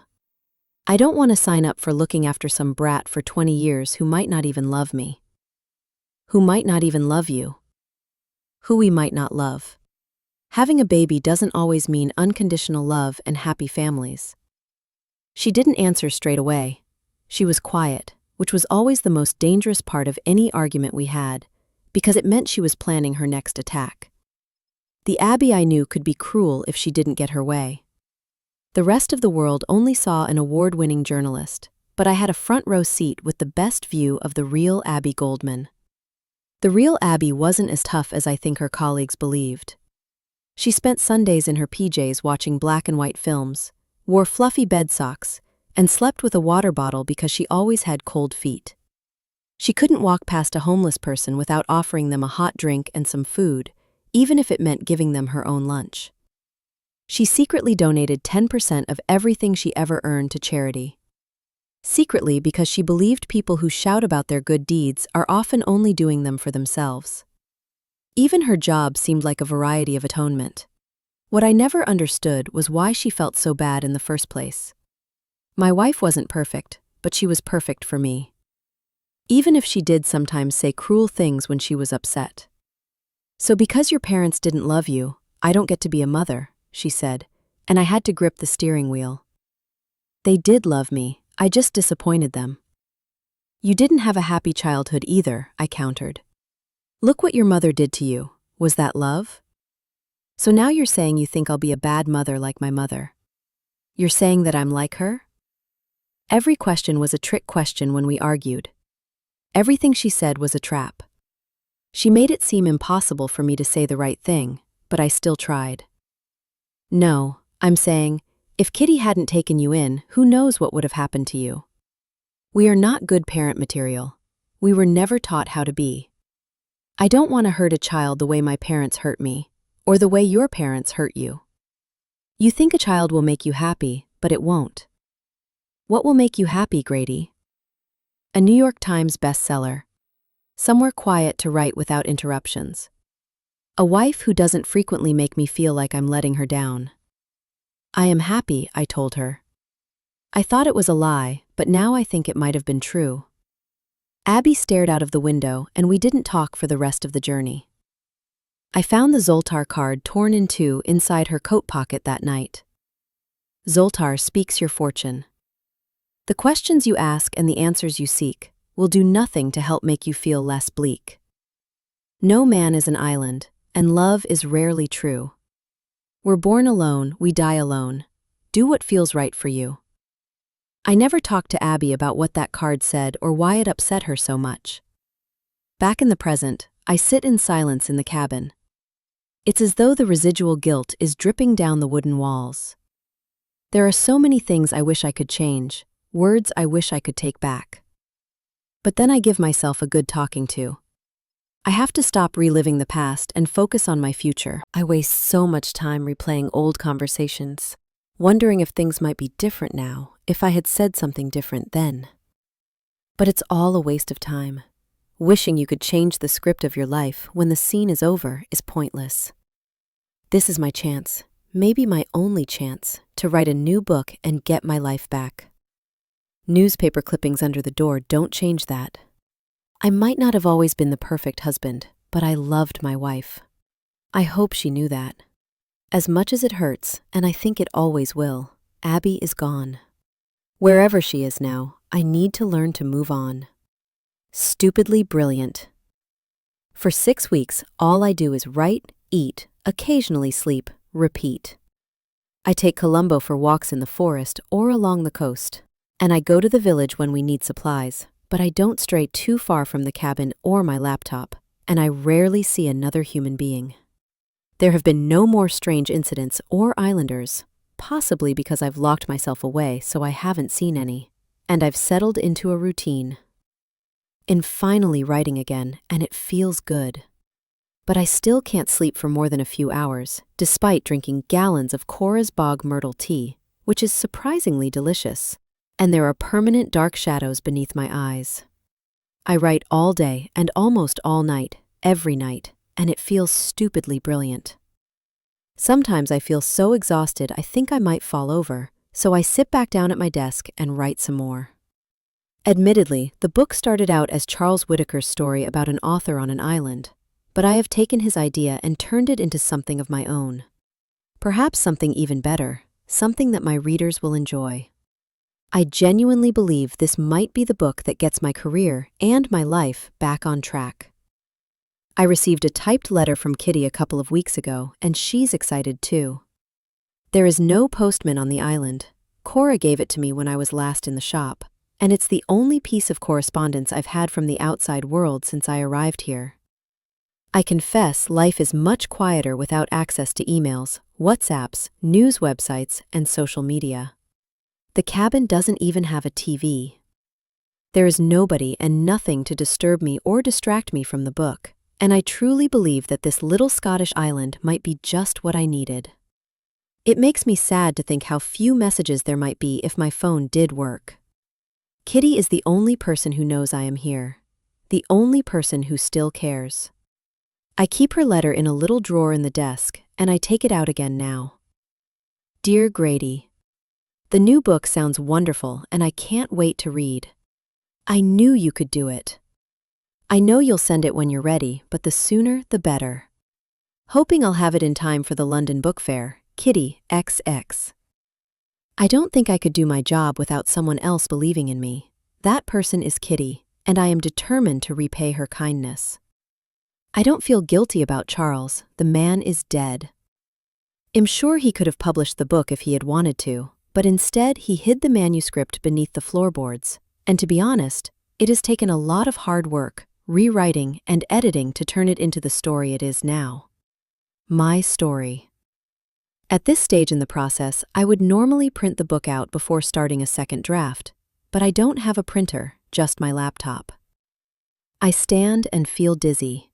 The edges of my vision blur a little, and I have to lean on the desk to steady myself. I'm so tired, but I can't sleep. I mustn't even try. And I mustn't let my mind wander to thoughts of other things. Like my wife.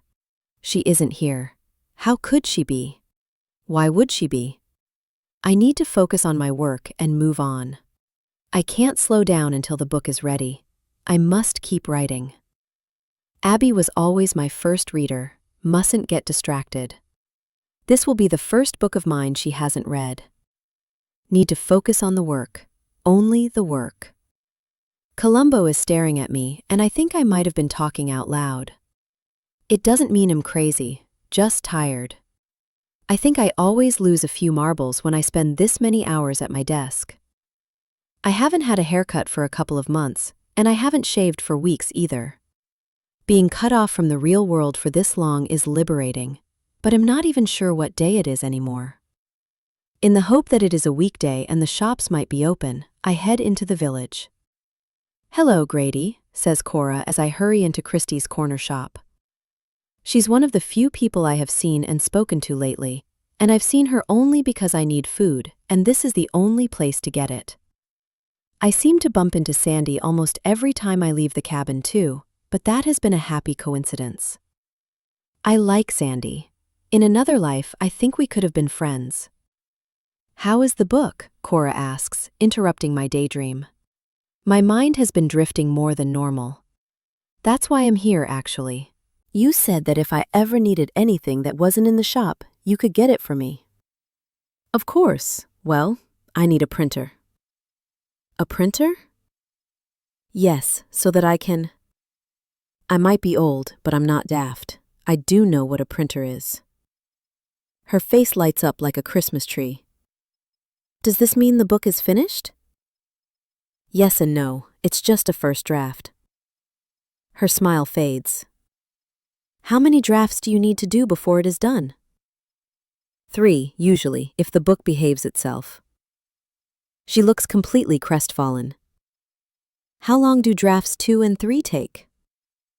That's a bit like asking how long a piece of string is. I laugh, she doesn't. But they normally take less time than draft 1, a few weeks at most. Then good for you. She beams as though she is genuinely happy for me. And good for us, she says beneath her breath. What do you?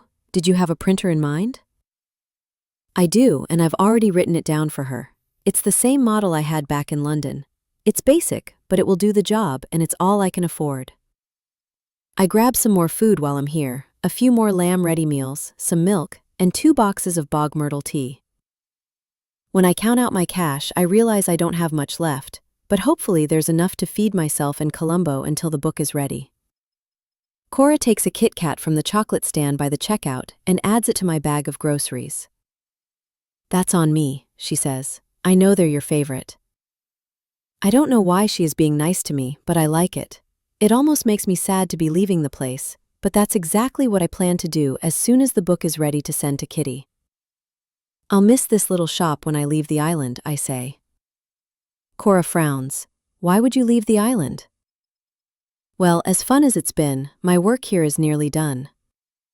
Her smile returns. Well, see. Backseat driver. 2 days later, there is a loud knock on the cabin door. This came for you on the ferry today, Sandy says. Thought I may as well bring it straight here, rather than watch you try to lug it up the hill all the way from the village. She stares at my new beard before pointing down at a large cardboard box. It must be the printer. Goodness knows how she carried it here. Thank you. Do you want to come in for a? No, don't want to disturb you. I hear you're close to finishing the new book. But if there's anything else you need, don't hesitate to tell me, she says, already turning to leave. Actually, when is the next ferry to the mainland? Grady, every time I see you, you talk about leaving the island. A woman can take these things personally, you know. It's just that I might be going back soon. She frowns. But you haven't finished the book. Well, I probably will before long, and then I'll be returning to London. I was never going to stay here forever. I smile, but Sandy doesn't. I know the ferry only sails once or twice a week, and I still haven't seen a new timetable. Is there one? She huffs.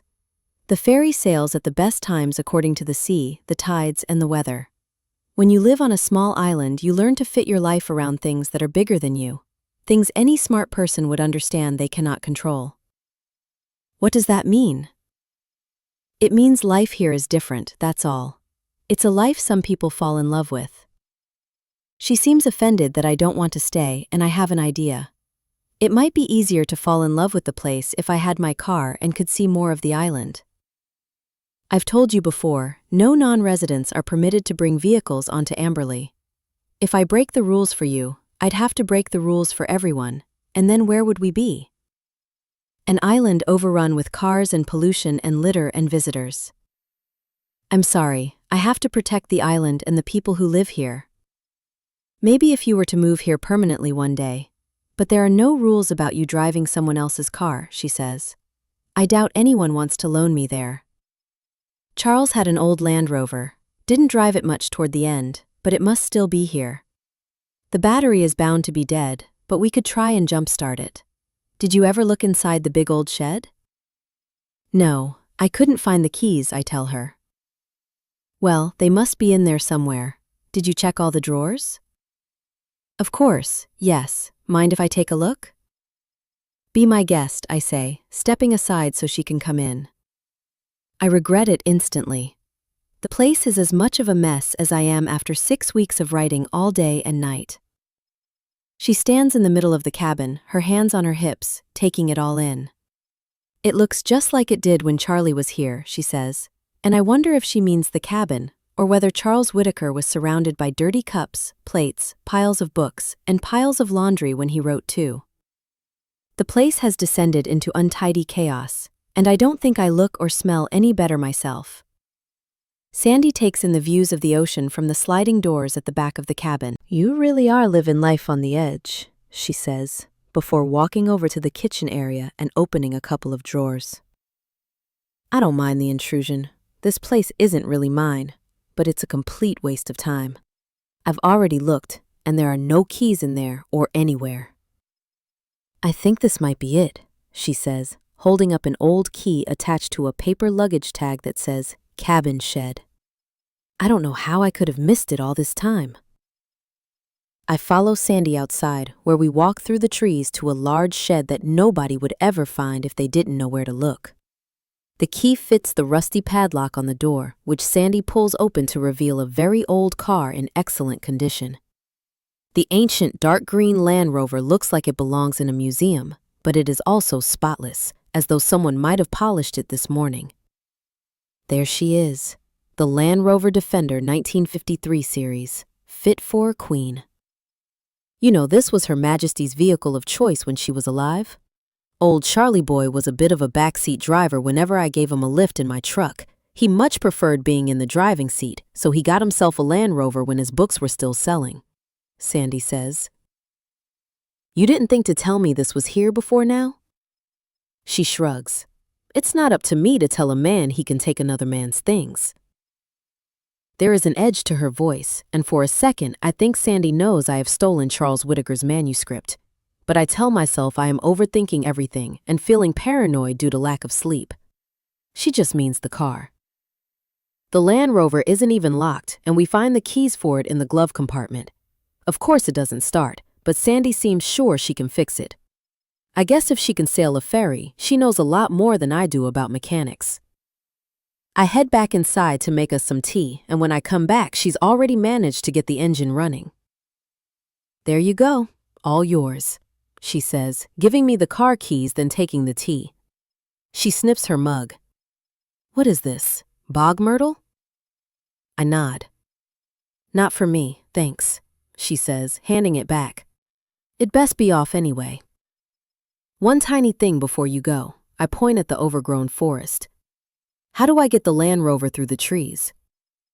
Sandy laughs. You drive it. When she is gone, I head back inside the cabin and print the book. Then I spend the next 24 hours reading it. Other than some small changes, I'm pretty happy with what I have.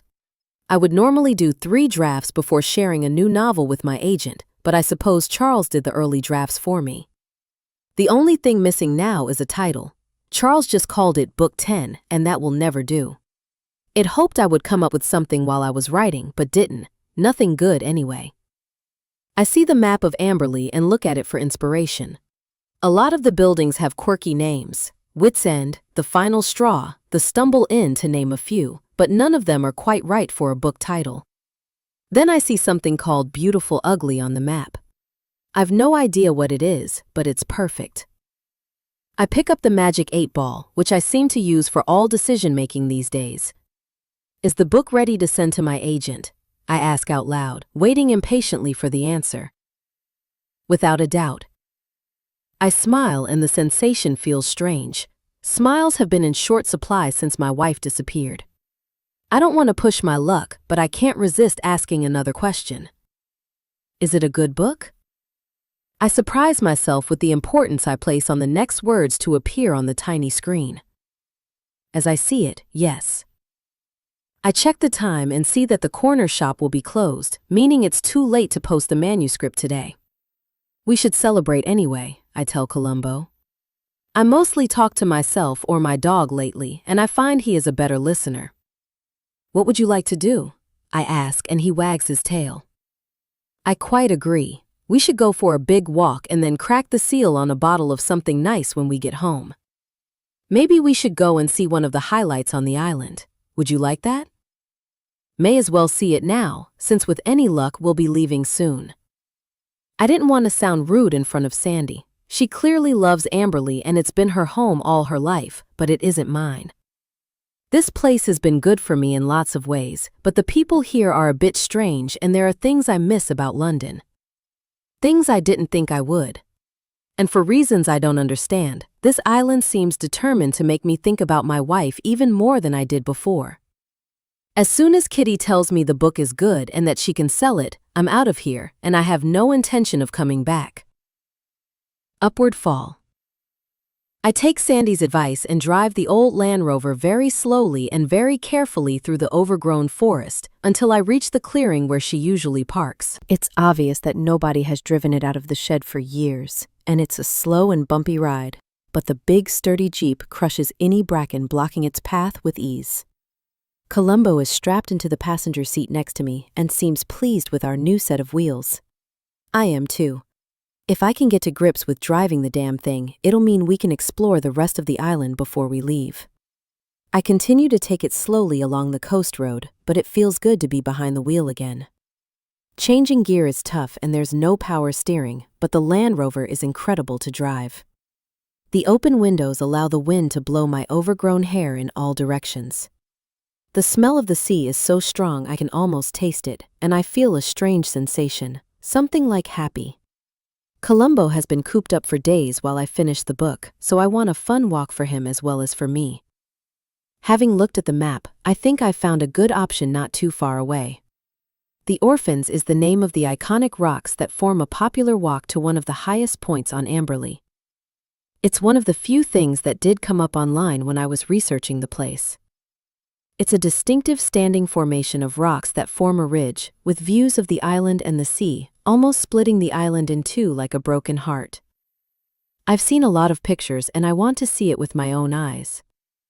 From what I can remember about what I read, it's an easy enough walk. Nothing Columbo and I can't handle. The sign in the car park suggests I might be wrong about that. Danger, the Orphans' footpath is currently closed. Well, that's disappointing. What do you think, Columbo? Should we risk it anyway? I have plenty of water and Scooby snacks. He barks, which I interpret as, yes, we should definitely climb up this mountain. Well, be fine. One of the many things I love about my dog is that he always agrees with me. We walk around the sign and start to climb up the winding path. It's steep, but with every step the views become more and more impressive. I keep stopping to take in the majestic beauty of it all. And to catch my breath. The spiky pinnacles known as the Orphans rise up out of grassy hills, bathed in sun and casting a series of long dark shadows. Dirty white clouds drift by overhead, casting shadows of their own. It takes 40 minutes to reach the top. There's no sign of danger, nothing too tricky to navigate at all, and I can't imagine why the path would be closed. That's when I see her, sitting on the other side of the stones, reading a book. Hello again, I say. She looks startled, but then her face softens into a smile. Hello, I didn't expect to see you up here, I say. God is a fair boss. The pay is shite, but I do get an occasional day off, says the Reverend. Melody Bates looks even more beautiful than I remember, and she doesn't look much like a priest today. Her long blonde hair is tied back in a perfect ponytail. The black uniform and white collar are gone too, and she is dressed in tight denim shorts and a simple white t-shirt. From where I am standing I can see her cleavage and am doing my best not to look directly at it. It's made more difficult by the ring she is wearing on a long, delicate chain around her neck. It's a silver thistle, just like the one Sandy and Midge wore. I'm starting to wonder if they're all part of a cult. Melody was reading a book when I walked over and snapped it closed when she heard me, as though embarrassed. Or as though she had been caught. She buries the paperback inside her backpack before I can see what it is. I meant that I'm surprised to see you because of the sign, I say, and she looks confused. It said that the footpath was closed. Did it? I didn't notice. I always climb up here when I have the time. It's a good place to get away from it all. Somewhere quiet to think. I would have thought that the church was pretty quiet. If there is a more beautiful place on this earth, I haven't found it, and yet so many ugly things have happened here. Do you know why they call them the Orphans? She asks, holding the ring between her fingers and looking up at the peaks of the mountain. No, can't say that I do. Rumor has it, in medieval times, a king from the mainland tried to capture the island. When the islanders saw the boats carrying his army approaching, they knew they would be outnumbered. So they sent their children up this mountain to hide, trying to keep them safe. It was the right thing to do. All the men who lived on the island were murdered straight away, the women were raped then killed, and the land was stained red with their blood. When the king's troops had eaten all the food that did not belong to them, drunk the wine that was not theirs, and taken anything of value, they sailed back to the mainland. The children were spared, but only because the king's army couldn't find them. They hid up here on this mountain until they saw the boats sail away. Their parents had told them not to come down until they came to collect them, but nobody came. Some stories say that the children starved to death or died from the cold, that they were lost on the mountain and couldn't find their way down. Others say that those poor little orphans were turned into these rocks, and now they guard the island that their parents failed to protect. That's an interesting story, I say. It is, isn't it? All nonsense, of course. Men have been causing problems on this island since forever, but these peaks were formed from volcanic activity millions of years ago, shaped by hot molten lava. You sound like quite the geologist. She smiles. Not all religious people are incompatible with science, Grady. I'm glad we bumped into each other. I've been thinking about you since we met. The beautiful priest has been thinking about me? You have? I can feel my heart thudding in my chest. I found the wedding ring that you very kindly put in the church donations box, and I wanted to talk to you about it. For a second, it feels as though my heart stops. Oh, that is all I managed to say. It will be a big help and go a long way toward fixing the church roof, but are you sure? And are you okay? If you ever need someone to talk to. I'm fine, honestly. My wife is gone. It's been difficult when I first arrived here. I thought I saw her everywhere, but I need to move on. She nods. I'm very sorry for your loss. Grief can do strange things to a person. I see a lot of loss in my job. The world is full of broken hearts, but I see a lot of survivors too. Sometimes when a person gets knocked down by life, it can be an upward fall, even though it hurts so very badly at the time. If there's anything I can... She's doing the head tilt of sympathy, and I can't bear it. I'm glad my old wedding ring is going to a good cause, I say. Okay, well, you know where to find me if you change your mind. It'd best be off. Prayers to pray, sinners to absolve, people to bury. She stands up and dusts the dirt off her short shorts, and now I feel bad. Please don't leave because of me. I'll be gone soon, I say. She shakes her head. I don't think that you will. Then she heads off down the mountain. I sit for a while and wonder if I'll ever be anyone other than the man whose wife disappeared, someone people feel sorry for and awkward around. I'm going to spend the rest of my life wondering if my wife is dead or alive. Maybe it simply isn't possible to move on from something like that, no matter how far you travel. Columbo sits next to me, and I'm grateful to have a silent companion. We share an apple while taking in the view. The clouds start to roll in a little faster, hiding the sun for longer until the air is distinctly cooler than it was before. I decide we should probably start heading back. I normally find going downhill much easier. My knees complain, but the rest of me prefers it, but something doesn't seem quite right. The journey up was straightforward enough because I could see the orphans and I knew what direction I was headed in, but on the way down, I soon start to feel lost. I find myself on a rocky mountain path that I do not recognize or remember. A blanket of low cloud has drifted across the valley while we've been hiking, making it difficult to see where we have been or where we are going. I can no longer see the orphans behind me, and I can only see a few feet ahead of me. I begin to retrace my steps, and Columbo starts to bark. I turn to see what has bothered him, but I can't see anything through the mist. Nothing at all. The wind is picked up too, and I think I hear someone calling my name in the distance. Grady!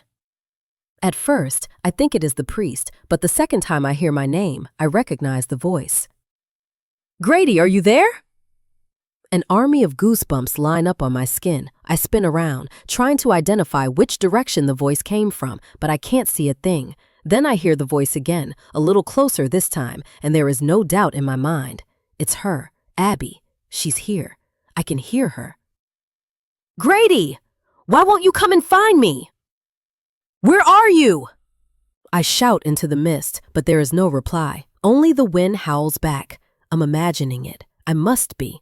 I can barely see my own hands when I hold them in front of my face, and I can't see the dog at all.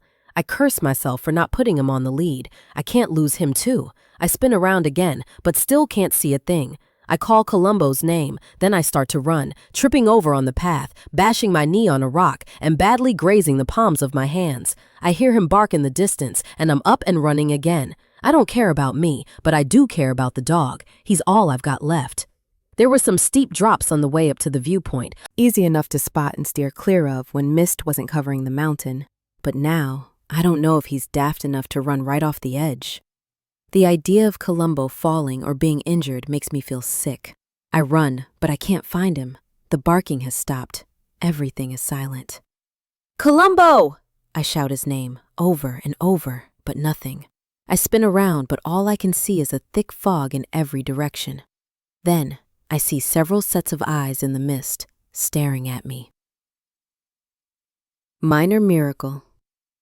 I have never liked sheep. I find them creepy, and these ones have horns. I call Columbo's name again, but he doesn't come back. I think I'm dangerously close to the cliff edge, and if something has happened to him, if he has disappeared from my life like Abby, I'll never forgive myself. Everyone I have ever loved leaves me. I can't lose him too. Columbo barks. I call him, and he runs through the dissipating mist toward me. I'm so relieved to see his face I could cry. The sheep scatter, and I grab hold of him. Then I take the belt from my jeans to fashion a lead, looping one end through his collar. I hold the other end tight in my hand.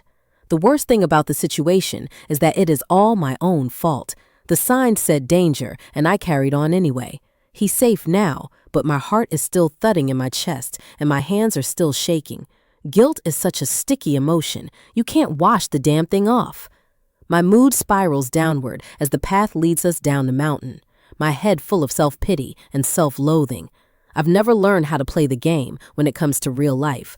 I didn't have anyone to teach me. I was raised by my Nana, who loved me, but let me live inside a world that wasn't real, reading books and dreaming of writing my own. My parents concluded that having a child didn't suit their lifestyle when I was 9 years old. They dumped me on my Nana, literally dropped me outside her flat in East London one day with a suitcase and a note. It's not something I talk about. I do my best not to think about it at all these days, but I don't know if it's possible to recover from that level of abandonment. It hurt me badly at the time. No child should be made to feel that unloved and unwanted by their own parents. But in hindsight, I'm glad things turned out the way they did. Nana was a librarian, and her home always smelled of toast, oil of Olay, and Marlboro Lights. She was a bookworm who smoked like a chimney. I used to steal cigarettes and books from her handbag, and she used to pretend not to notice. I always put the books back. My Nana died before I became a published author, and it's one of my biggest regrets. I wish she could have seen my name in print. She would have been so proud. She took care of me when nobody else did, and I still miss her every day. I wasn't an orphan. I just wished that I was. I don't think she would be very proud of me now. If she knew I had taken another writer's manuscript, stolen their story, and that I was going to pretend it was my own, she would be so disappointed. I thought that what I was doing with the book wasn't doing anyone any harm. Charles is dead after all. But now, I'm not so sure. I just keep making mistakes, and unfortunately, I'm not the only one who gets hurt when I do. Like today, ignoring the danger sign. But Columbo is okay, and that's all that matters, because I don't have anyone else in the world left to love. It feels like a minor miracle when we arrive at the car park, having somehow safely made our way back down the mountain in the mist. We clamber into the Land Rover, and I lock the doors without really knowing why. This island just gets stranger and stranger. I want to leave, but I can't. Not until my agent tells me the book is good. Not until I know she can sell it and I can find a place to live. I don't know what I'll do if she doesn't. The mist has disappeared just as quickly as it arrived, but I still feel unsettled, unsafe. When my heart rate is slowed and I've caught my breath, I start the engine and head back toward the cabin. The door is wide open when I get there, and there is something on the desk, something that wasn't there before. It's another newspaper article, and the red harmonica that went missing weeks ago is sitting on top of it like a paperweight. 18th March, 2021, The Times, page 10. Women Have Had Enough. By Abby Goldman. The recent demonstrations in London started as a peaceful vigil for a woman raped and murdered while walking home. It isn't the first time that women have taken to the streets in the hope of being heard, but something does feel different this time. One group of women were dressed as suffragettes and carried banners with the words, "Same shit, different century," a sentiment shared by many. Although it might feel like we have been here before, there is a definite change of tone. Women aren't just scared anymore, they're angry. Since the Me Too movement, there has been a global determination to change things. The Prime Minister, along with the Minister for Domestic Violence, who, despite several interview requests, refused to comment, are meeting with heads of women's charities this week, but a spokesperson said it was too little, too late. "Women have had enough" was the headline of a joint statement issued by those charities today. They gave several examples of women who have been let down by a system they say is broken. One was a victim of domestic abuse who called the police for help when she was badly beaten by her husband. In a recorded call, she was told by a senior officer, who has since been suspended as a result of this article, that the police were too busy to deal with silly rows between husbands and wives. She called a second time later that night and explained in a calm and coherent voice that she thought her husband was going to kill her. The woman was told all the shelters were full and offered a tent in the middle of winter. Listening to the recording of that call, to a vulnerable woman begging for help and in fear of her life, is even more harrowing when you see photos of what happened next. That night, her husband beat her unconscious. He broke her arm in 2 places and she lost several teeth. Her head injuries were so severe, doctors put her in an induced coma and she was in the hospital for 6 weeks. She has since relocated to I read the article twice. I don't know who the woman Abby wrote about was, but I do know that my wife often campaigned for victims of domestic abuse. As we all should. I don't understand any man who could hit a woman, but then most acts of violence baffle and appall me. This is the 3rd article that someone has left for me to find inside the cabin. I have a rule about the number 3, one that cannot be ignored. Something happened to Abby. She had a habit of upsetting the wrong kind of people. She put herself in danger, and I can't help thinking I might be in danger now, too. Old news. First thing in the morning, I grab the manuscript and the dog and jump in the Land Rover. Nothing spooky or strange happened while I was writing. Everything was fine. Good. Great even. Nothing but peace and quiet, the perfect writing conditions. But now I keep hearing things, seeing things, finding things again. The latest newspaper clipping wasn't slipped beneath the cabin door. Someone let themselves in. I don't know why someone wants me to see old articles Abby wrote before she disappeared. It's a cruel thing to do to a man who lost their wife, but I no longer care. My plan today is to send the manuscript, then find out when the ferry is next sailing back to the mainland. I thought this island was the perfect place for a writer. It all seemed so nice. But places, like people, can often seem nice at first until you get to know the real them and see them for what they are. My books mean everything to me, but nothing is worth living in fear. I'll head back toward London, find another dirt-cheap hotel if I have to. It's only until Kitty can sell the new novel and I can get a new place of my own to call home. I just hope she likes the book. My whole future depends on it. We drive out of the forest and onto the coast road and everything is blue. The cloudless sky and the calm sea are almost exactly the same shade, making it hard to tell them apart. As though there is no horizon. The weather feels like a good sign, or at least that's what I'm telling myself. Sending the book to my agent has always been the most stressful part of the process for me. I don't talk about the books with anyone until I have finished them. It's just how I have always worked. I'm fine with collaborating, and I always listen to my agent, my first readers, and my editors, because there are always ways to make any book better, and of course I want my books to be as good as they can possibly be. But this stage, before I send the book, it is all mine. And this one is perfect. I wish I had someone to celebrate with. Women used to flirt with me a lot more than they do now. They flirted with me when I was young, because everyone flirts when they are young. Then they flirted with me when I was borderline old because they thought I was successful. Now that I am neither young nor successful, flirting is an endangered species in my world.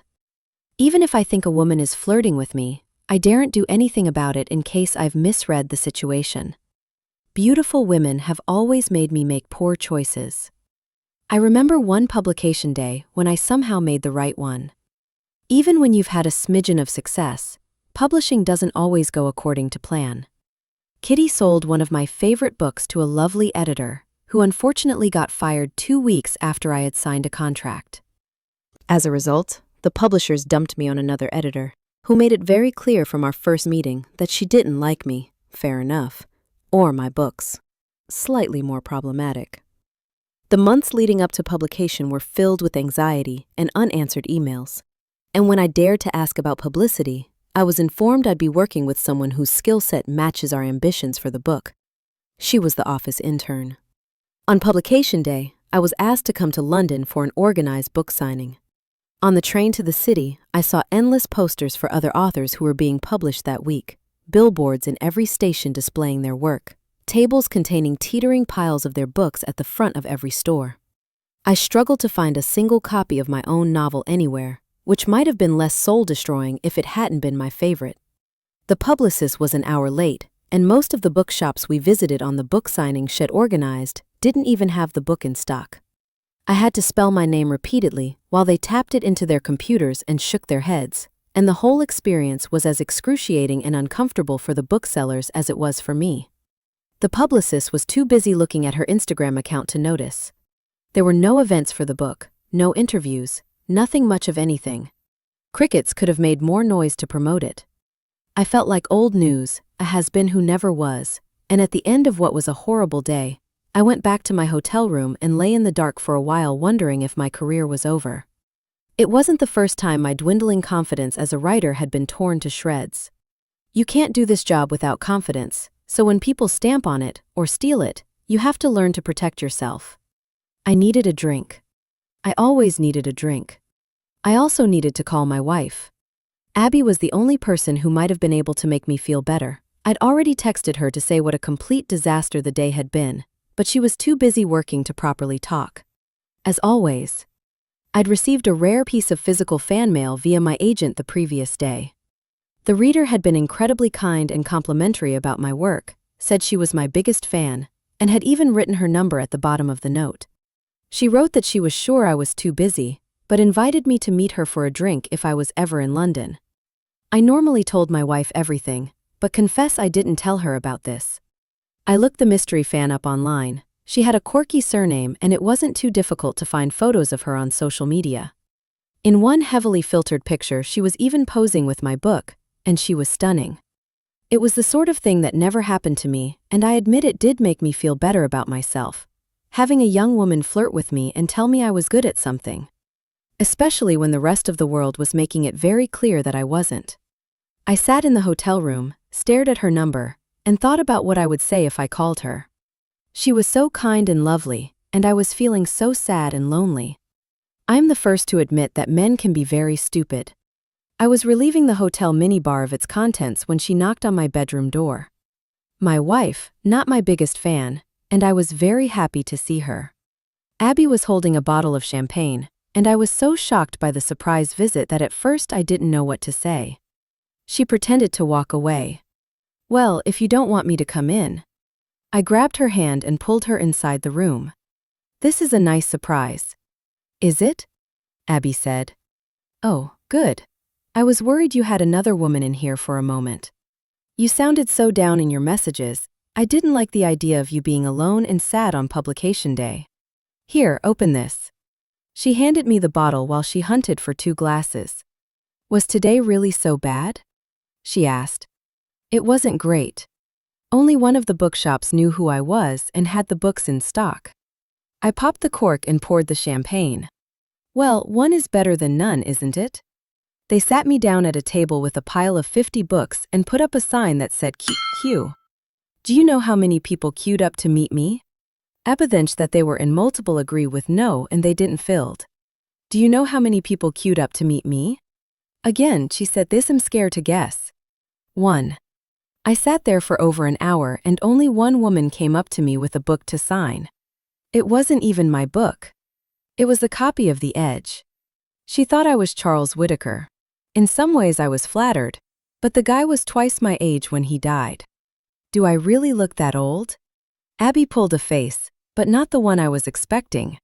Oh my God, you think I look like him too? No. Of course not, I'm sorry. What did you do? What could I do? I signed it. Happy reading, best wishes, Charles. She laughed then, but it wasn't her real laugh and I could tell she was distracted by something. Work probably. There was an awkward moment where neither of us seemed to know what to say, and it felt like I'd missed something. Well, cheers, she said, raising her glass. Yes, cheers to Charles. I took a big gulp of my drink. No, cheers to you and your book. May it fly off the shelves. It would have to be on the shelves in order to fly off them. Come on, cheer up. Publication day is supposed to be a happy occasion, isn't it? She said, taking a tiny sip before putting down her glass and refilling mine. Have you talked to Kitty? I took another gulp of champagne. Yes, she agreed publicity in the UK has been a shit show, but said the numbers still looked good. Well, there you go. Just because a few bookshops in London didn't stock it, doesn't mean it isn't selling elsewhere. It's your best book yet. Thanks. Could you tell the publishers? The book will find readers, you'll see, against all odds. She was right. It was an instant bestseller. But we didn't know that until the official sales figures were published a week later. Abby's phone buzzed, as it so often did, and when she looked at it, her whole face changed. What is it? What's wrong? I asked. Probably nothing. Tell me, someone has been emailing my boss, making anonymous complaints about me and what I've written. Now they're bombarding me with messages on social media, accusing me of all sorts. Some of the messages are quite disturbing, threatening even.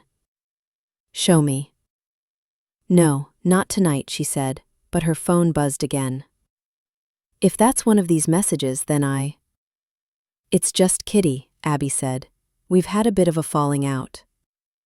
That's not like you, I know, but I did something that she disapproves of, and now she's worried about me.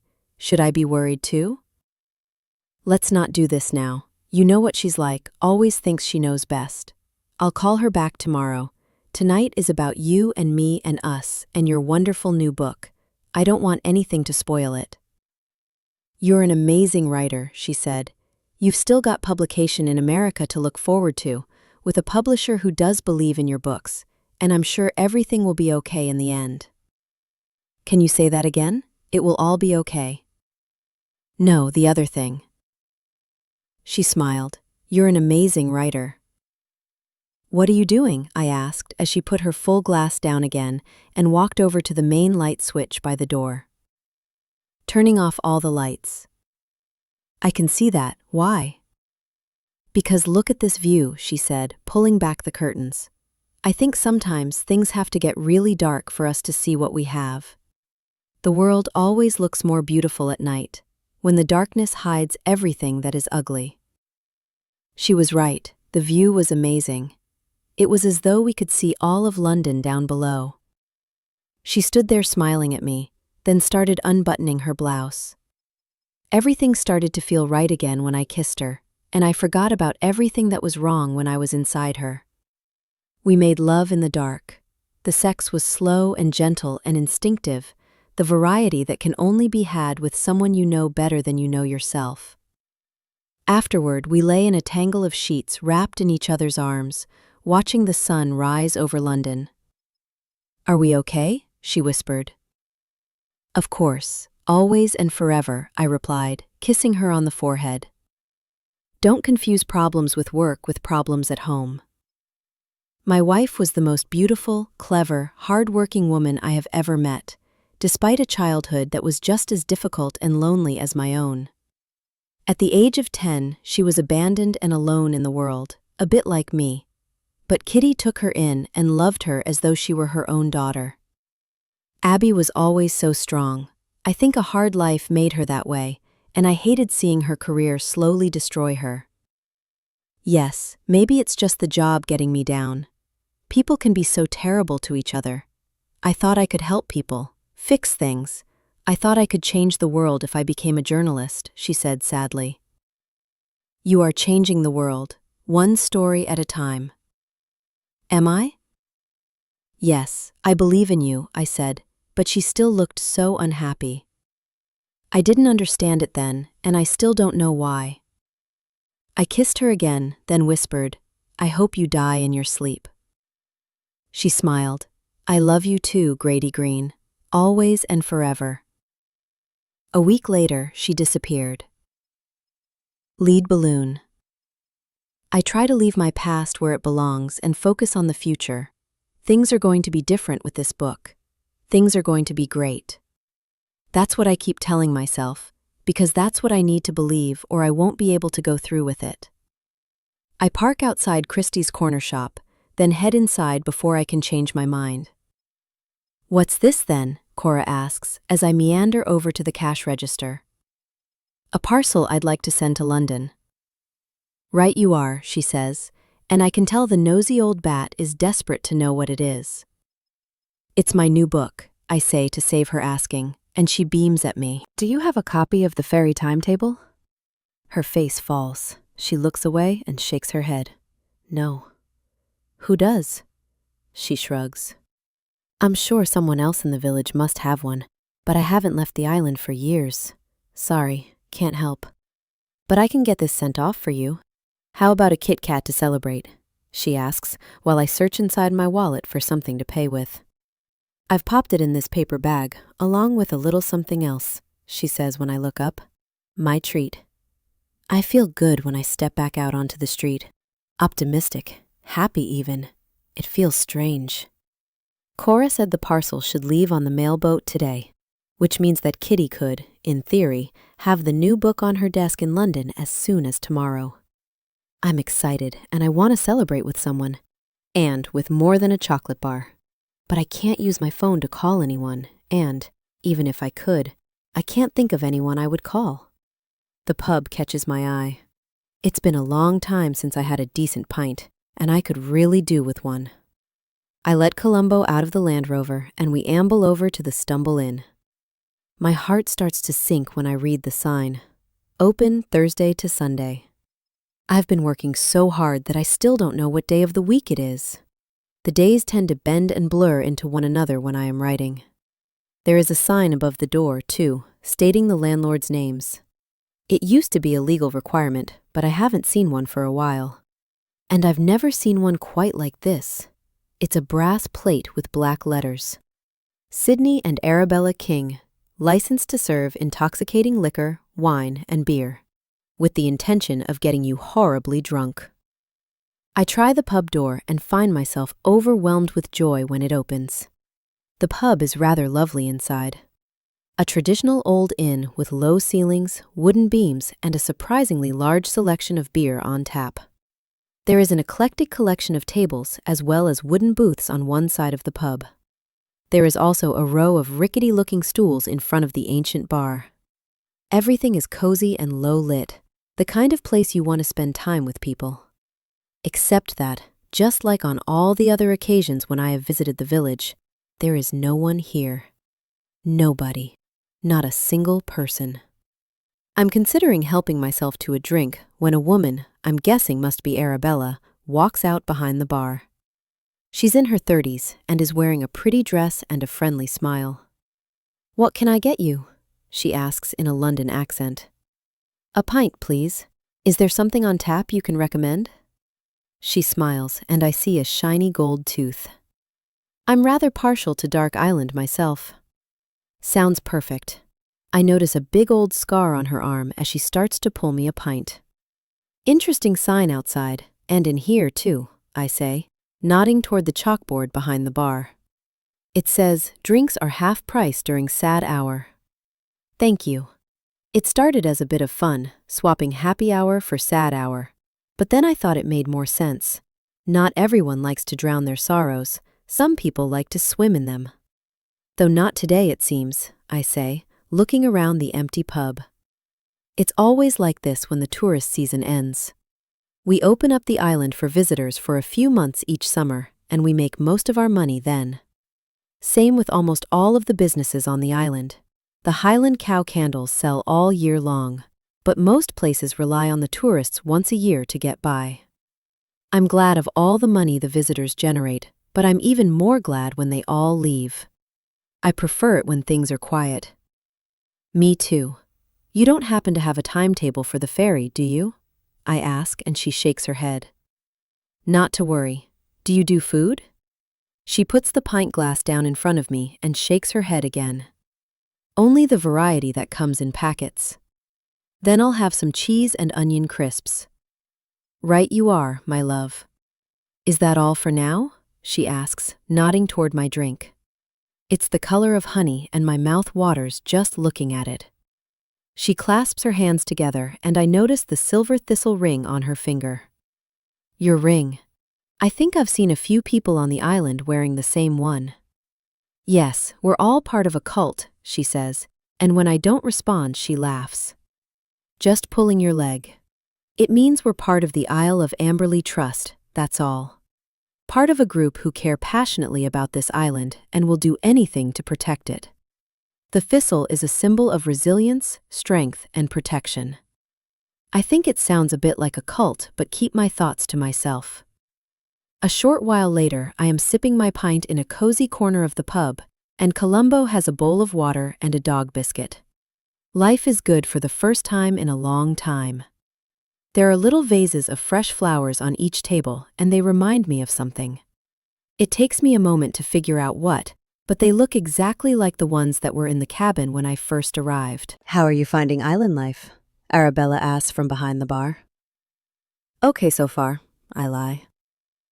These vases of flowers, pretty aren't they? The vases are from Beautiful Ugly. I frown. The pottery on the island, she explains. The flowers are from Mira at Highland Cow Candles. Mira uses the wildflowers native to Amberley to make her scented candles, which are sold next door. Her slogan is "Nature knows best," and we like to reuse things here. There's a bit of a make-do-and-mend mentality. Mira used to be a chemist, but she was the victim of a violent armed robbery, 2 bastards in ski masks, and she wanted a quieter life after that. She found one here, making luxury candles. She makes these little bouquets from anything left over. The bog myrtle is good for keeping the midges away and other things. She even blends her own teas. The corner shop sells one of them, made from bog myrtle. I like the taste, but it's a hallucinogenic. It can make you see things that aren't there. Her words shock me, but I do my best not to overreact or mention how much of the stuff I've been drinking. Maybe that's why Sandy wouldn't touch the cup of tea I made her. Right, well, I'll try to remember that. This is a great pub, by the way. Thank you, we do our best.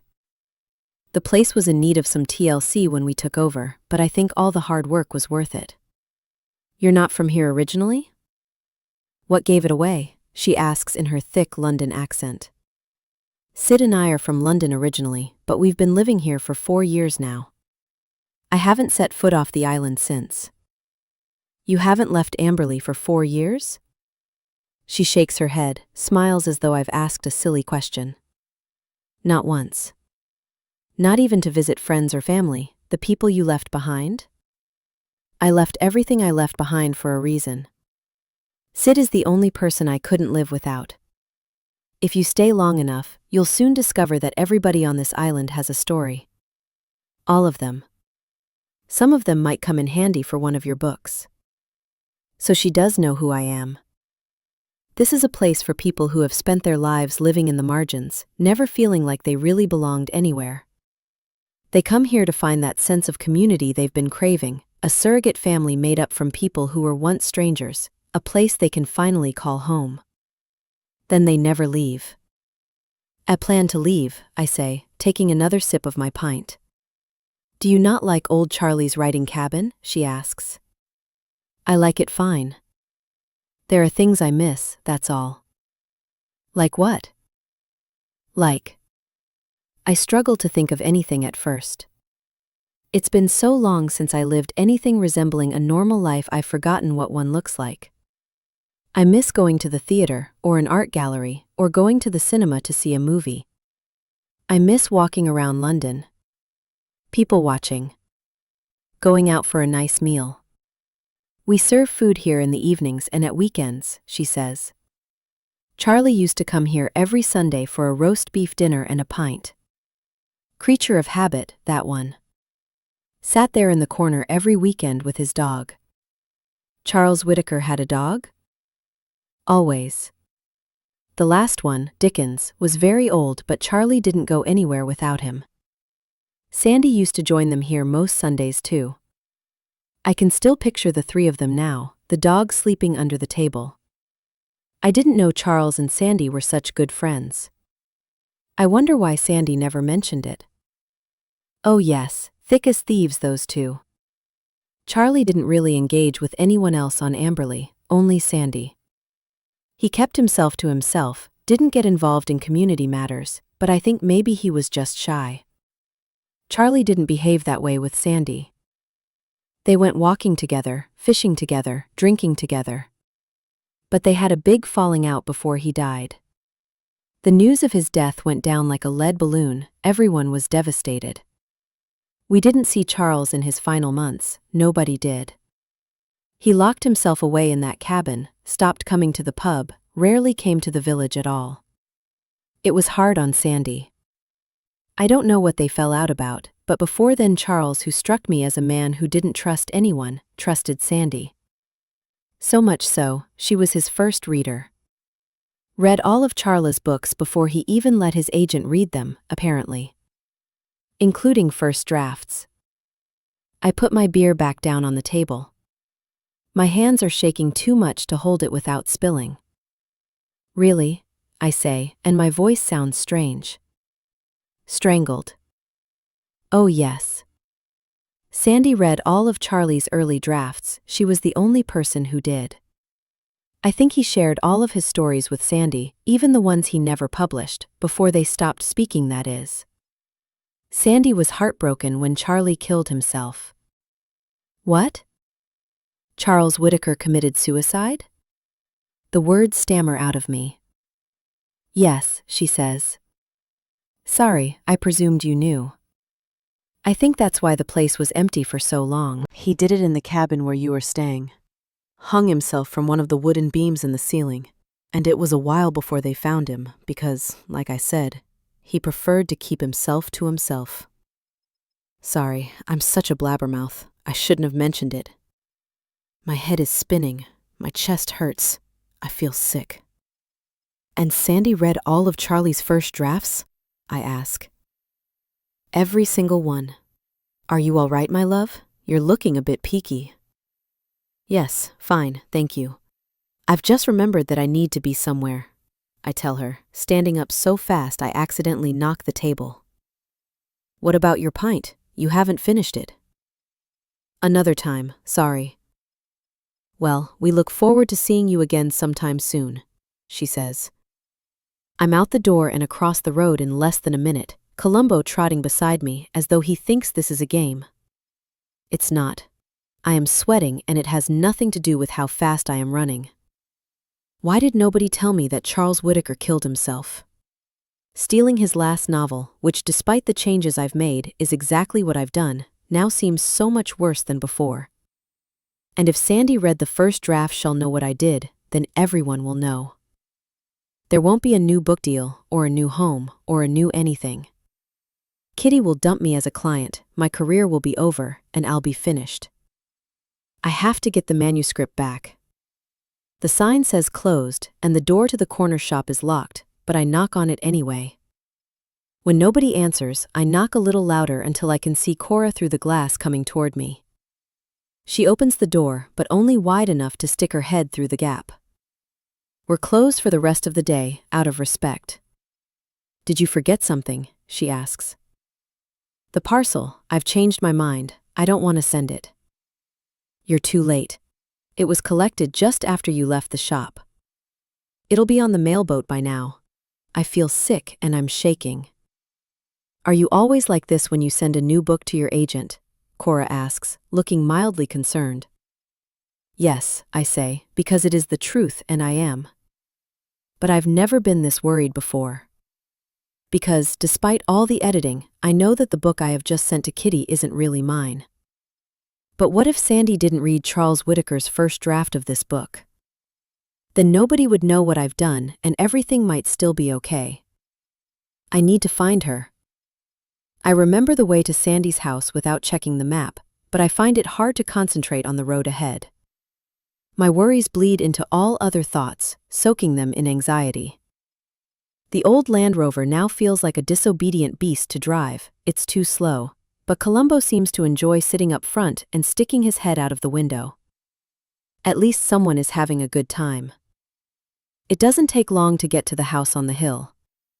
The dark gray exterior looks even more forlorn than the last time I was here, and despite the turrets on either side, this is no fairy tale castle.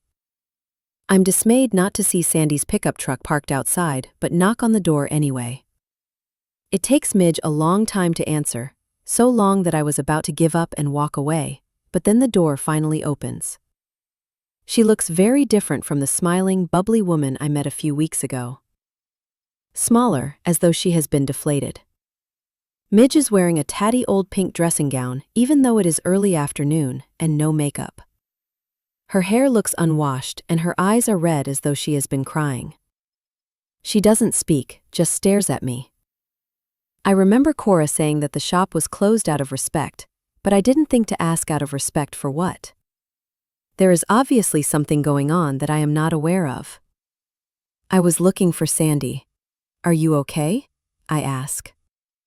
My sister isn't here. Do you know where she is? This isn't a good time, Grady. I can see that. I'm sorry. It's important. I can't contact her. She's turned off her walkie-talkie. Always does on the anniversary. Her words trail away and she appears to be staring at something in the distance behind me, as though she has forgotten I am here. Midge? Her eyes find mine again. I expect she'll be at Darkside Cave, with her. Midge's eyes fill with fresh tears that soon spill over, streaming down her cheeks. If whatever it is can wait until tomorrow, then you should probably do that, she says, closing the door before I can even say thank you. I climb back into the Land Rover and look inside the glove compartment for my map of Amberley. I find something else in there too, and stare at the newspaper clipping in my hand. I have no idea how it got there or when. 10th April 2019, The Times, page 48. Best-selling author Charles Whittaker dies aged 82, by Abby Goldman. Charles Whittaker, the author of 9 global bestsellers, has died at the age of 82 following a short illness. He passed away peacefully at his London home, surrounded by family. Beloved by readers around the world, Whittaker was a shy man and exceptionally private. He was seldom seen in public, rarely attended events or awards, or even film premieres celebrating his work. Several of his books were adapted for the big screen. With over 50 million books in print worldwide, he was a man who lived to write and wrote to live. Charles Whittaker will be remembered for his stories, which those closest to him say is exactly what he wanted. He will be buried in a private ceremony. I don't understand what I am reading. Abby was an investigative journalist. She didn't write obituaries. And so many things about this one are wrong. Charles Whittaker did not die in London surrounded by family. He died here, alone, on this island. And it had nothing to do with a short illness. He killed himself. By all accounts, he lived on Amberley for over 30 years, never left, and is buried here. I've seen his headstone, and yet there is no mention of the island at all. As though he were never here. Why would Abby, who believed in truth above all other things, write so many lies? I don't have time to get distracted by this. I need to find Sandy and find out if she read the book I have basically stolen.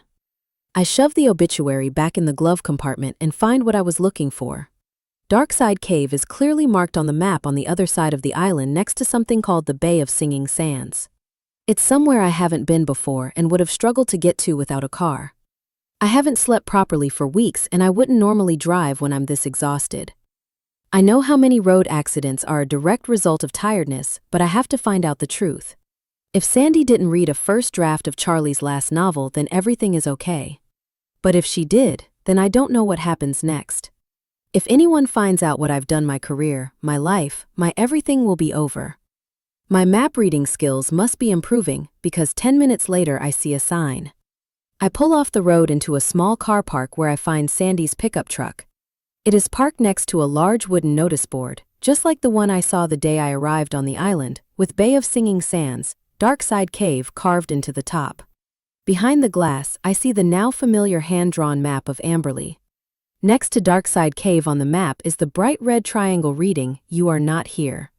It's strange, but so are many things about the island, so I pay no attention.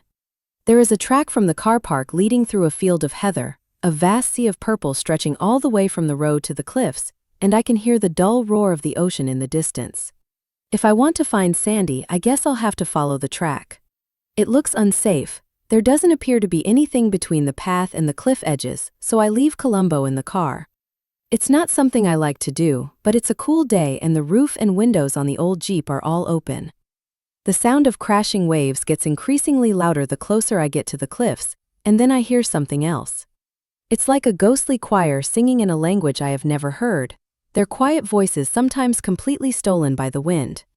I look around, but I am quite alone, and I start to wonder whether I am losing my remaining marbles.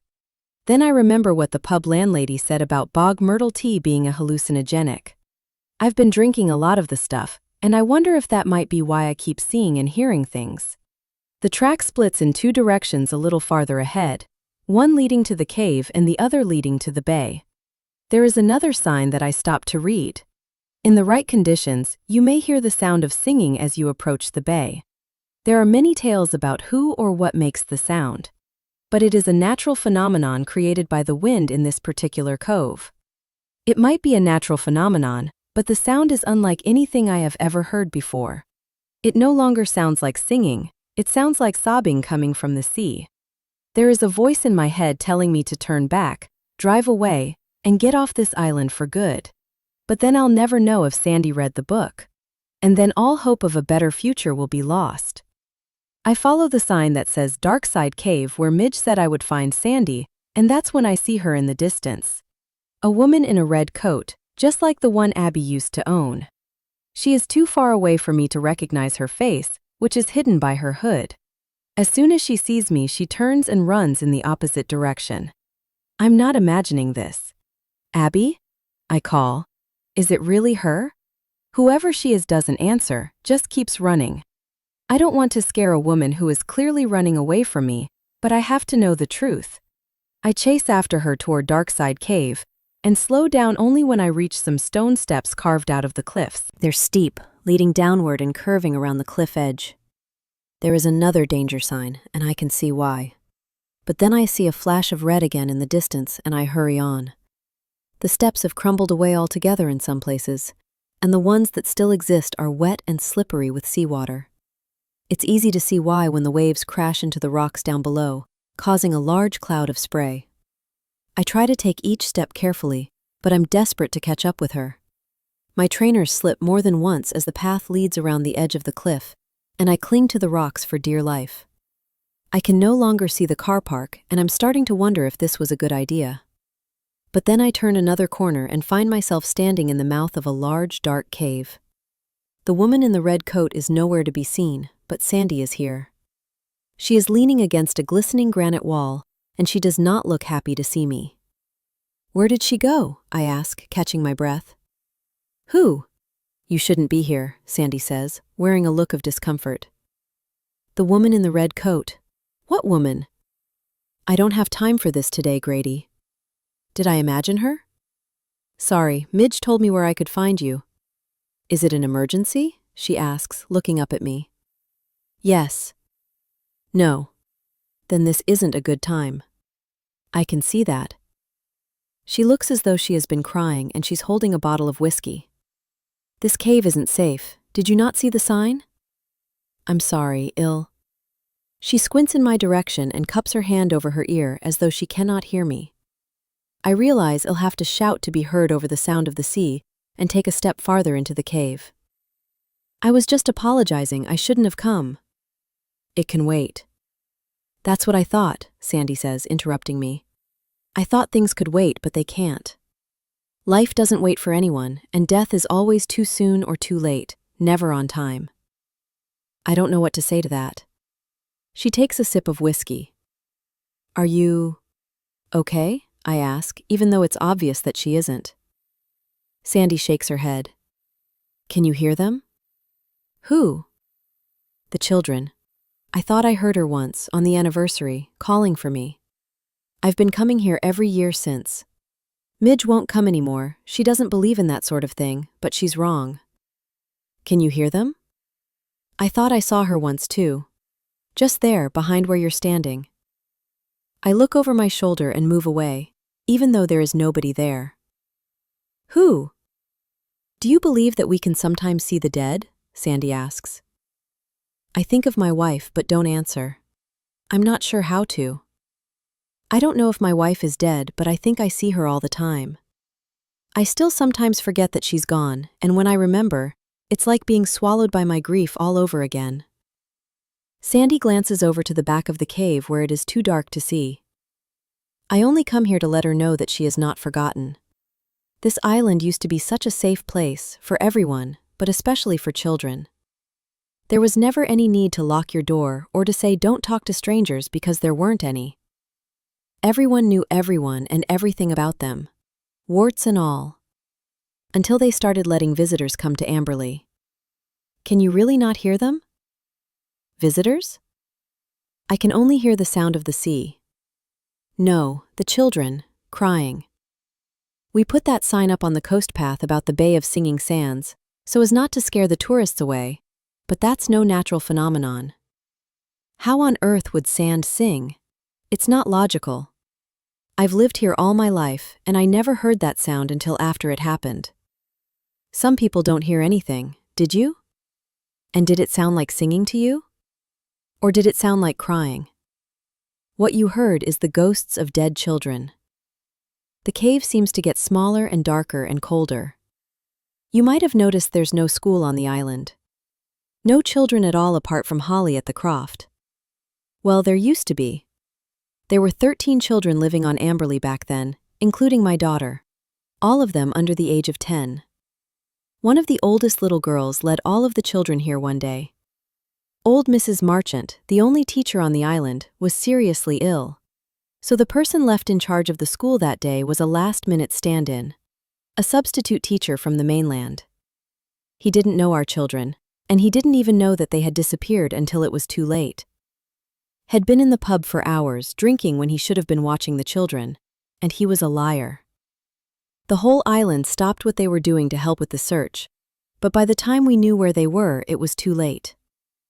You see, this cave fills with water at high tide. They didn't stand a chance. The seawater flooded in, trapping them and blocking their only path to safety. Then it flooded back out and took the children with it. All of them. I'm so sorry. My words come out as a whisper. She waves me away, tears in her eyes, and I can see she is a woman doing battle with herself. I know what it's like to keep all your hurt bottled up inside. There was a strange mist that night, Sandy says, her voice so quiet now I can barely hear her above the sound of the waves, which seem to be getting louder. The likes of which I'd never seen before, but I've seen plenty of times since. It was like a fog settled over the island. Whenever the mist rolls in, I hear them everywhere. She stares at me. You can hear them now, can't you? She asks, and I nod, because I can hear something, and it does sound like children crying. And here comes the mist, right on cue, Sandy says, with tears in her eyes. I look out toward the opening of the cave, and sure enough, something cloud-like has settled on the ground outside. I feel like I have stepped into a horror movie. They are the children of the mist, and they don't want to be forgotten. Some of their broken little bodies were found in this cave. Some were found washed up on the bay. Some were never found, and the island was never the same afterward. Whole families left. People who had been born here just packed their bags and moved to the mainland, leaving everything behind. The population dwindled, houses were empty. Everything changed after that day because of one man not doing his job. We lost everything because of one selfish, dishonest, despicable man. Things had to change after that, and they did. Nothing like that could ever be allowed to happen again, so I set up the Isle of Amberley Trust and vowed to protect this island and the people who live here. I've made that my life's work, but I'll never forget my daughter. She was such a happy soul. She loved playing in the woods, and she had this red harmonica that... A harmonica? Yes, the sound used to drive me nuts, but I missed it so much when she was gone. The world was too quiet without her in it. She would have been 40 if she was still alive, but in my heart she's a little girl forever. No parent should have to bury their child. Especially when all you get to bury is an empty coffin because the sea took everything that was left of them away. There's no vaccination for heartbreak and there's no cure. Children born on the island are cursed. That's what people here believe, me included, so we knocked the school down and no child has been born here since. Probably sounds crazy to someone like you. The worst part is not really knowing what happened to them in those final moments. Do you know what I mean? I do. I think about my wife and the night she disappeared. I'm so sorry for your loss, I say. No, I'm sorry. You didn't come here to listen to all of this. It's fine, honestly. I know what it is like to lose someone. Her face darkens again, as though I have insulted her. You do not know what this is like. Grief is like a fingerprint, different every time.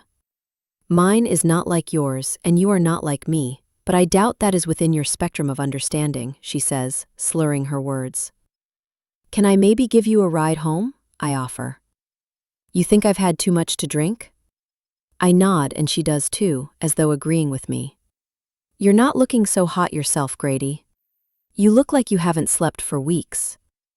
I'll be all right. I just want to stay a little longer, she says, sliding down the wall of the cave to sit on the ground. I look out at the sea and the water seems higher than it was before. You said the cave floods at high tide. Maybe we should... Why were you looking for me? It must have been something urgent for you to have driven all the way out here. It can wait. Another time. No, tell me. I could do with something to take my mind off of all of this. My problem seems so trivial now that I have heard what she has been through. But I do still need to know. It's nothing, really, just that I heard that you were Charles Whittaker's first reader. Do you want me to read your book? I'm flattered. No, I say, and she frowns.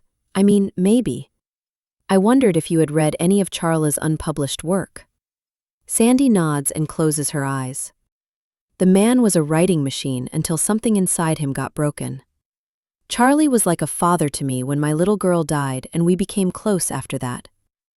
He lost someone too at around the same time, and we bonded over grief. He let me read everything he wrote, all of it.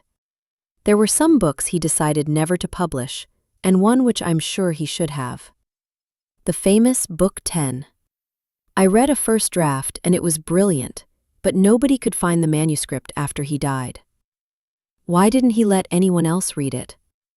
He was scared his agent wouldn't like it. His agent is my agent. Why did he think Kitty wouldn't like it? Sandy shrugs. I don't know. I searched the cabin after he died. His agent wrote and asked me to, but I couldn't find it. Maybe he burned the thing.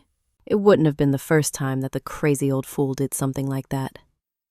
I confess we had a falling out before he died, but I still respected the man.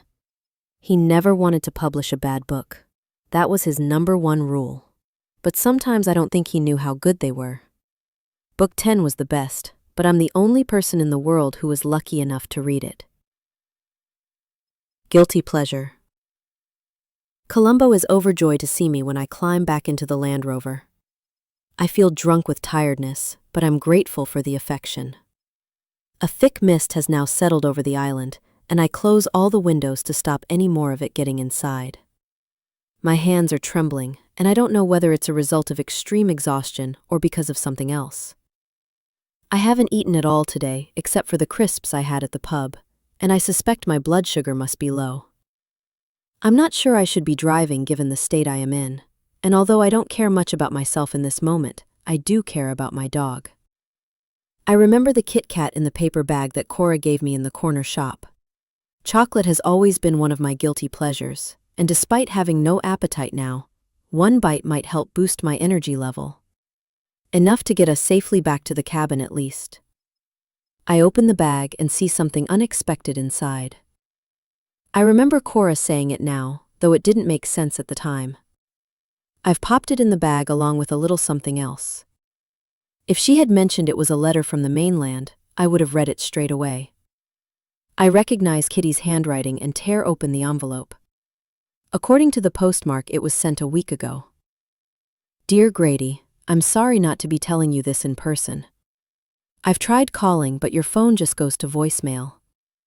I hired a private investigator when Abby disappeared. I never told you about it then because there was nothing to tell. But now they've uncovered something rather unpleasant. I think it best not to go into detail in a letter, but I fear not everyone on the island is who they say they are. Please call me as soon as you can, Kitty, XX. I can't call her. I can't call anyone. The uncomfortable feeling I've had since I arrived on Amberley now feels a bit too real. Why couldn't she share whatever the private investigator discovered? Am I in danger? From who? I already wanted to leave, but now I have to find a way to get off this island to speak to Kitty and find out what she knows. The engine rumbles to life, and I try to turn on the car radio. After listening to Sandy's story, even I think I can hear children crying on the wind now. I'm desperate to drown out the sound, but the radio signal is patchy. I suppose it is to be expected given where I am and the strange weather conditions. I pull away with the radio barely working, preferring to listen to the crackle of poor reception than the sound of ghosts. I drive very slowly along the cliff road, even though I've never been in more of a hurry. Thick fog is everywhere I look, and visibility is almost zero.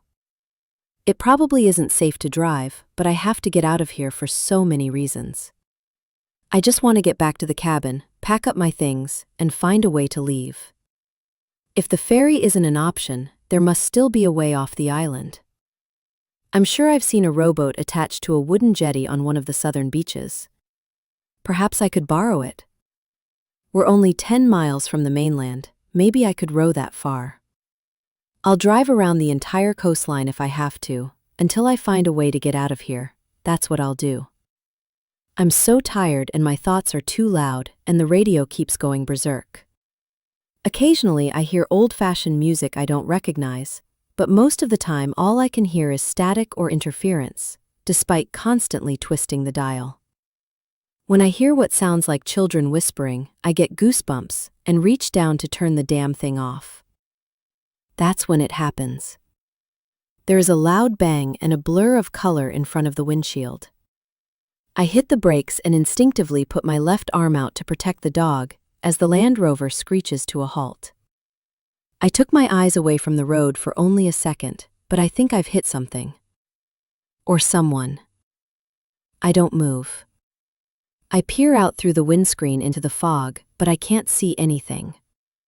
I'm already spooked by Kitty's letter and everything that happened in the cave, and I try to tell myself that I imagined whatever my brain thinks I just saw. But then a patch of mist right ahead clears enough for me to see it. The shape of a person lying in the road. A woman. I have the strangest feeling of déjà vu, which makes no sense because I didn't see someone lying in the road the night my wife went missing. She did. Instinct tells me not to get out of the car. Guilt makes me do it anyway. I should call someone, get help, but I can't without a phone. It looks like the woman was riding an old-fashioned bike. I can see it, twisted on its side a short distance from her. Why would anyone ride a bike on a cliff road that has no crash barriers in thick fog? It's such a dangerous thing to do. I can understand if she didn't see me, but surely she must have heard me. The ancient Land Rover is so loud it sounds like a tank. I still haven't moved, and neither has she, whoever she is. The person lying there has their back to me. I take a step toward her. I can't see her face, but I can see she is wearing a red coat. The coat makes me think of Abby again. A year feels like a lifetime when you lose someone you love. But now, in this moment, it feels like it could have been yesterday. I know it isn't her. I've thought that I've seen her so many times now that I've learned not to trust my own eyes. I gave up hoping she would come back to me a long time ago. But there is no denying that the red coat this woman is wearing looks a lot like the one Abby was wearing that night. I remind myself that it was from a high street shop, There must be hundreds just like it, maybe thousands. Besides, the police found Abby's coat soon after she disappeared. The woman in the road remains perfectly still. "Hello?" I call. There's no reply, no movement, nothing. I take another small step closer, afraid of something I still can't see. "Are you hurt?" I ask when I'm only a few steps away, but she still doesn't move. The mist starts to clear, and then, just as fast as it arrived, it is almost completely gone. When I see her face, I start to tremble. I can't move, can't speak. It feels like I can't breathe, because this time there is no denying it. I'm not seeing things. I'm not imagining it. The woman lying in the road is my missing wife. Found missing. She's alive, but now I'm worried I might have killed her. I lean down toward Abby, still feeling dizzy and unsteady on my feet. I'm exhausted, but suddenly feel wide awake, my heart thudding so loudly I can hear it in my ears. I stare at her and wonder if this is my fault, whether I might have fallen asleep at the wheel. I think I was reaching for the radio when it happened, but I'm so tired I'm not sure. Either way, I'm to blame for this. My mind is already editing the moment, rewriting what happened, trying to relieve the overwhelming stress of what I think I am seeing. People are found missing all the time, but missing people are rarely found. I reach out a hand to touch her face. I need to know if she is real. Her eyes fly open before my fingers make contact, and she slaps my hand away. Then she sits up and glares at me. "Who the fuck are you?" she asks, leaning away. "It's me," I reply, but she stares at me with wild eyes. Her eyes are the only thing that doesn't look right about her. They're brown, which is wrong. My wife's eyes were the bluest I've ever seen. Her hair is longer than it was before too, but it would be after all these months. Her face looks exactly the same, except for a small cut on her forehead that is bleeding. I can't process what I am seeing, or hearing. "Stay the fuck away from me," says my wife, who never swore. "I can't believe it's you," I tell her. Abby stares at me as though I might be crazy. She might be right. Long-term insomnia can cause permanent damage to a person's brain, and in extreme cases, death. Confusion and paranoia are early warning signs of the mind starting to unravel. My doctor said he'd had insomniac patients who had seen the faces of dead relatives. Some had entire conversations with people who were not there. They even heard the other person talking, insisted that they were there in the room. What if that's what this is? A hallucination as a result of grief, stress, and extreme exhaustion? I reach to touch her, again. She slaps my hand away, again. I think she's real. Abby tries to sit up and is clearly in pain. I should help her, but I am still frozen to the spot. I have so many questions, but she beats me to it with one of her own. "Who are you?" she demands again. Another trickle of bright red blood starts to crawl out of the cut on her forehead and run down the side of her face. Someone needs to put some pressure on the wound, and in the absence of anyone else, I guess that's me.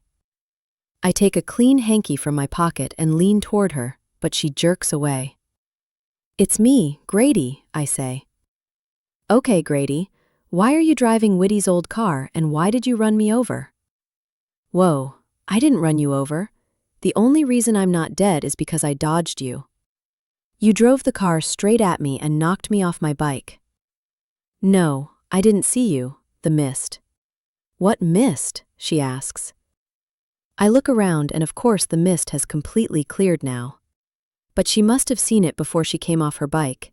It was almost impossible to see anything else. She takes a tissue from the sleeve of her red coat and holds it to her head. Then she looks at all the blood on it and turns an even paler shade of white. "Maybe you're right," she says. "Maybe I imagined you knocking me over. Oh, hang on. I'm lying in the middle of the road and bleeding. Are you off your meds?" My wife used to say that too. This is too much to process. She is too much. I don't understand what is happening. "You're alive," I say. "No thanks to you." I stare at her. "Do you really not know who I am? You've been gone for over a year. Have you been here all this time?" "Gone? What are you talking about? Maybe I am losing my mind. Why are you acting as though we know each other? I don't know you, she says. I feel like someone just turned my world upside down and shook it. Know each other, I say. Look, I don't wish to sound rude, she interrupts. But I have somewhere I need to be, and, thanks to you, I don't think I can ride my bike. The bike is on the side of the road. It has a large wicker basket on the front and is clearly very old. It belongs in a museum, like most things on this island, but otherwise I can't see anything wrong with it, not even a scratch. Given you almost killed me, do you think you could give me a lift? She asks, and I hesitate. If it's too much trouble, no, of course I can give you a lift. Maybe we should call a doctor. The doctor only visits on Tuesdays, she says, attempting to stand. I try to help her up, but she makes it clear that she can do it on her own. She looks like my wife. She sounds like my wife. She is my wife. My mind scrambles to come up with possible explanations for what is happening. Maybe she has a concussion from what just happened. Maybe when she disappeared a year ago, she lost her memory. Maybe she's lying. I don't understand what is going on, but I have to know the truth. I lift the bike into the boot of the Land Rover, then tell Columbo to get in the back seat before Abby and I climb inside the front. She even smells like my wife. She's wearing Abby's favorite perfume. I thought Columbo might jog her memory, but it's as though she's never seen him before. He is very happy to see her, but he's happy to see everyone. Cute dog, she says, barely looking at him. My mind is too full of questions. I decide to start with an easy one. Have you lived on the island long? I ask, turning on the engine. Long enough, she replies. She fastens her seatbelt, checks it twice. If you head toward the village, I'll guide you from there, she adds, as though not wanting to tell me her address. As if she is scared of me, as though I am a stranger. Her hands are neatly folded in her lap, and I take my eyes off the road just for a moment to look at them. They look like my wife's hands, except that she isn't wearing her wedding ring, and instead of varnish, her nails seem to be covered in splatters of blue-green paint. You don't sound like you were born here, I say. How observant. You don't sound like a hit-and-run driver. I didn't see you until your bike collided with the car, and I didn't run. I've lived here for as long as I can remember, she says, which doesn't mean anything given I don't know how much she can remember. There might be no ring on her finger, but I think I can see a slight indentation on her skin where she used to wear it. I notice that she picks the paint off her nails, the same way Abby used to pick off her polish. It was something she did when things were stressful for her at work, a coping mechanism, a nervous tic. I remember the newspaper articles that were left in the cabin and the car. Maybe that's why someone wanted me to see them, because they knew she was here. My mind is now filling with all sorts of explanations for how and why Abby might have ended up on the Isle of Amberley. My wife's obsession with her work was one of the only subjects we ever argued about, and there were things I said before she vanished that I longed to take back after she was gone. I tell her that now, but she doesn't seem to know who I am. Abby looks up as we approach a junction. Ignore the turning for the village and turn right instead, along the cliff road. I'm on the cliff road. That's what she told me the night she disappeared. It's one of the last things she said before she vanished. This feels like a total head fuck. I go along with it, with her, and I take the turning, but I can't seem to stop myself asking the question again. Do you really not know who I am? She stares at my face while I stare at the road, and I feel her eyes boring into me. After an almost unbearable silence, all she says is, "Should I?" I shake my head. Silence resumes. Wait, are you the author? She asks then. Yes, I'm an author. Do you remember now? I don't get out much, but I do remember Cora Christie telling everyone who came into the corner shop that another writer had come to Amberley. So that's you, is it? The author? That's me, I say, trying to hide my disappointment. Either my wife has become an amazing actress, or she really doesn't remember me. It's just down this lane here, she says. I turn down a bumpy track and soon I see the sea. This is where you live? No, this is where I work. I like being close to the ocean. I find it calming. But she hates the ocean. There is a small white wooden building in the distance, in front of a vast white sandy beach. There is nothing else here. No other buildings, no other people. What is this place? I ask. It's beautiful. If you mean this part of the island, it's called Dead End Bay. If you mean the building, it's the island pottery. I try my best to keep the conversation going, to find out as much as I can. Looks like a lovely spot. How long have you worked here? I've owned the place for almost a year. It couldn't be any longer because she was still with me before that. My mind is a mess of thoughts I don't know how to untangle. Feelings I know I should have but can't quite reach. I don't understand what is happening or whether this is real. But she looks real, and she sounds real. We park up and I stare at the sign above the building. It seems the name of my missing wife's new business is the name I just borrowed for my book, Beautiful Ugly. Genuine imitation. Are you okay? She asks. I can't answer. My brain feels like it is made of wool, and I think the situation has overwhelmed me. I feel like I might cry, which is something I haven't done since the night she disappeared. How can she not know who I am? Concern clouds her face and distorts her features.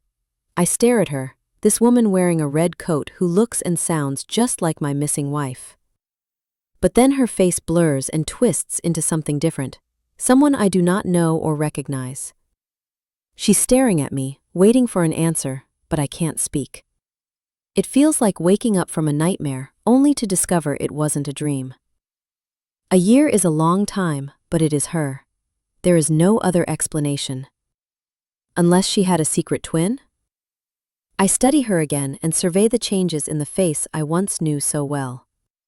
If it isn't her, and I'm almost certain it is, it's like looking at a genuine imitation. Her skin is more tanned. Abby was always so careful to wear sunscreen. Her dark hair is longer, and it looks wavy and natural instead of heavily styled. She's thinner, too. Her cheekbones are more prominent than they used to be. She looks well, apart from the cut on her head. She's wearing clothes Abby wouldn't have been seen deader or alive in. Casual was never her style, and I definitely never saw her wearing dungarees. I remember the newspaper articles again. Someone on the island wanted me to know that Abby was here. If it really is her. It's her eyes that make her look unfamiliar. They should be blue, not brown. I can't help staring at them, but doing so clearly makes her uncomfortable. Thank you for the lift, she says, reaching for the door of the Land Rover. Wait, I didn't catch your name. My name is Aubrey. No, it isn't. But Aubrey does sound a lot like Abby. Maybe she doesn't know she's lying. It doesn't make sense. How could she possibly have forgotten her old life, her job, the house we renovated? We thought it would be our forever home, but I guess nothing lasts forever. How could she forget our dog, our marriage, us, me? She opens the door and starts to climb out. Are you okay? She asks again. I'm the one who was just run off the road, but you're looking a bit pale and clammy. If you're in shock, I don't want you driving into someone else. Do you want to come in for a glass of water? I am in shock, and I do want to go inside because I don't believe a word she is saying. There are a lot of breakable things in the pottery. Maybe leave Columbo here for now so his tail doesn't knock them all over. Of course, thank you. Columbo jumps into the driver's seat, always his favorite spot, as soon as I walk away. I'm surprised they let you drive Whitty's old Land Rover, Abby says as we head toward the pottery. They? The Amberley Island Trust has a lot of rules, including that visitors aren't allowed cars on the island. Plus, an old car like that isn't remotely environmentally friendly. The island is tiny. I don't know why everyone can't get around on a bike like me. You don't drive? She shakes her head. Why would I? Amberley is only 6 miles long and 5 miles wide. I never even bothered to learn. Abby loved to drive, and she loved her car. There is a large, prominent logo on the wall depicting a Highland cow. I remember seeing the same thing on the side of the black van on the ferry the day I arrived. Maybe it was Abby that I saw then. Maybe she's been here the whole time, right under my nose. When she reaches inside her pocket and takes out a set of keys, I see something on her wrist. A tattoo. My wife didn't have any tattoos, she hated them. What does that mean? I ask, staring at the unfamiliar swirls staining her skin. She holds up her hand, the way someone would if they were looking at a watch, and instead reads the ink-stained words. Le Kesh, she says, as though I should know what that is. It means my other self. I'm sorry, now that we're standing face to face, you do look familiar. Have we met before? Absolute chaos. She opens the door and we step inside a small but impressive building. It's a modern timber-framed structure with a lot of glass and a lot of light. Huge windows offer incredible views of the ocean and an endless stretch of white sand. There are tables and shelves everywhere displaying vases, pots, jugs, mugs, and bowls, and I notice that almost all of them are stained turquoise, with hints of blue and green. They look hand-painted, and the colors remind me of the sea. I make everything myself, she says, pride shining in her eyes. She takes off her red coat and hangs it on a stand near the door. Sorry, the place is a bit of a mess.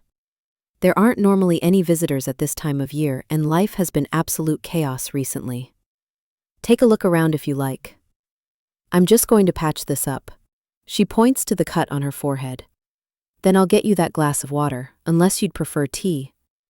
Tea would be great, thank you. It will take longer for her to make tea, which gives me more time to think. And more time to snoop. She disappears out the back and I head straight over to the desk in the corner. It's a little too neat and tidy, but there is something of interest. A report from the Isle of Amberley Trust about their annual meeting. I start to read the first page listing the members present: Sandy McIntyre, Island Sheriff; Midge McIntyre, Island Secretary and Island Treasurer; Cora Christie, of Christie's Corner Shop and head of Island Retail. I quickly scan the rest of the page and see that there are 25 names, which means 25 possible suspects, one of whom must know what is really going on here because someone does. I take the report and hide it in my pocket to read later, then I wander around the rest of the pottery, being careful not to bump into or break anything. I pick up a pamphlet from one of the display tables and see that it has the same logo as the sign outside a Highland cow. There is a description of the pottery and a picture of my wife. Sure enough, it says her name is Aubrey. Aubrey Fairlight. Beautiful, ugly, unique yet functional pottery inspired by the sea. Abby hates the sea. Here you are, she says, holding 2 ceramic turquoise mugs. They are just like the ones on display, but contain steaming hot liquid. She stares at the pamphlet in my hand. Don't mind if I keep this, do you? I ask. Not at all. I've got boxes of them and can always print more. Thank you, I say as she hands one of the mugs to me. She has cleaned her face and has a small band-aid on her forehead. It looks like one designed for children, with a colorful picture of a unicorn. I have so many questions, but I don't know where to start or what to say. She clearly doesn't know who I am or can't remember me, and it feels like I need to tread carefully. I take a sip of the not altogether unpleasant tea. So, she says, and I realize that she wants me to go. I can't leave yet. I take another sip and she smiles politely, exactly the way Abby did when she didn't want to hurt someone's feelings. How can she not know me? How can she not remember us? Your work, everything on display, is beautiful, I say in an attempt to keep her talking. She beams at me and it hurts a little. I have missed that smile so much. Thank you. Do you want the 10-cent tour while you finish your tea? I nod and follow her through the pottery. It all started out as a hobby, really, a form of escapism, I suppose, to take my mind off what a terrible world we live in. I use a traditional wheel, and I glaze every piece of pottery myself. But the best bit is outside. She opens the back door, which leads directly to the beach, and I follow her, the volume of the sea so loud now she has to raise her voice. When the pieces are ready, each one is fired in this ancient wood-fired kiln, she says, standing next to a tiny stone structure behind the pottery. It looks like an old mausoleum. She heaves open a heavy-looking metal door to reveal something resembling a medieval prison cell. This was all that was here when I bought the land, she explains, looking bewilderingly proud. I put all the pieces I make on these shelves beneath the chimney, then seal the whole thing up. In the old days, they used to brick it up, then open it one brick at a time 3 days later, but I added this removable fireproof door to speed up the process. I light small fires through these little holes around the bottom, and keep shoving in kindling and wood until it gets nice and hot, like an oven. Then I keep it burning for 2 days and 2 nights. This kiln would have been built hundreds of years ago to fire pottery, and now it's where I make mine. Unlike mass-produced factory products, every single thing I make is individual. Unique, just like the people who will own them. Some people think that something being a different shade makes it imperfect. They even use the term different as though it were an ugly word. I choose to see the world differently, and I think there is much beauty to be found in imperfection. And I love that something beautiful can come out of something so ugly. Is that why you called the place Beautiful Ugly? I ask as we step back inside. She stops and stares at me. We live in a world filled with hate and hurt. These are dark times, but there is still love and light if you look for it. Everyone you know is capable of being both good and bad. And one man's right is another man's wrong. We have built a society that places far too much importance on a phony idea of beauty and perfection. The world is full of people behaving like clones, all trying to look, sound, and be the same. Too busy constantly comparing themselves to each other on tiny screens to see the bigger picture. I've accepted that I can't change the world, but I do believe that uniqueness is something to be celebrated, not feared or frowned upon. Life is beautiful and life is ugly, and we have to learn to live with both sides of that same coin and see the light in the darkness. The world is beautiful ugly, relationships are beautiful ugly, love is beautiful ugly. Understanding that makes life easier to live with. Abby disappears behind the desk I saw earlier, then says, "Beautiful ugly was the only name that felt right, because I believe that's what life is, and my work is my life." Anyway, I don't want to keep you too long when Columbo is waiting in the car. That's the second time she mentioned him. I don't remember telling her his name. She starts looking inside the drawers, then holds up a ring. There it is, found it, thank goodness. For obvious reasons, I always take my jewelry off when I'm working. She nods in the direction of the pottery wheel. But doing so sometimes gets me into trouble, especially when people accuse me of losing my wedding ring. Her words dismantle me. I stare open-mouthed as she slides the white gold band onto her finger. "You're married?" I say, feeling as though I've been punched in the chest.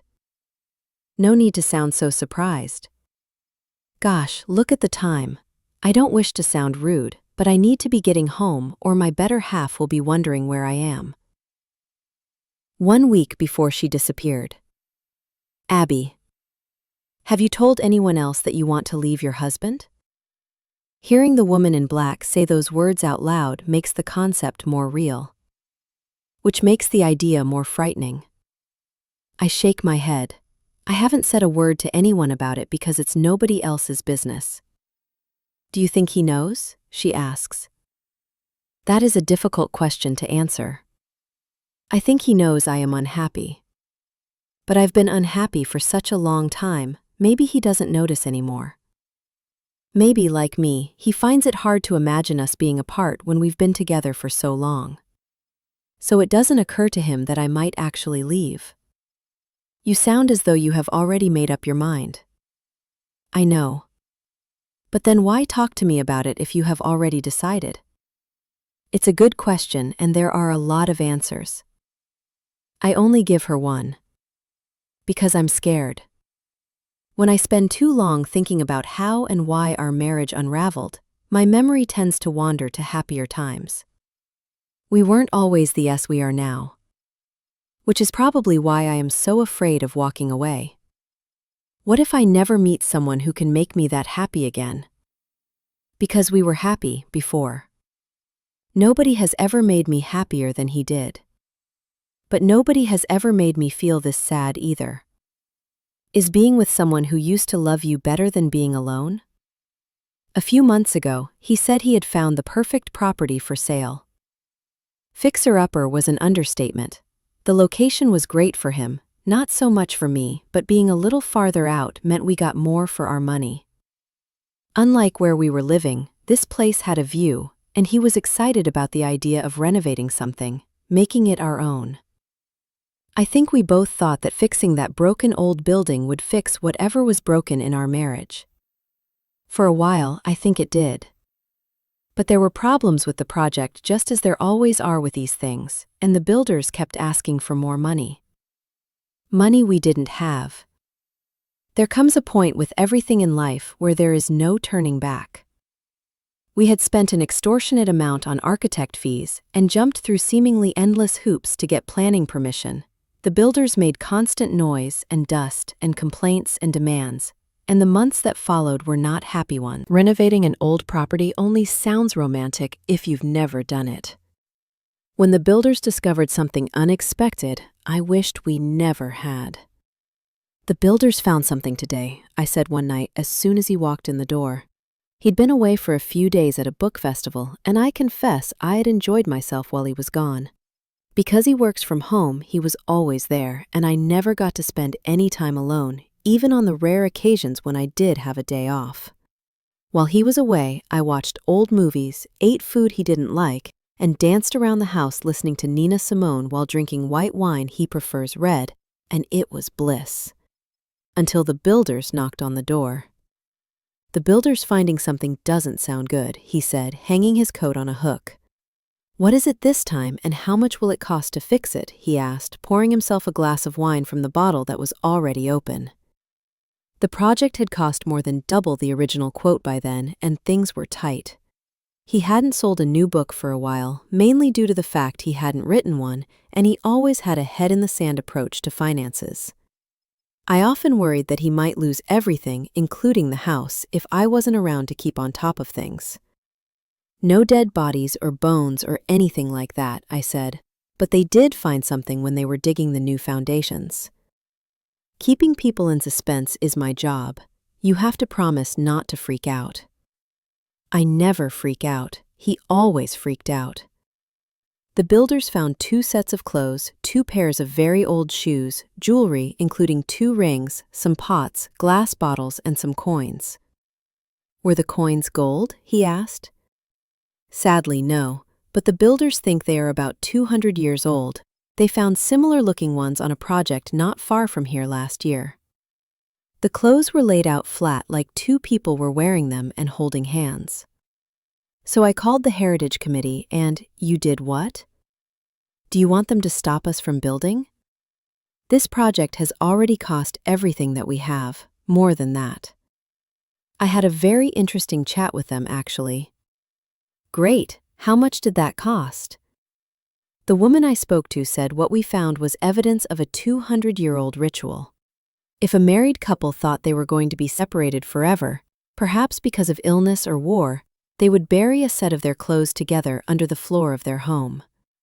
They would leave money, sentimental objects, and something to eat and drink. Then they would put linens over the top, like a protective blanket to sleep under, before covering the plot with earth and stones and replacing the flooring, which was likely to have been wooden boards back then. The husband and wife thought it was a way to guarantee they would find each other in the afterlife. Apparently, it's an ancient custom called the buried lovers. I think you should see it for yourself. We had to use a torch to see the site where the builders had been working. I aimed the light at the spot where the items had been found, illuminating 2 sets of old muddy clothes and shoes. "Okay," he said, looking as unimpressed as he sounded. "Now I've seen it, can we throw it all away?" "No, that's the important part. There is a superstition." "Oh good, a superstition. Love those." The woman from the Heritage Committee said that if you discover a pair of buried lovers, remember that's what she called them, you have to leave them exactly as they were or put them back as best you can. If you separate them on earth, you will separate them in the afterlife. And if you steal their true love from them for all eternity, They will come to steal yours and curse you with eternal loneliness." He stared at me as though waiting for the punchline. "You aren't seriously considering this, are you?" he said then. "The builders need to dig down much further for the foundations. We can't leave some old clothes and pots in the dirt because of some silly superstition. They said they could work around the items and then insert some extra steel beams and it would be okay." "And how much extra will that cost?" "Not much, but it will take a little longer."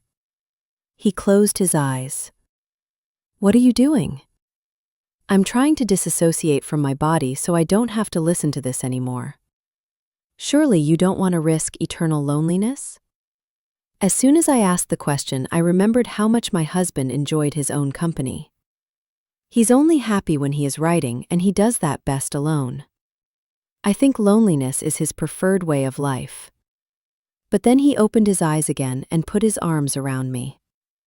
"Darling, the ghosts of people who buried some clothes hundreds of years ago are not going to haunt us or make one of us disappear if we move their things. How about we just bury them nearby?" he said, and I wrapped my arms around his neck and pulled his face closer to mine. "Please, I don't want anything bad to happen to us." "It won't. I missed you while you were away." I told him and realized that it was true. I enjoyed some time on my own, but I did miss him. I didn't like sleeping in our big old bed without him by my side. "Promise we don't have to move the buried lovers and you can make love to me right here." "I promise," he said, then he kissed me. A week later, I overheard the builders laughing about how he had told them to throw everything they found in the trash and not tell me. My husband didn't believe in curses, but I did. I still do.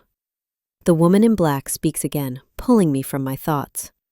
A lot of people fantasize about what their life might be like if they hadn't married their partner, or if they were to start a new life without them. "It's actually perfectly normal and nothing to feel guilty about," she says, but I'm not sure that I believe her. I'm curious to know whether that's all this is, just a fantasy because your marriage is going through a rough patch, again, perfectly normal, or whether a separation or a clean break is something that you are serious about. A lot of people don't know the answer to the next question, and that's fine too, but if you were to leave your husband, where would you go? What would you do? The answer was bittersweet. There is only one place I've ever thought of as home. "Where?" she asked. "The Isle of Amberley." Clearly misunderstood Grady. "It was nice meeting you, Grady, apart from the bit where you knocked me off my bike. But I need to lock up and head home to my better half," Abby says. "My wife needs to get home to her new husband. I can tell I have outstayed my welcome, but I can't leave. I've only just found her." The walkie-talkie on the counter crackles to life and we both stare at it. "Has anyone seen them?" asks an unfamiliar female voice. I'm probably being paranoid, but for a moment I wonder if they're talking about us. "I hate these bloody things," Abby adds, interrupting my suspicious thoughts and snatching the contraption. "Aubrey here. I'm at the pottery with the author," she says, winking in my direction. "Is everything okay?" She hits a button and turns back to me. The people on this island campaigned and voted not to have a mobile phone mast, but they're obsessed with these bloody things instead. The walkie-talkie crackles again and the ghostly voice of a different woman speaks. "Has anyone seen Sandy? I'm worried something might have happened to her." Abby's body language changes and she answers instantly. "I'm on my way." "Thank you," she says when we are back in the Land Rover and on the road. "Not a problem. It sounds like an emergency, and me driving you there will be much quicker than you cycling up that hill." "I'm sure Sandy is fine," Abby says, to herself as much as to me. I hope she is. The beating heart of the island, our unofficial leader, I suppose. Sandy is like family to me. Like family? The only family my wife has is her godmother.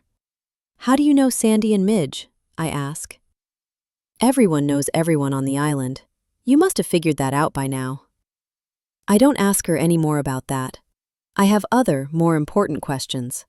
Like, does your better half live on the island too? She hesitates. Of course. Life would be a little lonely if they didn't. Have you been married long? Long enough, she says, sounding wary. At first I feel clearly misunderstood, but my questions probably do sound a bit strange if she doesn't remember who I am. I try to rein in my jealousy, but it's running around my head at full speed. I'm surprised you haven't met Travers already, she says, and now I know his name. Travers. It sounds familiar. I think Midge must have mentioned him that night at dinner, but that was over a month ago and she talked about a lot of people. I can't remember them all. Why is it a surprise that we haven't met? I ask. Well, Travers is often hanging around in the forest, not too far from Whitty's old writing cabin where I believe you're staying. I remember the face I saw in the window and all the other weird things that have happened. Why does Travers hang around in the forest? It would be strange if the island's tree doctor didn't visit the redwoods. Monitoring and taking care of them is the biggest part of the job. Protecting those ancient trees is so important to the whole community. You need to take the next left-hand turning. I pull into Sandy and Midge's driveway, wishing I'd driven more slowly. I'm running out of time. None of this makes sense. Perhaps Abby has a brain injury, and that is why she can't remember who I am, or who she was a year ago, or some form of amnesia maybe. She opens the car door, and I clamber out to help her get the bike from the trunk. I could come in? If there is anything I can do to— No, you've already done more than enough, she says. If we don't meet again, good luck with the book. If we don't meet again, she offers her hand, and I stare at it. Then, for lack of a better idea, I shake hands with my wife as though we are strangers. Midge appears in the doorway and looks as though she hasn't stopped crying since the last time I saw her. She's still wearing an old pink dressing gown. "Is that you, Grady?" she calls. "Hi, Midge. Did you go to Darkside Cave earlier? Did you see Sandy? Her truck is still parked near there on the other side of the island, but there is no sign of her. The tide is in, and I'm so worried that—" Midge starts to cry, and Abby rushes over to her. "Did you see Sandy?" my wife asks, and they both stare at me. I shake my head. "No, I was on my way there when I bumped into you. I haven't seen Sandy since yesterday." I lie. The walkie-talkie Abby left on the car seat crackles. Wise fool, Midge is a mess. I help get her back inside and then stand there like a spare part while my wife rushes around knowing exactly what to do. Just like old times, Abby is clearly very at home in Sandy and Midge's house. She puts the kettle on, doesn't need to ask where the mugs are kept, mugs she made from the look of it, and doesn't need to ask how Midge likes her tea. She listens patiently to the older woman about how long Sandy has been gone and how worried she is. I do my best not to get in the way and pretend to be distracted by looking at some framed photographs on the wall. I don't remember them being here when I was invited to dinner a few weeks ago, but maybe I just didn't notice them. I see them now and can't stop staring.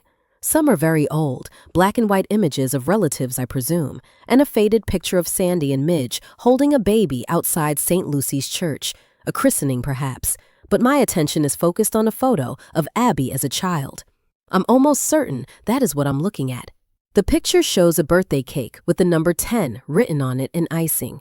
Abby is sitting next to a blonde little girl who looks the same age, and their cheeks are filled with air, preparing to blow out the candles.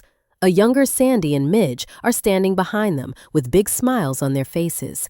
I wonder if the blonde girl is the daughter Sandy lost, which would make her Midge's niece. I'm sure the dark-haired child is Abby. I gawp at the photo, trying to put together pieces of a puzzle I didn't know I had to solve, my brain working overtime.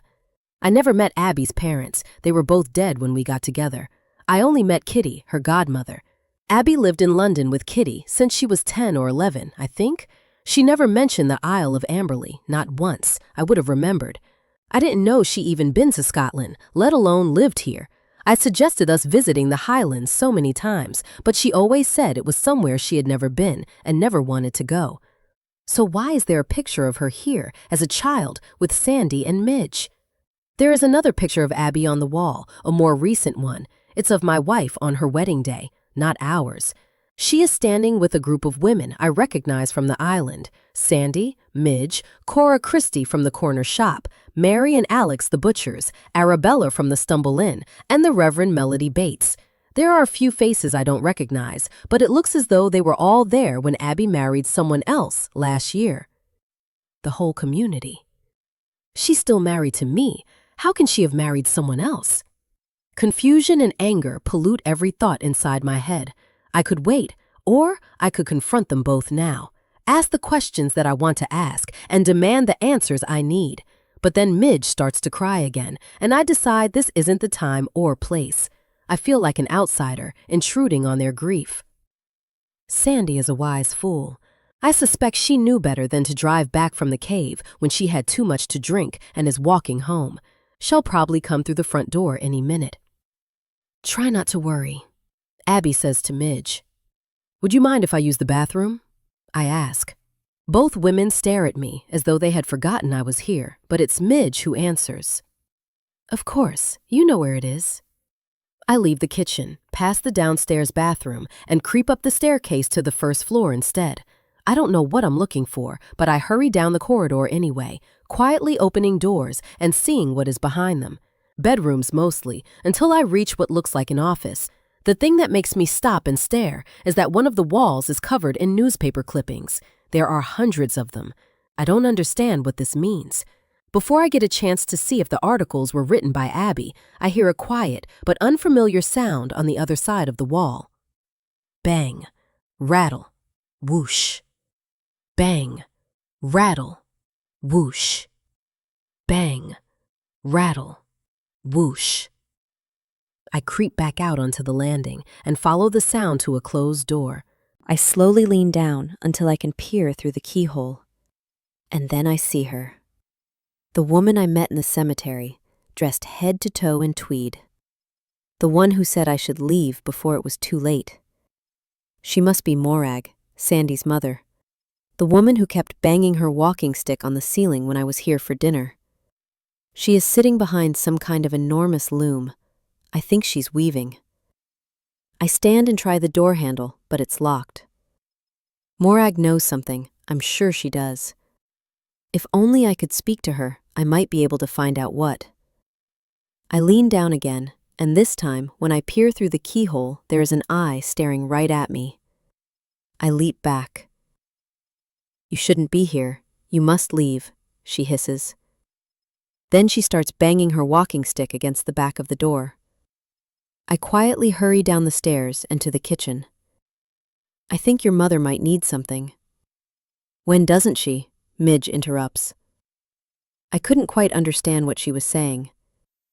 My mother wasn't saying anything. She hasn't spoken a word or left the house since my father died. I heard her speaking, twice. And I saw her in the graveyard. These days, she just bangs her stick when she wants something. Sorry, Grady. I didn't mean to snap at you, but today has been a lot. I'll go and see to her. Don't feel as though you need to stay. I've got this, Abby says when Midge has gone. It's a relief to get out of the house for all of the reasons. But it feels strange to leave Abby behind when I've only just found her. I can't think of an excuse to stay any longer, and I don't know whether telling her the truth would be the right thing to do right now. She seems to have a whole new life here. As I walk across the driveway, I glance at the upstairs window and see Morag. She's frantically waving, almost as though she wants to warn me about something, but maybe she's just confused. She stands so close to the glass that it starts to mist. Then she holds up a crooked finger and writes backward in the condensation. Even from here, I can read the letters. Leave.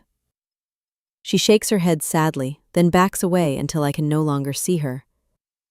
As if she was never there. I can still smell Abby's perfume in the car as I drive back toward the cabin. It makes it hard to think about anything else. My mind is blown by the afternoon's events, and the Land Rover almost swerves off the road twice because I'm too tired to see straight. Too tired to properly process anything that has happened. What I need is sleep, but what I want is whiskey. My wife is alive, but she doesn't remember me, and now she's married to someone else. If that doesn't justify a drink in the afternoon, I don't know what does. As soon as I get inside the cabin, I pour myself a glass of scotch, just a small one, since I need to focus, or at least try to. Then I sit and stare at the ocean while trying to come up with a new plan. The old plan was to get off the island as soon as possible, find out what Kitty meant in her letter, and hope that she liked the new book well enough to sell it and help get my life back on track. There was nothing left to stay here for until I ran into Abby. Now I don't know what to do. So I do what I always do when I don't know what to do and pour another drink.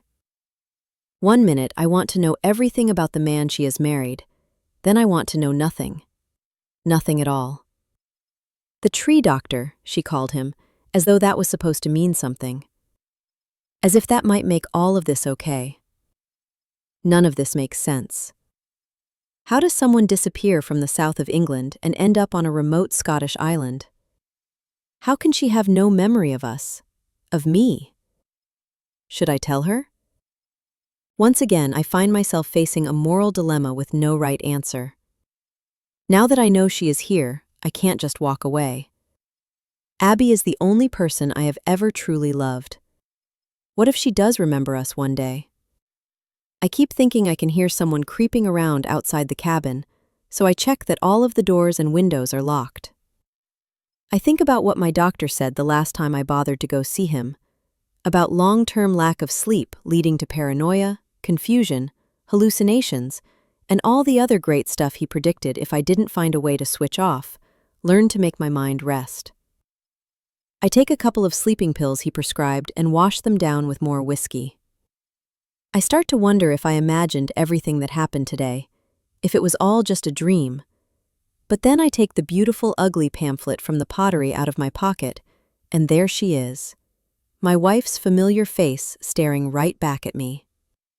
I pour myself another drink. Then I leave the pamphlet on the desk and take out the walkie-talkie instead. It isn't mine, obviously. I'm just borrowing it. I'm hoping it might help me figure out what is really going on.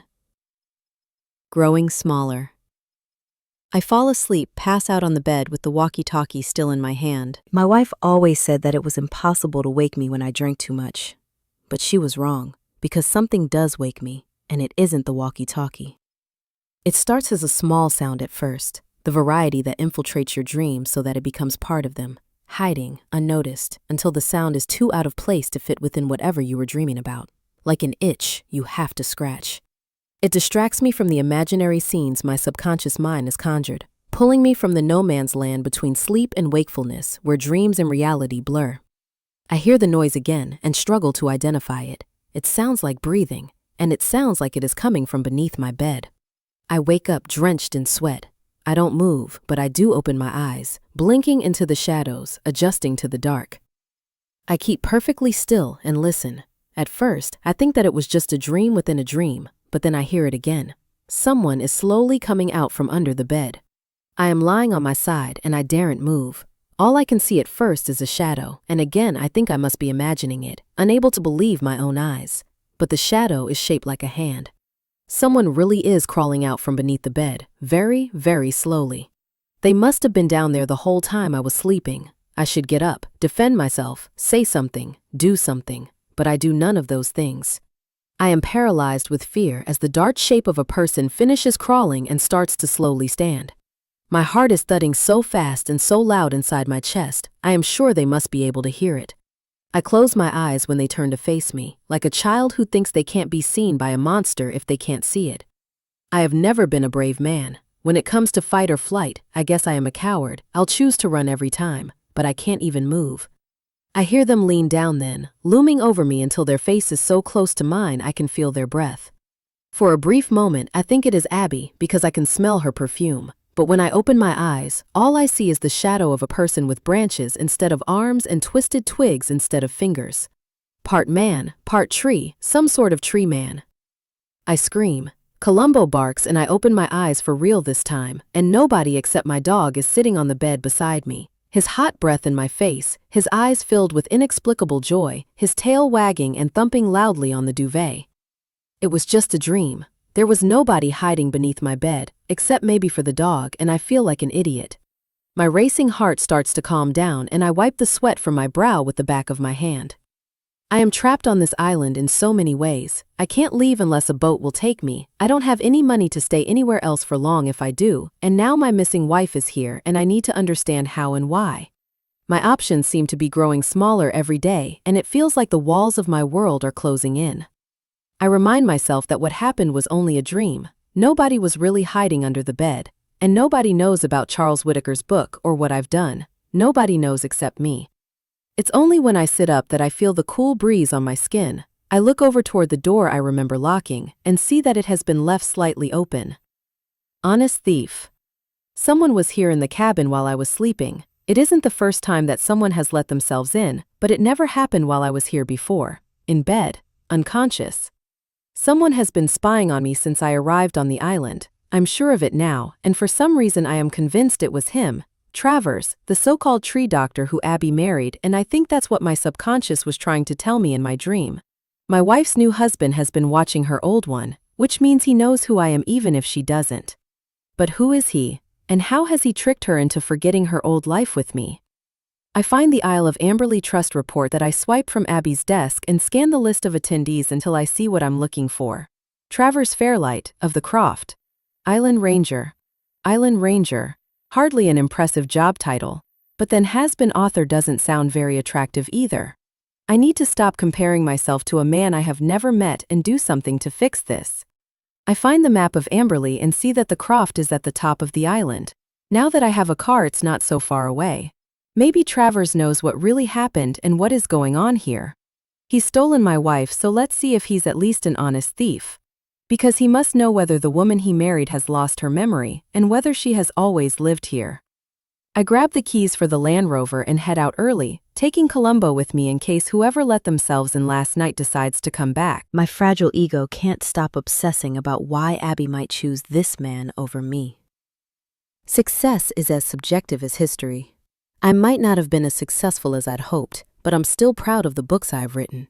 My whole career was a series of self-portraits, even though I didn't know it at the time.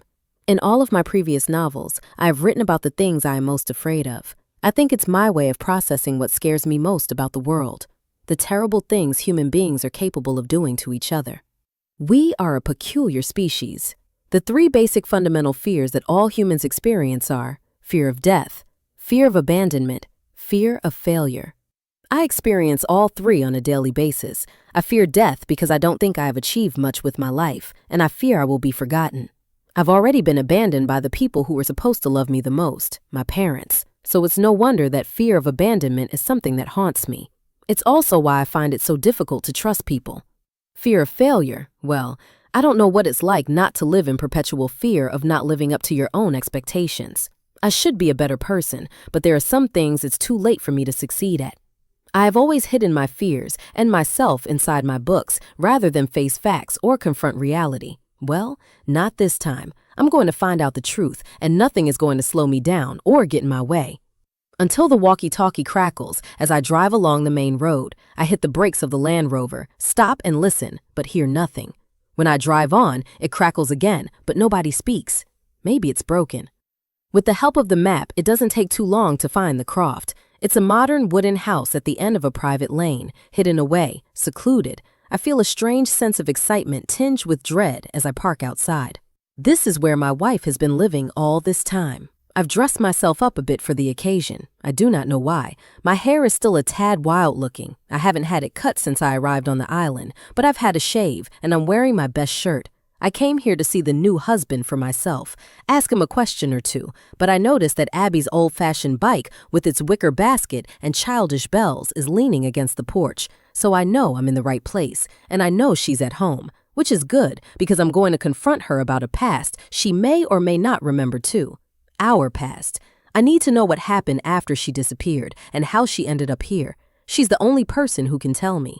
I knock on the door, but there is no answer. I feel like I'm trespassing when I walk around the back, but I do it anyway. When I still can't see or hear any signs of life, I peer through the windows. It's a modern open-plan layout with industrial furnishings lacking in personality, the kind of place Abby would hate.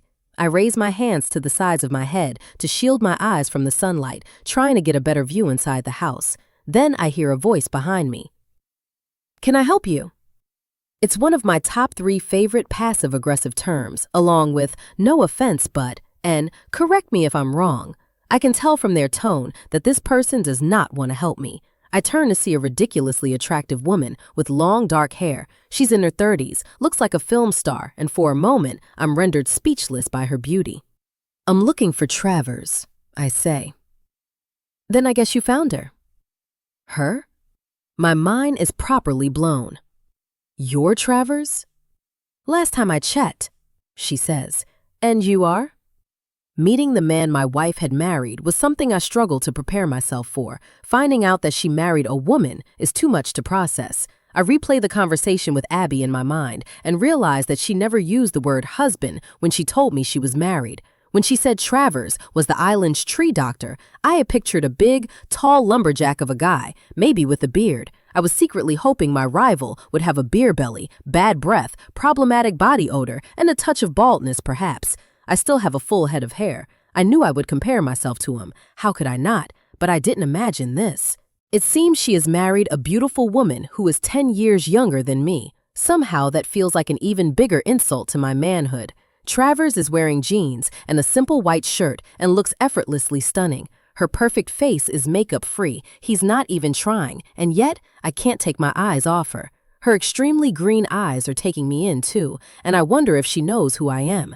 I have never truly understood the term devastatingly beautiful until now, but that's exactly what this woman is, and having met my wife's new wife, I do feel devastated. "Is Abby here?" I ask, and she frowns. I mean Aubrey. My voice sounds peculiar, and I cough to clear my throat. Whatever first impression I am making, it is not good. "She's not home," Travers says. "I saw her bike outside." She tilts her head and folds her arms. "I'm sorry, who are you?" "I'm staying at Charles Whitaker's cabin for a while." Her face stays exactly the same, while I write, I add, and her expression shifts. "Oh, the author. Why are you looking for my wife?" Her words feel like a slap. She used to be married to me. I wonder if I could ask how the two of you met, and when, and if she lived here as a child. As soon as I say the words out loud, I can hear what strange questions those are. You could ask, but if you did, I'd probably tell you to mind your own business. "I don't mean to sound rude," she says, sounding rude, "but this is not a great time." In desperation, I take the beautiful ugly pamphlet from the pottery out of my pocket. I unfold it to reveal the photo of Abby and hold it out for Travers to see. "The woman in this picture, your wife, looks a lot like someone I used to know." "Is that so?" she says, frowning down at the photo then back at me. I look at it too, and a second later I start to feel dizzy with confusion. The photo of the woman who owns Beautiful Ugly is not of Abby.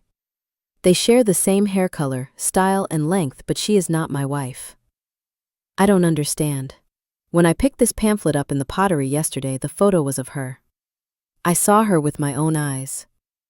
I watched her, I listened to her, it was her. But then how do I explain this? Who is this woman in the photo?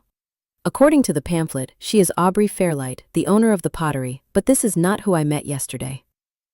I think about my wife, who I could never imagine living somewhere like this and making pots all day. Abby, who would never wear dungarees or ride a bike or live in a big modern house with no features or personality. She was a self-confessed workaholic. She spent more time in the newsroom than she ever did at home, always chasing the next story. Always trying to uncover the truth. Of course, the woman I met yesterday isn't Abby. How could she be? I am losing my mind. This confirms it. I feel so unsteady I have to lean against the house to prop myself up. "Are you okay?" the devastatingly beautiful woman asks. "No, 1 week before she disappeared." Abby. I always wanted children, but he didn't, and I guess I let him talk me out of it during the first few years we were together. He made it seem as though what we had was enough. But then, maybe because so many people we knew had started having families, it began to feel as though something was missing. At least it did for me. He had his books, and in many ways they were his children. I only had him, and only when he was present, which he often wasn't, even if sitting right beside me. I missed the child I never had. I've been accused of being a workaholic all my life, But I think when you find something that you believe in and are passionate about, it does sometimes take over. I tend to beat myself up when I don't get things quite right. I so badly want to be good at what I do, but that determination to do better, be better, is sometimes overwhelming. It makes me withdraw into myself, pull away from the people who have chosen to love me. I know I can be distant and difficult to be around when I am working. And I'm always working. But he did know that about me from the start. I'm trying to do the right thing for us, not just me. The woman in black shifts in her seat. Our time is almost up. She has other people to see and other problems to solve. I hope this conversation has been useful, she says. It has, thank you. The thing is, he doesn't want children and that makes us incompatible. I married a man-child and I can see that now. He is selfish and stubborn and he doesn't support me in my career the way I have supported him. He chooses his books over me, every single time. She stares at me as though those are not terrible things. It sometimes feels as though life has passed me by and I wonder if other people feel that way too. Surely it can't only be me. I don't remember when the years started to speed up, but they did. Seasons tumbling into each other, days disappearing into weeks, weeks into months. I can't seem to slow life down, but I can't keep up with it either. The markers that are so familiar to me, New Year, family birthdays, Halloween, Christmas, all come around too fast. No matter how hard I try to stay one step ahead, I am always behind schedule in the story of my life. I feel old, even though I'm not, and I constantly feel like I'm running out of time. I have to make a change before it really is too late. It sounds to me as though you have made up your mind, the woman in black replies. I think so, yes. When will you tell him? I don't know. He hasn't been himself lately. I do keep asking what is wrong, but he doesn't talk to me, not like he used to. I was wondering if it might be depression. He has trouble sleeping, and he's permanently anxious about his books and his career, no matter what I say to try to reassure him. He's become distracted and distant, a little more forgetful than he used to be. It's funny, really. He worries far more about his work than he does about his marriage. I honestly don't know whether he is expecting this or whether it will come as a complete surprise. Are you scared of telling him? Scared of him? No, of course not, I tell her. So you are going to tell him before you leave? I'm not going to just disappear in the night if that's what you mean. He deserves to know the truth. I plan to tell him face to face. I'm just scared of hurting him. Nobody wants to hurt someone they love. So you do still love him? She asks, and the weight of her question feels too heavy, as does her stare. I look away. Then the woman in black, who has spent the last hour listening to me, watching me, judging me, says something that I already know is going to haunt me. Nobody said it was easy, but love is always worth fighting for, isn't it? I think maybe it's the only thing worth fighting for. Working holiday Grady. I'm about to leave the croft when I hear the sound of a baby crying. Travers looks up at an open window and nods, but when I turn to look, I don't see anyone there. I am sorry to have disturbed you, I say, and make a hasty retreat. I drive until I am far enough away to be out of sight, then I pull over onto the side of the road and cry like a baby myself. The sound that comes out of my mouth is so animal-like that the dog starts to whimper too.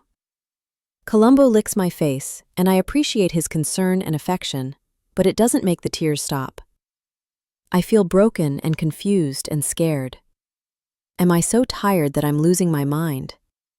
Or am I just so sad because I lost the love of my life that I simply cannot function? Maybe I need to talk to someone, get some professional help, but I don't know anyone, and even if I did, what would I say? My sorrow is a ledge nobody can talk me down from, and I prefer to fall alone. I wish I'd never come to this island. This working holiday isn't working, and I have to get out of here. Things are getting worse for me, not better. I was in a bad place before, but since I arrived, I seem to have completely lost my grip on reality. I think I can still hear a child crying in the distance, and the sound makes me shiver. Abby wanted to have a baby, but I didn't. I made excuses, told her I didn't want them or that I didn't feel ready, and I think she had finally realized that I never would be.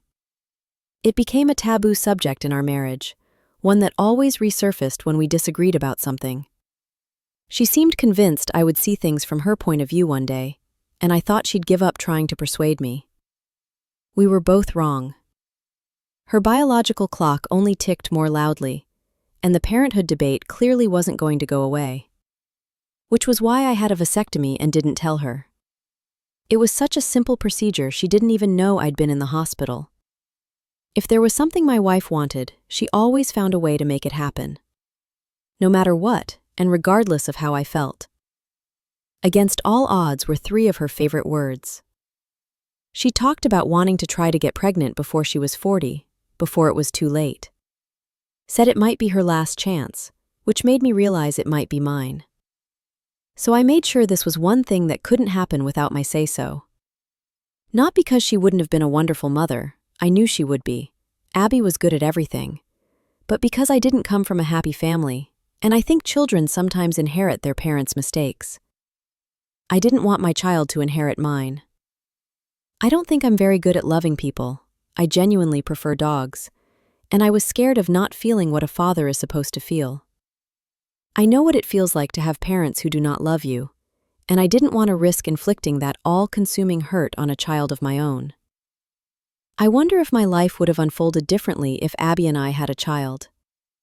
I wonder where she is, if she's even alive. I wonder if I'm going to imagine seeing her everywhere forever. My head is too full of muddled thoughts, but the loudest one is also the clearest. I take the pamphlet out of my pocket one last time and stare at the owner of Beautiful Ugly. I blink through my tears, but there is no denying it. The woman I met yesterday is not my missing wife.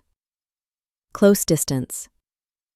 I find myself parking in the village without really knowing how I got there. I remember leaving the croft, then pulling over for a few minutes to try to compose myself. It clearly didn't work, because then I just drove along the coast road, looking for fishing boats or anything I could beg to borrow, or steal, to get myself off this island. I think being here might be making me crazy. The walkie-talkie on the passenger seat crackles when I open the car door, but I don't hear any voices. Trust me to take a broken one. I head straight for Christie's corner shop, and my heart sinks when I see the closed sign. Cora was the only person I could think of to ask. It might be days until the next ferry, now that Sandy is missing, but Cora will know when the next mailboat is due to arrive. I have to find out when that is so I can make sure I am on it. I'll bribe them if I have to. We're only 10 miles from the mainland. It's such a close distance, and yet it seems impossible to make the journey. I don't care how I get off this island. I just know that I need to. As soon as I start to turn away, the shop door opens. "You okay, Grady?" Cora asks, dressed in green, as always. A tartan ensemble today. She invites me inside and listens patiently while I explain that there has been a family emergency and that I need to get to the mainland as soon as possible. "There's no boats at all for a couple of days, I'm afraid," she says. "Why not? Is there a storm coming?" "No, it's just the weekend." That means I'm stuck here for at least another 48 hours. "Do you know why I always wear green, Grady?" Cora asks.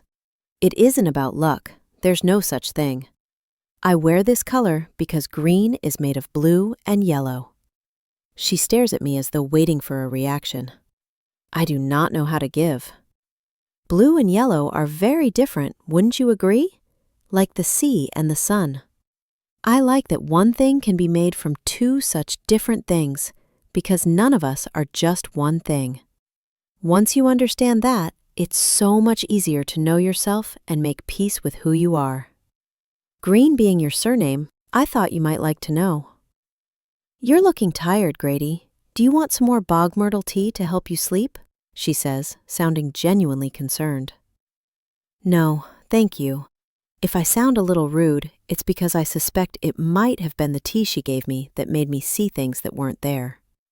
"Okie doke," she replies with a crooked smile. Perhaps my paranoia is getting the better of me. It's such a shame you want to leave. I didn't say I wanted to leave. The lie sounds like what it is, so I add a little truth.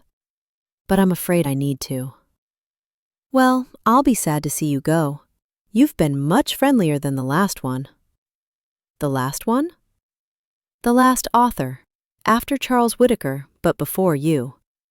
We hardly saw much of that one at all, to be honest. He didn't last long. Very unfriendly, cocky fellow too, but the book he wrote while he was here was terrible. More of a page burner than a page turner, if you know what I mean. So I'm glad he's gone. We all were. There was another author living in the cabin after Charles Whittaker, but before me? Of course. It's nice to have a resident writer, but some live longer than others. I stare at her. Pardon? I said some last longer than others. Are you feeling okay, Grady? Her walkie-talkie begins to crackle, and she turns it off. Not really, no. I head for the door, and the little bell above it tinkles. Cora calls after me. I know you want to leave, but it might be best for you if you stayed a while longer. I told you, it's not that I want to leave. I wasn't born yesterday, Grady. How could you possibly know that there's a family emergency on the mainland when there are no phones on the island and no internet? I'd know if you'd received anything in the post, and you haven't. Nothing for weeks except a couple of letters from your agent. Nobody misses you. Nobody cares. Nobody even knows that you're here.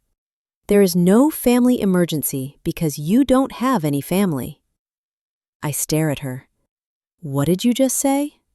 She frowns. I said, I'm sorry to hear about the trouble with your family.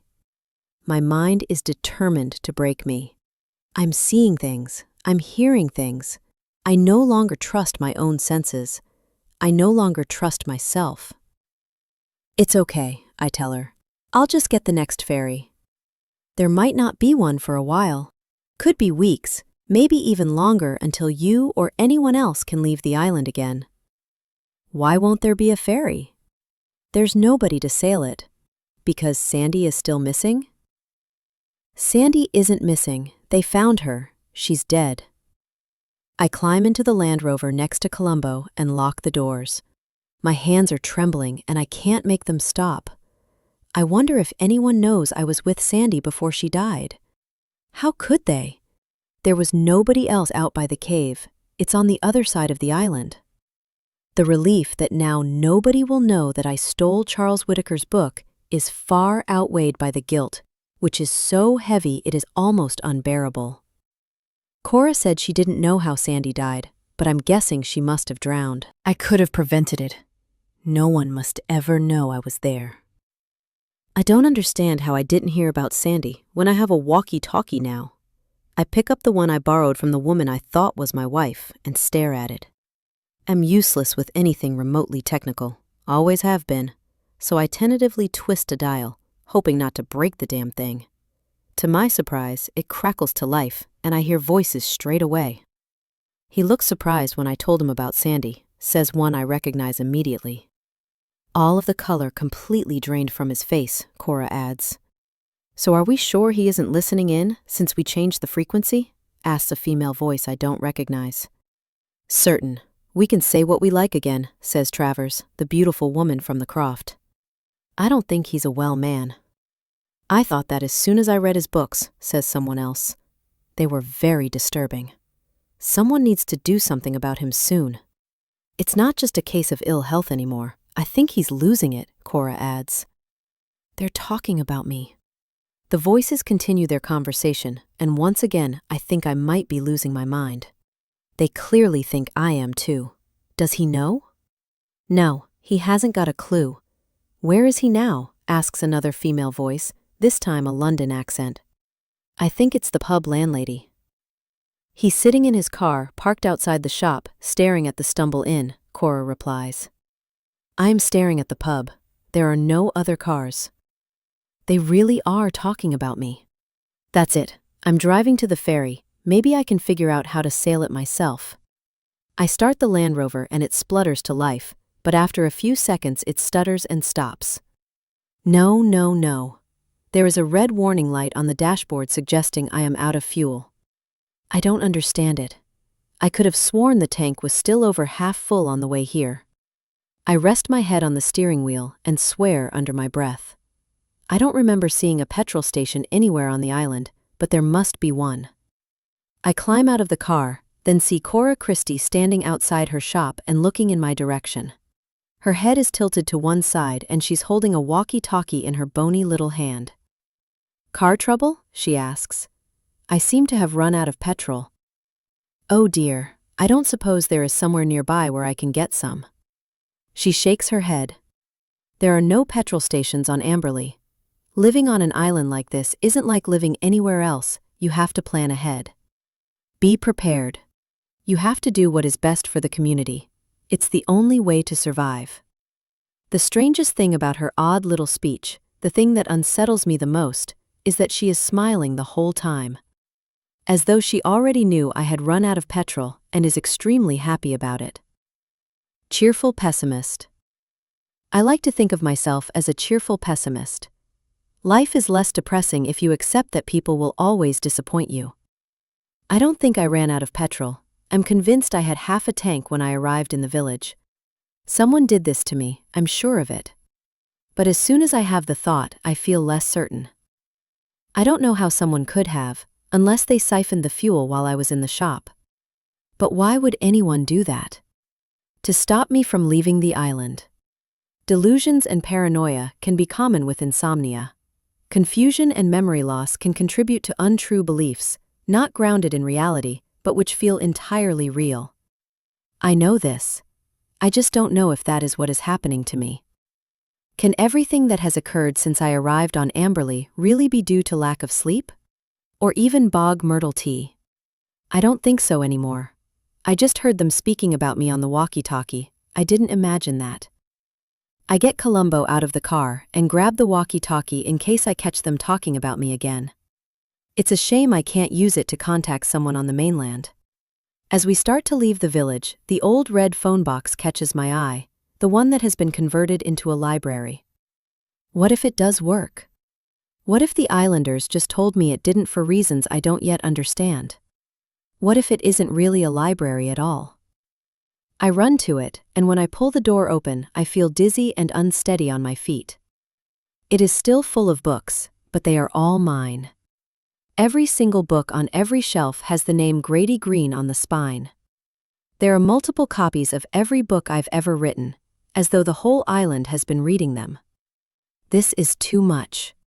This island, these people, everything about this place feels wrong.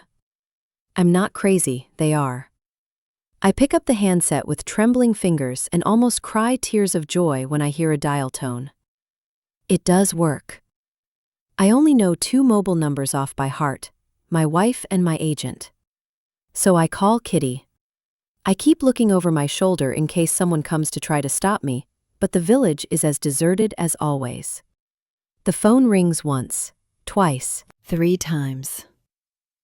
"Hello?" says a voice. "Kitty, it's me, Grady. I really need to—" "Hello? Is anyone there?" "This is a very bad line," she says, sounding impatient. The phone crackles and I speak a little louder. "Kitty, it's Grady. Can you hear me?" "Grady, is that you?"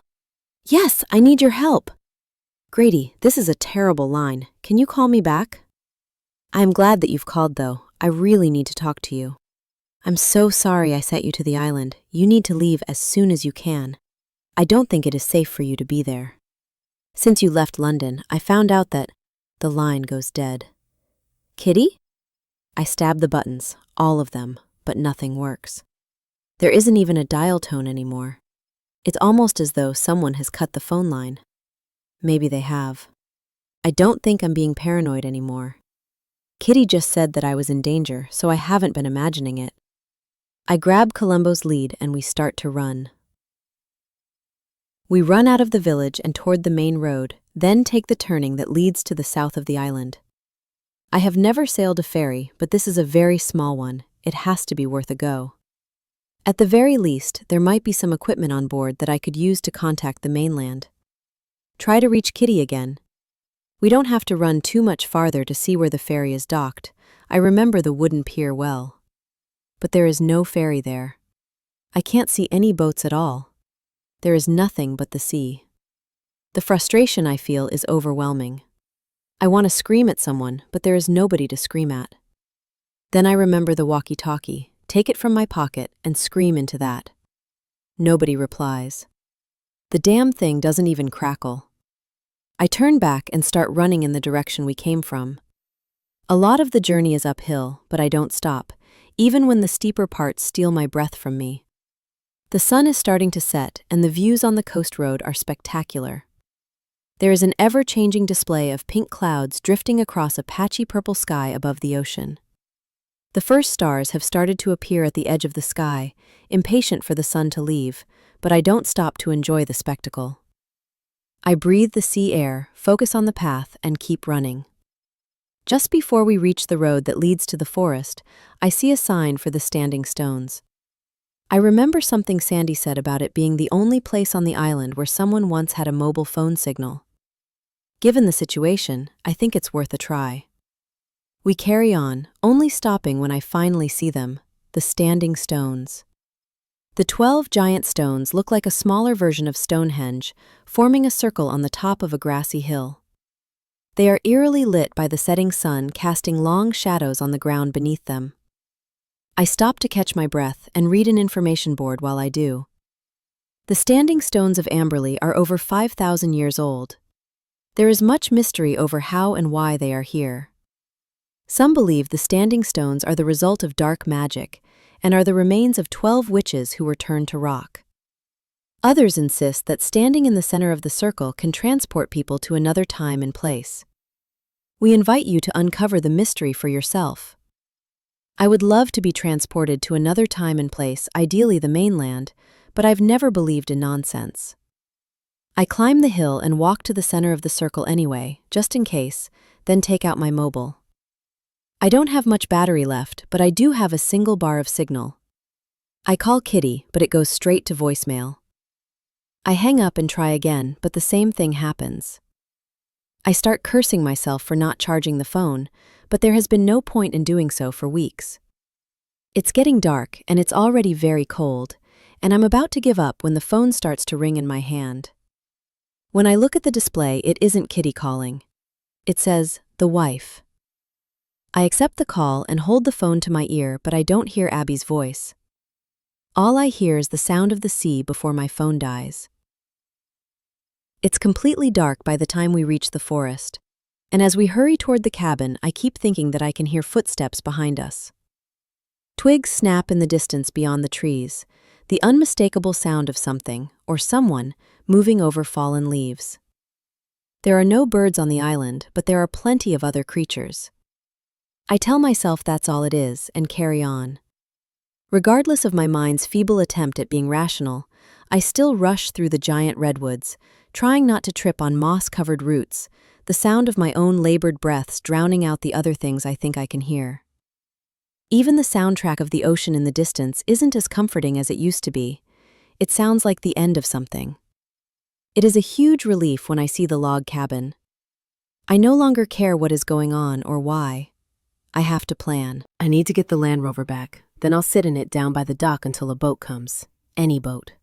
I hurry inside, lock the door behind me, and reach for the light switch. It doesn't work. I try again, but the cabin remains in darkness. For some reason, there's no power. I find the matchbox with the robin on the front that was here when I arrived and light a couple of candles so I can see what I'm doing. Then I open the curtains covering the huge windows at the back of the cabin, revealing a full moon that is bright enough to dampen the gloom. I spot low clouds on the horizon, like a slow-moving blanket starting to cover the sea, and I hurry. I grab a torch, then go out to the shed where the Land Rover was kept, and for once, my memory is not playing tricks on me. Inside, among all the well-organized tools and cubbyholes, I find exactly what I'm looking for, a small red fuel can. I pick it up, and I'm happy to hear it is full. I breathe a sigh of relief and tell myself there is no such thing as an impossible solution. I return to the cabin, pack up everything I can't leave without. Then I do something that is very difficult for me. "It will be quicker if you stay here," I say to Columbo. He doesn't look convinced. I'm going to run to the village, and then I'll drive straight back to get you. I really won't be long, and then we'll leave this place for good. Okay? I do run, not just because I'm scared and want to get out of here, but because I don't want to leave my dog for any longer than I have to. I locked all the windows and doors in the cabin and tell myself that if someone wanted to hurt Columbo, they would have already. It's me the people on this island seem to have a problem with. I'll run to the village, I'll top up the tank, drive back, load up the car, and go. It's a simple plan, a good plan, the only plan. What can possibly go wrong? The temperature drops dramatically on the island as soon as the sun sets. The icy air slaps and pinches my skin, and my legs feel heavy as I try to propel myself forward. When I leave the forest to join the coast road, I see that what I thought was low cloud seems to have completely spread across the ocean. I can still hear and smell the waves crashing on the rocks below, but I can't see them. Every time I look over my shoulder, the mist seems closer. A few steps later, I can't see anything at all, in any direction. The mist seems to have completely enveloped the island. Then I hear the sound of children crying in the distance.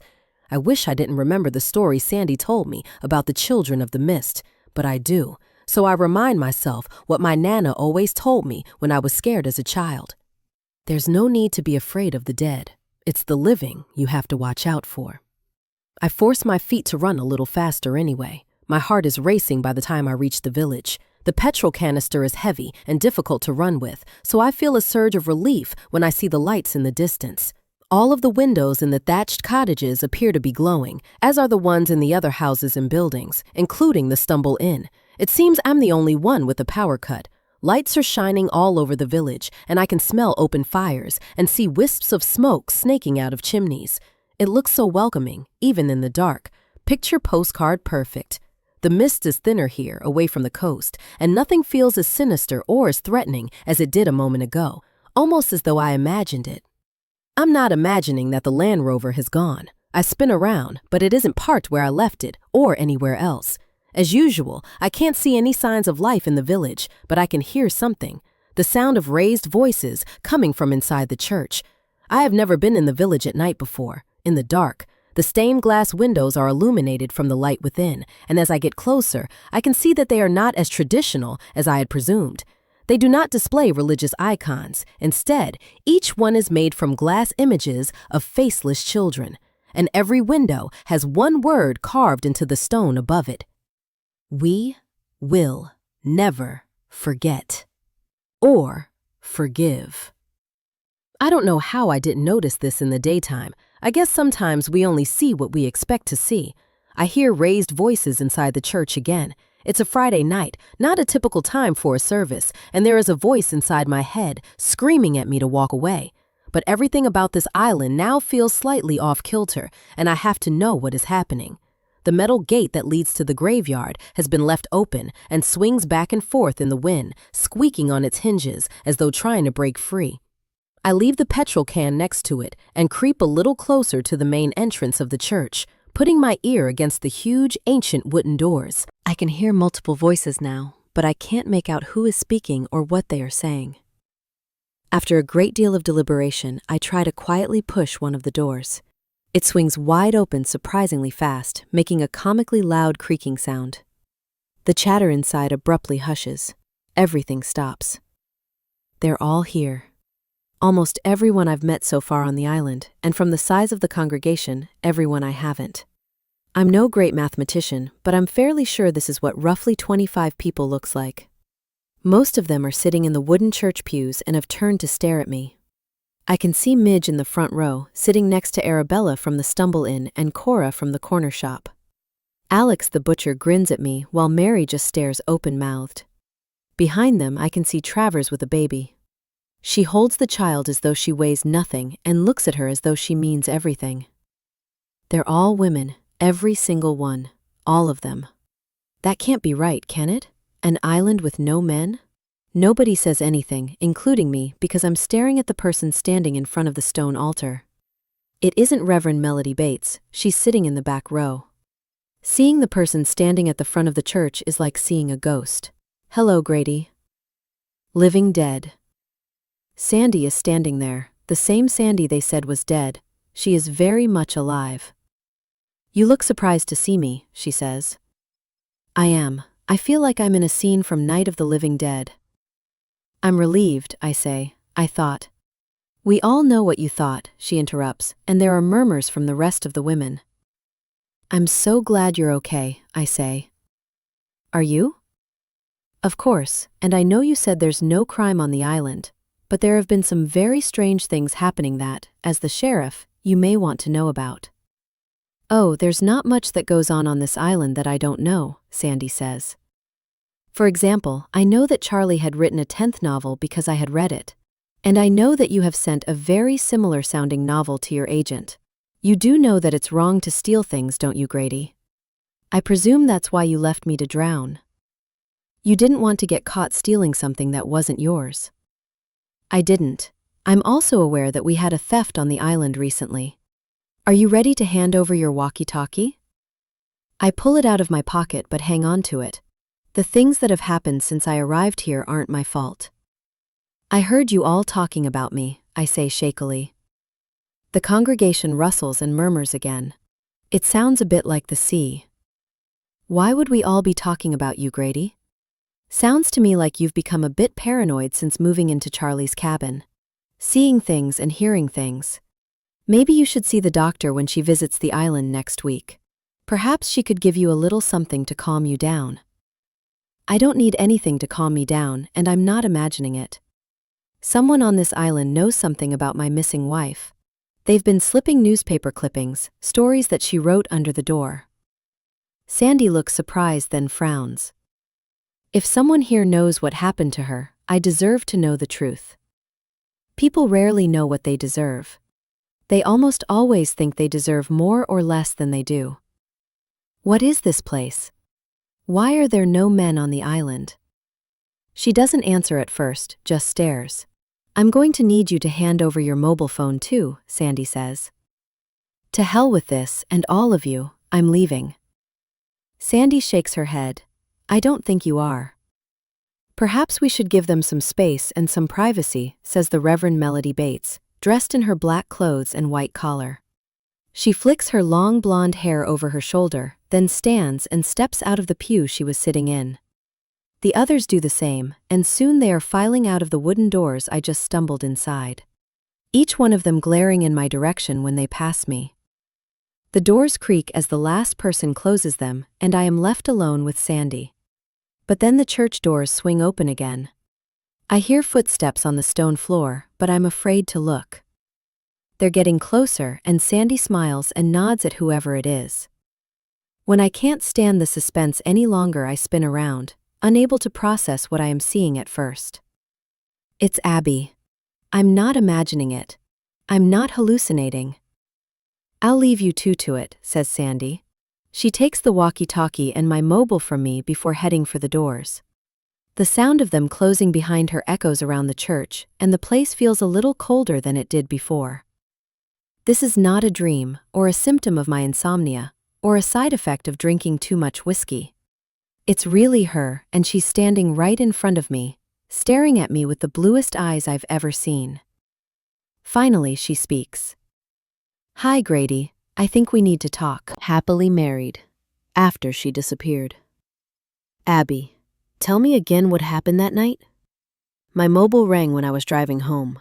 It was attached to the dashboard displaying my fastest route, and my heart sank when I saw Grady's name. I was running a little late, and I knew he'd be disappointed. It was as though my husband thought my life revolved around his. He's like a child in that way, always needing attention. So I answered the call and put him on speaker, even though I hate doing that when I'm driving.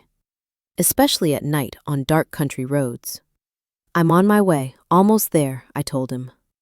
You said you would be here, he replied, sounding like a whining little boy. This is important to me. I didn't mention all the things that had been important to me over the years, things which he made it very clear he couldn't care less about. Someone had to be the grown-up in our relationship. I'll be there soon, promise. I've got fish and chips, I said. Fish and chips had become a bit of a tradition. It's what we ate on our first official date, and when Grady proposed a few years later. When we moved into the cottage, we ate fish and chips sitting on a sofa surrounded by cardboard boxes, and it was what he bought me for dinner to celebrate when I got promoted at the newspaper. A job I used to love, but he always hated. Here's the thing, I don't even like fish and chips. I often found myself just going along with his choices to keep him happy. But that's my fault, not his. It was the night he was going to find out if his new book was a New York Times bestseller.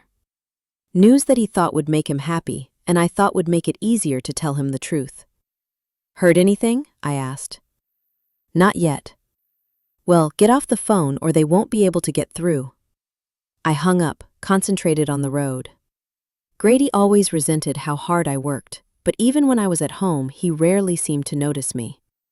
His mind was always elsewhere, normally inside his novels. When we first got together, he couldn't keep his hands off me, but things had changed in that department too. I think there are several varieties of lonely, and I have known them all. I actually wondered if he was having an affair at one point. This emotional Morse code wasn't always easy to interpret, but his love affairs were only ever with his books.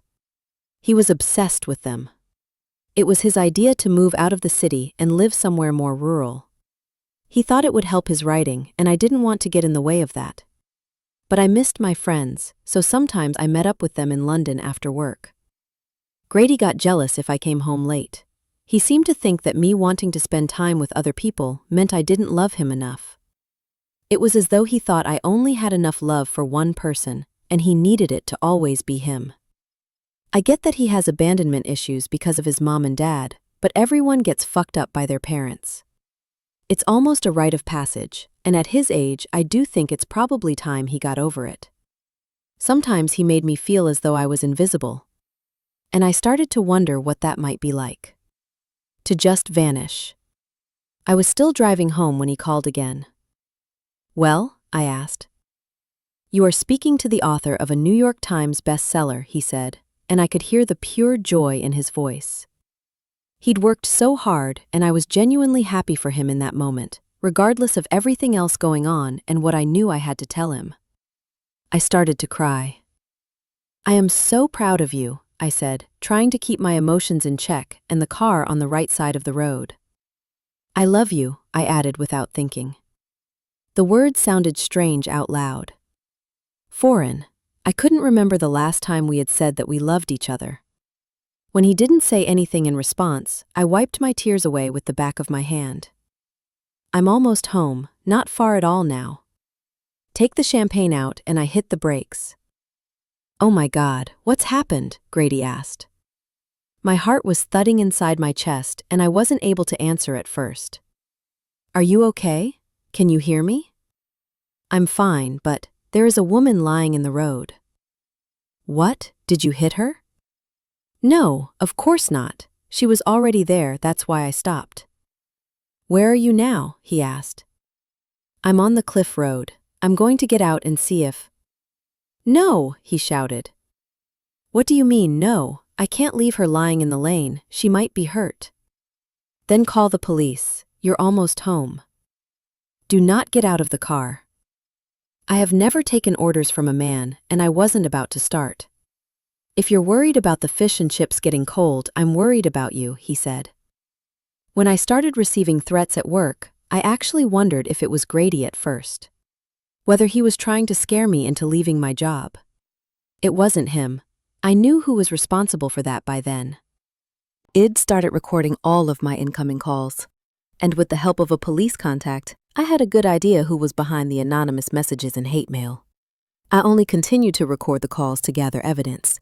Earlier that day, a white box addressed to me was delivered to the newspaper. My editor was with me, and more concerned than I was when I opened the box and saw an antique doll with its mouth stitched shut. I wasn't scared of the people who were trying to silence me, but looking back, I wished that maybe I had been. Perhaps then I might have stayed in the car. Grady was still concerned that something was going to happen to me because of my chosen career. He even put an app on my phone so that he could see where I was at all times and know that I was safe. It made me realize that he still loved me, even if he'd forgotten how to show it, and that there was a way to fix us. The woman lying in the road was wearing a red jacket, just like the one I owned. It seemed like a strange coincidence at the time, but it was a common enough coat with a hood and large buttons. Lots of women wore a similar style and color. I couldn't see the face under the hood, but I was worried there had been an accident, a hit and run perhaps, and that she was hurt. I unfastened my seatbelt and opened the car door.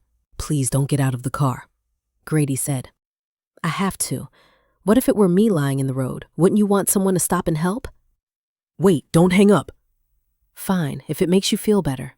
I love you, I said again. Then I quickly got out of the car so I didn't have to hear him not say it back. It was cold and dark, and it had started to rain. We weren't as happily married as Grady thought we were, but all I wanted was to go home and be with my husband. I was tired after a long day at work and several sleepless nights spent worrying about what I needed to tell him. I had planned to tell Grady the following day and let him enjoy the success of his book that night. I didn't want to spoil his big moment. I'd been lying to him for some time by then, and there were things I knew I needed to say. But because of what happened next, I never got to tell him at all. The noise of the waves crashing against the cliff down below sounded like a warning. Something instinctive was silently screaming at me to turn back, get in the car, lock the doors, and drive home. But I didn't do that. My conscience wouldn't allow me to walk away from someone in trouble. I suppose they knew me well enough to know that about me. When I finally saw who was lying in the road, I felt confused. Then I felt afraid, but it was too late. Crash landing. Grady. Hi, Grady. I think we need to talk, Abby says. Is it really you? I ask. She nods, takes a step closer, and I take a step back. Yes, it's really me, she says, then stares at me, waiting for a response. I don't know how to give. I'm not imagining this. Abby is alive, and she is here on the island. At least I can be certain of that now, even if nothing else makes sense. What the fuck is going on? I blurt out, but I don't sound angry. I sound afraid. You don't look too good, Grady. Do you want to sit down? I thought you were dead. This must feel like a lot. A lot? You disappeared over a year ago. I knew it was you at the pottery yesterday. I don't understand what is happening. The words tumble out of my mouth, tripping over themselves. Why would you trick me like this? Why pretend not to know who I am? Because I don't know you, she says, undoing my sanity slowly, like a zip. What do you mean? I stare at her, unsure whether I can believe a word she is saying. I don't understand. Do you not remember us? Do you have amnesia? Why don't you sit down? This must feel like some kind of crash landing. Kitty, your godmother, she'll know what to do. I think you're in shock. We should call her. Call Kitty? There are no phones on the island, Grady. Yes, there are. But you're right. We can't stay here. We should leave. Call her as soon as we reach the mainland. You can't leave this island, Grady. They won't let you. What are you talking about? What is this place? Why are there only women living on the island? And what are you doing here? Is this some kind of cult? Have these women brainwashed you? We could go home, pretend like none of this ever... This is my home. Come on, I want to show you something, she says, walking toward the doors without waiting to see whether I will follow, which I do, but I feel as though I'm in some sort of trance. The air feels strangely warmer outside, and the mist has completely cleared. The night sky is coal black, and it feels close and solid, as though the darkness here is something I can touch. There is a full moon and a thick blanket of stars above us, and everything is still and silent except for our footsteps. We cross the village green and carry on walking until we reach the pretty thatched cottages with quirky names. Abby stops outside the last one, called Wit's End, takes out a set of keys, and unlocks the bright red front door. She flicks on the lights, and I'm scared of what I might see. But it's just a cozy-looking cottage. The place is quirky, with low ceilings and wooden beams. The front door leads straight into a small sitting room where there is a fireplace with bookcases on either side, a sofa with a knitted throw, and a sheepskin rug on the floor. Nice piano, I say when I see an old upright in the corner of the room. It's covered in painted birds, and there is a metronome sitting on top of it. I'm surprised because Abby is gifted in many ways, but not musically. She always used to joke that she couldn't play a triangle. Take a seat, she says, nodding toward the sofa. I'd rather stand. Suit yourself. I need a drink. Can I get you one? I shake my head and she raises an eyebrow. Well, that's a first. She disappears through another door and I decide to perch on the edge of the sofa. I notice the turquoise vase on the mantelpiece above the fireplace. It's just like all the pottery at Beautiful Ugly, and I wonder if Abby made it herself, and whether that part of her story was true.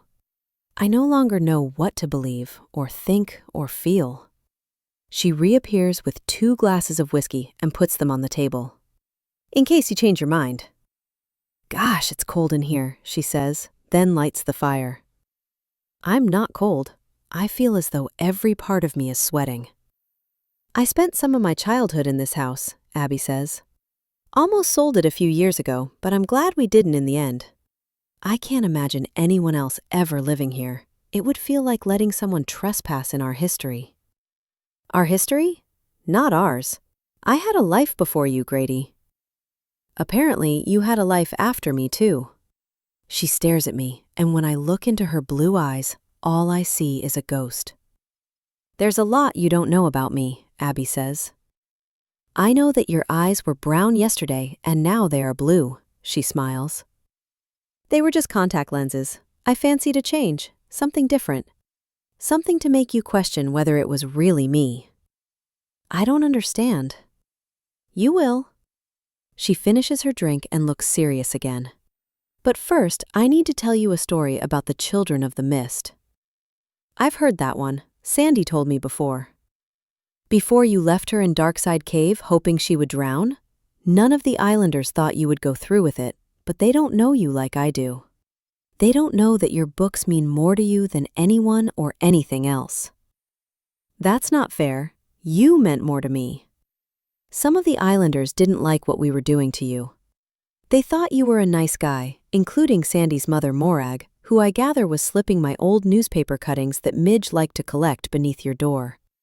I needed to show them what you were capable of in order to convince them that what we were going to do to you was fair. Everyone was on board after you left Sandy to drown. I start to stand. Sit down, Grady. I told you I have things I need to say. I do as she asks because it feels as though I don't have a choice. The story Sandy told you was true, Abby begins, staring into the fire, which has begun to crackle and spit. Nobody can remember every moment of their own history. Our overburdened minds choose which highlights to hold onto and which files from our past to delete. But I know the story about the Children of the Mist better than anyone, because I was there that day at Darkside Cave, and what happened to those children was my fault. Stand down! I didn't have an easy childhood, I told you that when we met. But I spared you some of the details. You were always so weighed down with your own unhappy past, I didn't want to burden you with mine. When I was 10, I lived on Amberley, here in this house. There is everything and nothing for a child to do, growing up on a small island like this.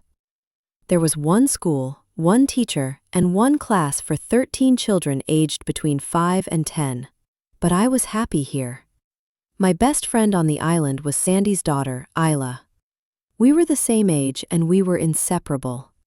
I remember the picture on the wall in Midge's kitchen of Abby and the blonde little girl blowing out candles on a birthday cake. So when I decided to run away, Isla decided to come with me. Unfortunately, she wasn't the only one. There was a substitute teacher that week, a creepy old man from the mainland, because our normal teacher was ill. He always brought a flask of coffee to class in the morning and took noisy sips from the plastic cup during registration, and he shouted at anyone who dared to stare at his prosthetic hand. His idea of teaching was to wheel a trolley into the classroom with a TV and VHS player and let children watch films all afternoon while he sat in the pub. But he didn't go to the Stumble Inn that day. I was off sick and home alone the afternoon he knocked on the cottage door. I'd been taught not to open the door to strangers, but he was a teacher, a person children are taught to trust and obey. He stank of alcohol and slurred his words when he said that my mother had sent him, which I knew was a lie. He walked into this house as though he owned the place. Then he stood next to that piano, turned on the metronome, and smiled at me. I don't want to talk about what he did, or tried to do next. I got away from him and ran out of the house with a bag containing my most prized possessions, a harmonica, a book, and a magic 8-ball. I ran to the church looking for help. When I didn't find any, I ran to find the man who was like a father to me, but he was busy working and told me to go away. So I ran to the school to find my best friend. Isla said I should ask my magic 8-ball what to do, so I asked out loud if I should run away, and the ball said yes. The next problem was where. Should I go to the standing stones, I asked, and the screen on the ball said my reply is no. Should I hide in Darkside Cave, was my next question. This time the answer was without a doubt. Isla said she'd come with me, but that we should keep it a secret. There is nothing more exciting than a secret when you live in a place that has none. Unfortunately, the other children overheard and followed us. We walked out of the village, through the wildflower meadow, and along the coast road toward the bay. The path around the cliff was steep and slippery, but one by one we climbed down the giant steps until we were inside Darkside Cave. Isla handed out cookies her Auntie Midge had baked. They were terrible, but we ate them anyway, but then it started to get dark. And then the seawater started rushing in. We'd all been told not to play in the cave, but we didn't know why. None of us understood that it flooded at high tide. We tried to leave, but we couldn't. It was already too late. A wave of water reared up like a wild animal's paw and snatched the child standing nearest to the entrance. The rest of the children started screaming and crying. People say you can still hear them in the Bay of Singing Sands, and I believe them. I hear those children screaming inside my head every day. I was screaming too until the seawater filled my mouth and silenced me. She drinks the second glass of whiskey and closes her eyes. I remember the feeling of drowning and letting go of my best friend's hand. I remember not being able to breathe, and then I only remember black. They all died except for me, and it was all my fault. Soon afterward, I found myself living in London, with Kitty, taken away from the only place that had ever felt like home. That's why you don't like boats, and why you were scared of the ocean? I ask, and she nods. But now you're not? Beautiful Ugly is right on the beach. Your work is literally inspired by the sea. I guess when I finally faced my fears, I discovered that I loved the thing that used to scare me. Fear can make something beautiful appear ugly. I stare at her, and she stares into the fire. Why did you never tell me any of this? I ask. It was a version of me I wanted to forget. But I want you to understand why the women on this island are the way they are, and why I owe them so much. This isn't a cult, it's a community. Isla wrote a note for her mother, Sandy, before we ran away to Darkside Cave. That's how they eventually found us, but it was too late. The men on this island were slowly removed after the tragedy, because if the substitute teacher hadn't done what he did, and if a woman hadn't been so desperate to leave her husband, none of it would have happened. Sorry, I don't understand. Men still rule this world, and as a result the world is broken. Men still hold most positions of power, men control governments, men control the media, and it is always men who start wars. Men have tricked women into thinking they see us as equals, but real equality, for all women everywhere, still feels like little more than a pipe dream. The women on this island have had enough. What does that mean?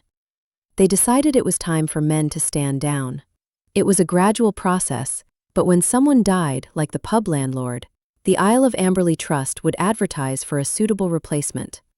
Opportunities to run a pub on a remote Scottish island are rare and surprisingly popular. The all-female board of the trust would sift through the applications and select a candidate who was best qualified to take over. And it was always a woman. Often women in need of a second chance. Same with the butchers and the bakers, and everywhere until all of the islanders were women. An extreme example of positive discrimination, but with the best of motives. So Arabella was the victim of domestic abuse you wrote about for the newspaper? And Cora really was in prison before? It was the family of the man Cora killed who were sending me anonymous threats. They didn't like what I wrote about them. Almost everyone now living on Amberley is here because they were running away from something, or someone. Women come here when they need to leave their old life behind and start again. It's a refuge, a safe place where they don't need to be afraid. There's no war, there's no hate, there's no crime, and there's no poverty. A handful of the women who live here now are people I met as a result of my work. People I interviewed who needed help, who Midge then read about because she collected every newspaper article I ever wrote. Cora, Alex, Mary. Arabella arrived with her whole life packed into one suitcase after her husband beat her so badly she nearly died. Her sister Sydney had experience running a pub and came with her. Together, the islanders work hard to maintain ownership of Amberley, not for themselves, but because they believe they owe it everything. As do I. The island doesn't judge you. It doesn't care who you were or who you think you are. It doesn't make judgments based on how you look, what you believe in, what you do, or how much you think you are worth. The island treats everyone the same.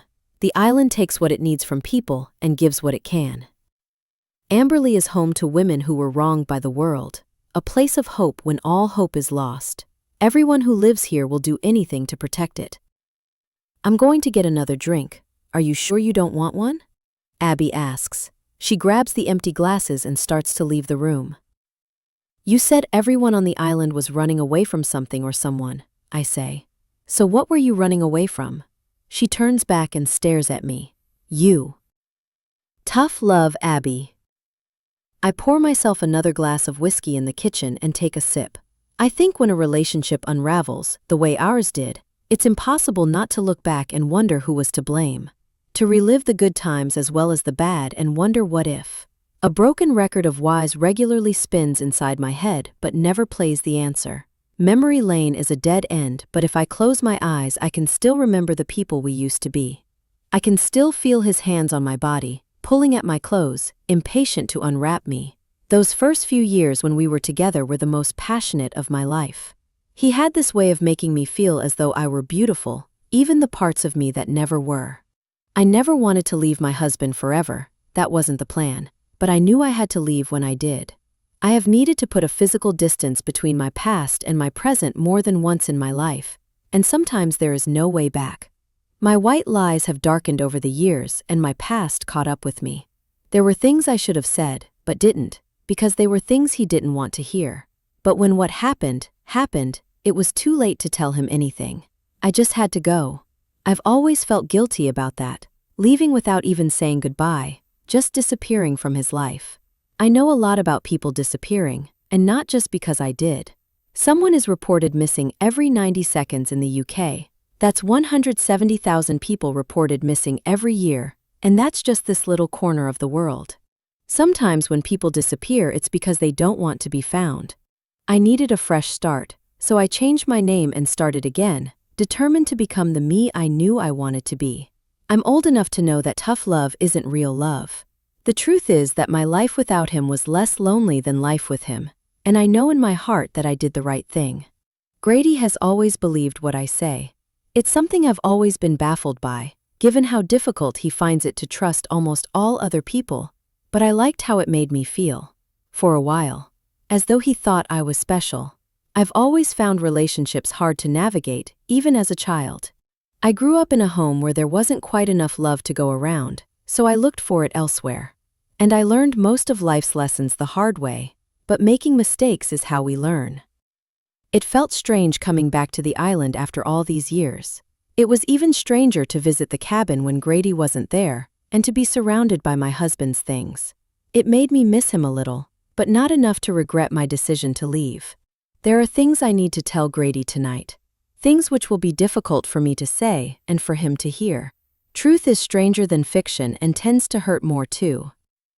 Original copy, Grady. I wait for Abby to come back, my head too loud with unanswered questions. There are so many things I miss about my wife. Strange things. I miss the way she danced around the kitchen when she cooked. I miss her dark sense of humor and the way she would never apologize, even when she was wrong. I miss waking up next to her. I miss how she said, "I hope you die in your sleep," every night before we went to bed, and how I would say it back because it was our way of saying I love you. I miss everything about who she was and who we were, but now, I wonder if I ever really knew her at all. This woman isn't like the Abby I knew. She's more like an original copy of the woman I loved. Was the baby I heard crying at the croft and saw in the church yours? I ask as soon as she walks back into the room. Yes, Holly is my daughter. But she isn't mine? I already know that she can't be, but when Abby confirms it by shaking her head, I still feel a strange sense of loss. I do my best to compose myself. And are you really married to a woman? Legally, no, I'm still married to you, but in my heart the answer is yes. I met Travers here on Amberley, and I love her very much. She waits for that news to sink in, but I'm not sure it ever will. Why did you pretend not to know me at the pottery? Was it you I saw on the ferry the day I arrived? Why are you doing this to me? Why am I here? You're here to write a new book, and now you have. I hear the familiar crackle of a walkie-talkie. Abby takes it out of her pocket, places it on the table, and stares at it before looking back at me. Time is running out, Grady. What does that mean? She doesn't answer. You've clearly lost your mind. This is a cult. I don't understand what is going on here. You're all crazy, but I demand to leave. You can demand whatever you want, but they won't let you go. And men aren't allowed to live on this island. You said that already, women only, so I'll pack my bags. I don't think you've understood. Men aren't allowed to live on this island. The expression on my wife's face is one I've never seen her wear before, and it turns my whole body icy cold. Have you seen the cemetery behind St. Lucy's? I think it's rather lovely. I've always thought that a graveyard was a great place to hide a body, a place where nobody would ever think to look. I can't quite process what I am hearing. I don't understand. I think you do.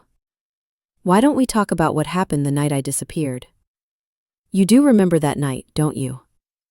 Of course I remember, I tell her. I loved you more than I've ever loved anyone. I've missed you every day and every night since. Then tell me why, Abby interrupts. Why what? Why you lay down in the road, in the dark, in the rain, wearing my red coat so that I presumed you were a woman.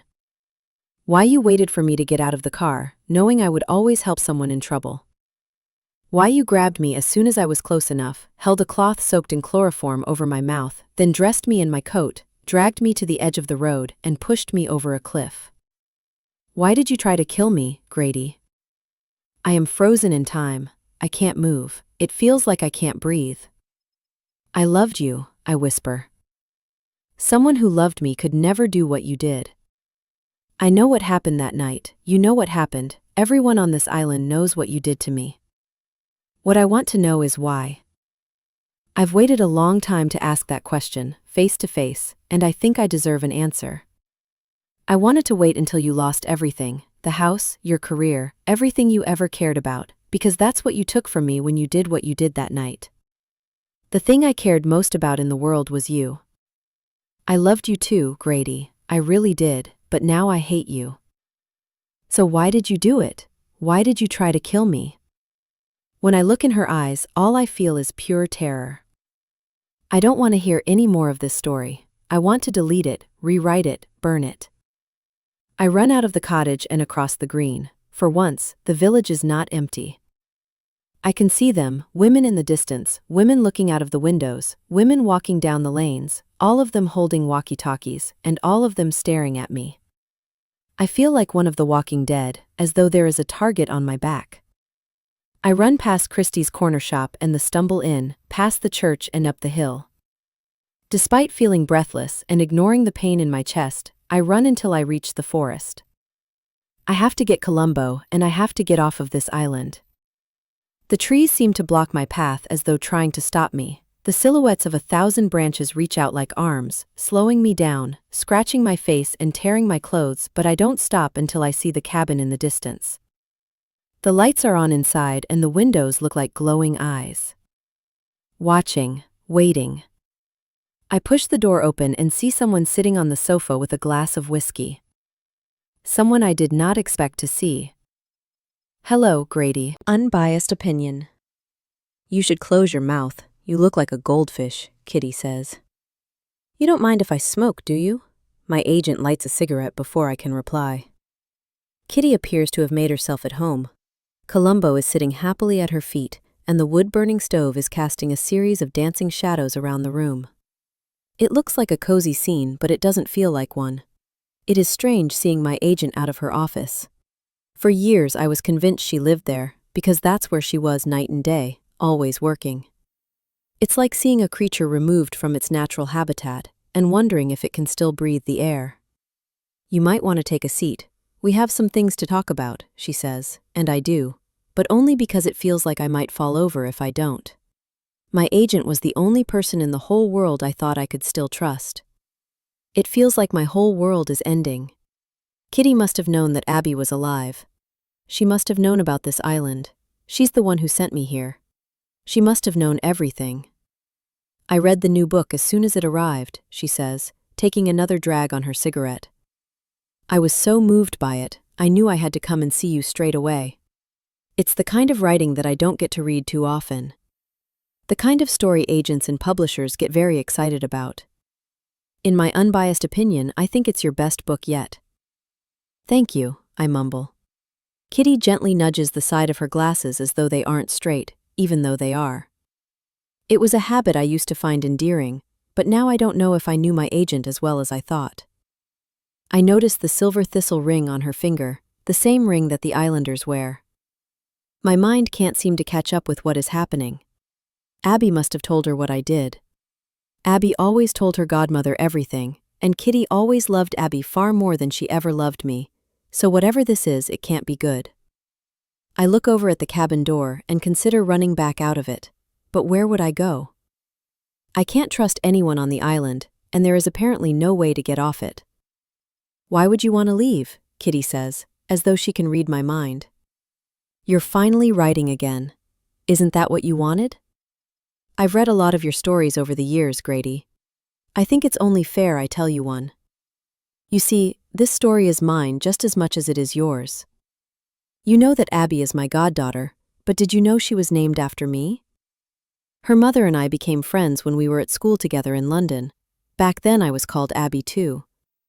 Her mother had this wonderful townhouse in Notting Hill and hosted the most extravagant parties, with string quartets and a seemingly endless supply of champagne. I only changed my name when I left my husband. Even odds, Abby. I was Charles Whittaker's agent long before I was yours, as you know, I tell Grady. But for a while I was also his wife. We met on a plane, he thought I was sitting in his seat, I wasn't, and at first I was affronted by the very being of him. I guess I changed my mind because 1 year later we were married. Genius doesn't deserve special dispensation, but tends to get it anyway. I was a young agent, and he was an author most people had never heard of back then. I made him into who he was. He'd been writing beautiful books, literary fiction, but they weren't selling.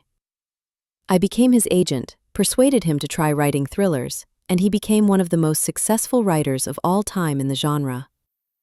I don't think he ever forgave me. Our relationship worked well in the beginning. He was busy writing books, I was busy selling them, so we didn't see each other often, but when we did, it was wonderful. He was the most interesting man I ever met, and it was by far the most intense relationship I've ever experienced.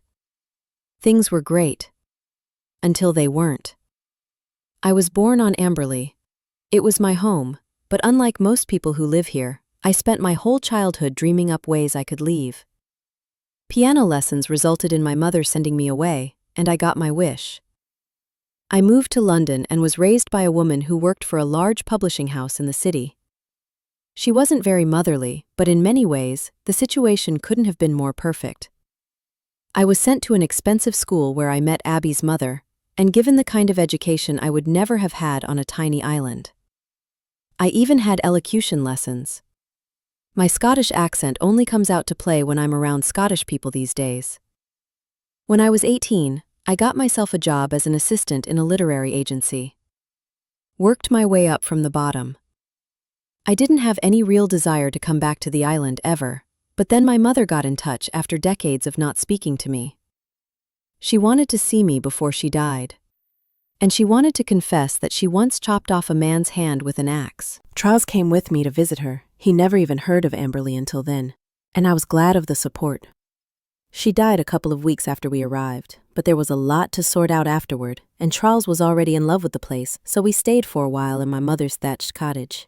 He loved it so much he renamed it Wits End. We had only been here for a couple of months when Abby's mother, my best friend back in London, died too. She killed herself, and the news came as such a shock so soon after losing my own mum. Abby was only 10, and she was my goddaughter. She was named after me, and I'd known her since she was a baby. I wanted to go back to London. I missed the city and my work, but Charlie was so happy living and writing here. He insisted that Amberley would be good for Abby, a change of scene, and a distraction from the grief, so she came here to live with us, and we stayed a while longer. He renovated this old cabin to write in, because things were a little crowded with the three of us all living in the cottage you just visited. Charles was fond of Abby, but he never really wanted children, and we spent more and more time apart. He needed quiet to write, so hid himself away here at the edge, and Abby and I learned to stay out of his way at the cottage. You might have noticed the piano painted with birds when you were there. Well, the man who tried to teach me to play it when I was a little girl was a bad man. He did bad things. That's why my mother cut off his hand with an axe. I believe you found the bones beneath these floorboards, a little welcome gift. 30 years later, he was an out-of-work teacher and an alcoholic, so when an agency called him to see if he could fill in at the last minute on a remote Scottish island, he said yes. I think he came here for revenge. He came back to Amberley. He went back to that same cottage, but this time there was a different little girl living there. Why are you telling me this? Grady asks, and just for a moment, I feel sorry for him. But the feelings of pity soon pass. This is my story now, and I plan to finish telling it. Abby was always fearless and brave, even as a child, not like me. When that man tried to hurt her, she shoved him away so hard he fell and hit his head on the fireplace. She thought she killed him, so she ran away. She took her most prized possessions, a harmonica, a book, and a magic 8-ball, and ran to the church looking for me. But she overheard me talking to someone I always thought of as the woman in black. I was confiding in the Reverend Melody Bates that I wanted to leave my husband. Abby thought that meant I wanted to leave her too, so she kept running. She ran here to find Charlie, but he was writing, so told her to go away. Then she ran to Darkside Cave, and I think you know what happened there. I blame myself for what happened to Abby, and Abby blamed herself for what happened to those children. But it was his fault, all of it, that man. Abby thought she killed him when he hit his head, but it was Sandy who did that once she found out what really happened and why her daughter was dead. Charles helped Sandy move the body and bury the music man in an unmarked grave behind St. Lucy's. They bonded and became best friends after that. What they did might sound extreme, but you have to remember that all the children on this island died because of one bad man. Charles blamed himself for all of it. He was the one who persuaded me to stay on the island after my mother died. He was the only reason we were still here, and he turned Abby away when she needed his help because he loved his books a little bit too much. He never forgave himself, and I think that's why he stayed forever, and why he donated a large percentage of his income to the Isle of Amberley Trust set up by Sandy. It was a tight-knit community even then. Nobody wanted any more outsiders coming here, and Charlie's success meant the island needed to allow visitors for only a few months of the year. When Charles figured out that all the men on the island were being replaced with women, he thought that was a step too far. He and Sandy fell out over that, and Charlie refused to sell any more books. I left him here after the tragedy at Darkside Cave without even saying goodbye, and I took Abby with me. I had to make a choice, and there are no even odds when it comes to hurting the people you love. I needed a fresh start for Abby and me after what happened, so I opened a new agency in London, and I called myself Kitty Goldman. Kitty was a nickname only Charles called me because my surname when we met was Kitterick. I took his surname when we got married, Whitaker, but neither felt quite right. I decided to change my surname to Goldman, my mother's maiden name. I've helped countless authors come up with the pseudonym over the years. I suppose I wanted one of my own, one which wasn't tarnished by past mistakes. When I became Kitty Goldman, I became the me I wanted to be. Besides, having two people both called Abby living under the same roof was getting confusing. Charles was still a big deal in the book world, and he was still my client. That was the one part of our relationship that did still work, but I took on new ones. 10 years after I started the Kitty Goldman Agency, it was one of the biggest in the country. When Abby first introduced me to you, I was worried for her. I didn't want her to marry a writer. I'd already made that mistake myself. But I could see how happy you made her. She asked me to represent you, and I said yes. And when you got engaged, I was happy for you both. Because I loved her. I loved you too. Then why are you doing this to me? Grady asks. You know why, and I haven't done anything to you. Yet. I didn't know what really happened the night Abby disappeared until a few months ago. She didn't want to tell me, said she was scared of what I might do. All I knew was that she was missing and I feared she was dead. Then Sandy invited me here, to Amberley. I am an honorary member of the Isle of Amberley Trust, and Sandy said there was something urgent that we needed to discuss in person, so I came back here for the first time in 30 years. It's been so long since I cried, I presume my tear ducts were broken, but I sobbed like a child when I arrived at the house on the hill and saw that Abby was alive. Then I cried again when she told me what you did to her. By some miracle, she only fell a short distance when you pushed her off that cliff. She held onto the branch of a tree that was growing out of the rocks. She said it was as though the branch reached out and caught her, and she climbed back up to the road, afraid and alone, in the dark, in the rain. She had the presence of mind to throw her red coat back over the edge, hoping that someone would find it along the coast, and that you would believe she was dead. But then, instead of coming to me, she came back here, to Amberley. 30 years after I took her away, she returned to the home she never wanted to leave. When Abby introduced me to her baby and let me hold Holly, I cried some more. Then I dried my tears and told her that I would destroy you. Alone, together. Grady. You know I love a good revenge story, Kitty says. Once I knew the truth about what you did to my goddaughter, Abby and I came up with a story of our own. Your life was already unraveling. All that was required was a tiny tug on the final few threads. Well, congratulations. Mission accomplished, I tell her. Oh, Grady, we're only just getting started. I think Charlie left me this old writing cabin in his will to piss me off. He said his 10th novel was his best, but then wouldn't let me read it because he was cross that I wouldn't do something to stop what was happening on Amberley. He was the only man left by then. Charlie contributed so much financially to the island that they needed him, and Sandy adored him, so he was untouchable. But he became increasingly cranky about Amberley being overrun with women, as he put it, and I don't know whether it was the stress or just his age, but he stopped being able to write. Didn't write a word for years, or if he did, refused to share anything with me. Then he hanged himself on that beam, just there.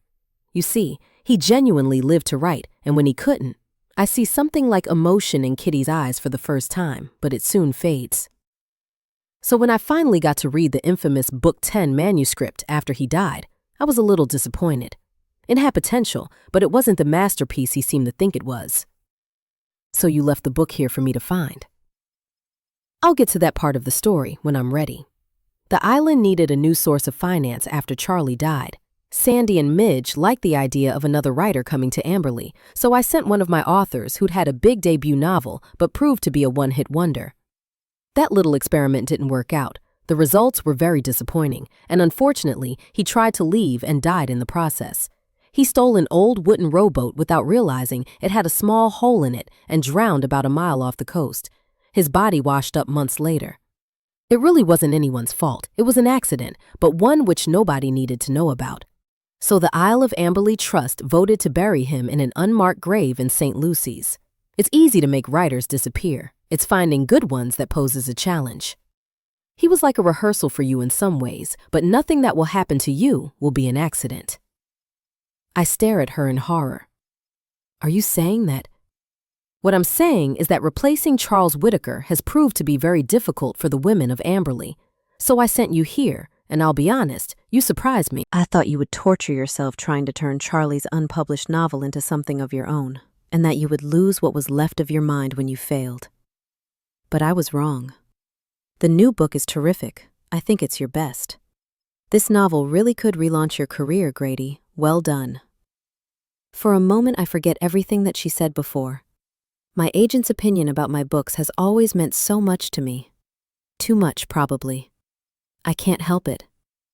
Really? Do you mean it? I ask, sounding like a child desperately seeking praise from their favorite teacher.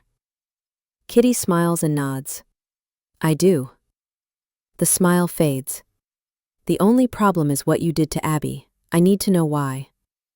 I am my own worst enemy, but I am also my own best friend. I say nothing. We can sit here all night if you want, Kitty says, lighting another cigarette. I'm not going anywhere and neither are you, so I loved Abby, but she was going to leave me, I blurt out. Kitty frowns and exhales a cloud of smoke. Why would you think that? I found a pregnancy test in the bin at our home. It was positive. You didn't want a baby? I'd had a vasectomy to make sure she didn't get pregnant, so I knew she had been cheating on me. She'd been behaving strangely for months and was always coming home late. Abby was clearly having an affair. She was siphoning off money from our bank account and was secretly plotting to abandon me, just like my parents did. Everyone I love leaves me in the end. I loved her so much it hurt. All I wanted was for us to be alone together. So you pushed her off a cliff? If she left me, so would you have, I say. What do you mean? Don't tell me that you would have carried on being my agent if your goddaughter divorced me. You would have abandoned me too. It wouldn't have just been the end of my marriage. Abby leaving me would have meant the end of my career. But if she died, if it looked like she had killed herself like her mother did, then I thought you'd feel sorry for me and be my agent forever. Kitty's cigarette hovers in midair. She stares at me as though she thinks I am unhinged. I still don't understand why you thought Abby was going to leave you. She was pregnant with another man's child. Of course she was going to leave me. Oh, Grady, Kitty says, her voice dressed in disappointment. I guess there is no cure for human nature. She should have been at home with me, waiting for the call about my book being a bestseller. I am sorry for what I did, more sorry than you'll ever know. I just snapped. I believe that you're sorry, but you didn't just snap. You planned the whole thing. You knew that Abby was recording all of her incoming calls because of the threats she had received. Those recorded calls were the biggest piece of evidence the police had, listening to her describe the person lying in the road while she was on the phone to you at home a mile away. But you weren't at home, were you? You walked to the cliff road after the call with your publishers and me. And you knew exactly where Abby was and what time she would arrive there because of the app you installed on her phone. If she hadn't been working late again, it wouldn't have happened. She was probably with him, the father of her child. I'm not the only one to blame. There was no other man, Grady. Abby was pregnant, but she wasn't sleeping with someone else. My defense briefly loses momentum, but the betrayal I felt then and now soon reignites. I've seen the baby, and I don't think it was an immaculate conception, I say. The money that she'd been withdrawing from your joint bank account was for IVF, using a donor and in secret, because she desperately wanted to have a baby before she was 40, and she knew that you didn't. Abby wanted to tell you, but only if it worked, and then when it did, she didn't know how. She didn't want to spoil your big moment the week your book became a bestseller, so she was going to tell you the next day. Abby loved you, only you. She just wanted to give you the family you never had growing up. You had it all, but you were too busy worrying about what you didn't have to notice. I feel like all the air has been forced out of my lungs. I'm so sorry, I whisper. I'm sure you are, but I'm not here for an apology. Abby loved you. And now she hates you. And so do I, Kitty says. I bet you've spent your whole life since then looking over your shoulder. Without a body being washed up, you must have wondered if she was out there somewhere, and worried yourself sick that all of this might come back to haunt you. And now it has. No wonder you couldn't sleep. And no wonder you couldn't write. Sometimes I think you've been punished enough already, that there might be another way for you to make up for what you did. Other days, I'd happily let them bury you too. I'm not a bad person. I just did a bad thing. Do you think you're a good person? Abby hitched rides all the way to the Scottish Highlands after you did what you did. She was pregnant, scared, heartbroken, and alone. All she had were the clothes on her back and a survival instinct, which guided her home to Amberley. The person she loved most in the world tried to kill her, and I think something got broken in her mind. She didn't want to be a journalist anymore. She didn't want to save the world from itself anymore. She just needed to save herself. She waited for the ferry on the mainland, and Sandy knew who she was the second she saw her. She and Midge took her in and helped her to start again with a new job and a new life. They helped her when the baby was born too, took her to the hospital on the mainland. And now she has a new family. I don't care if you're good. My client list would be rather short if I only represented good people. I only care whether you can write. Abby is happy here, Grady. It's her home again now. And it could be yours too, but only if you can carry on writing books I can sell. The island needs an income or they'll have to open to tourists all year long, and nobody wants that. Can you do it? I stare at her. I just want to go home and for things to be how they were before. You don't have a home, Grady. You don't have anything or anyone anymore, only your books.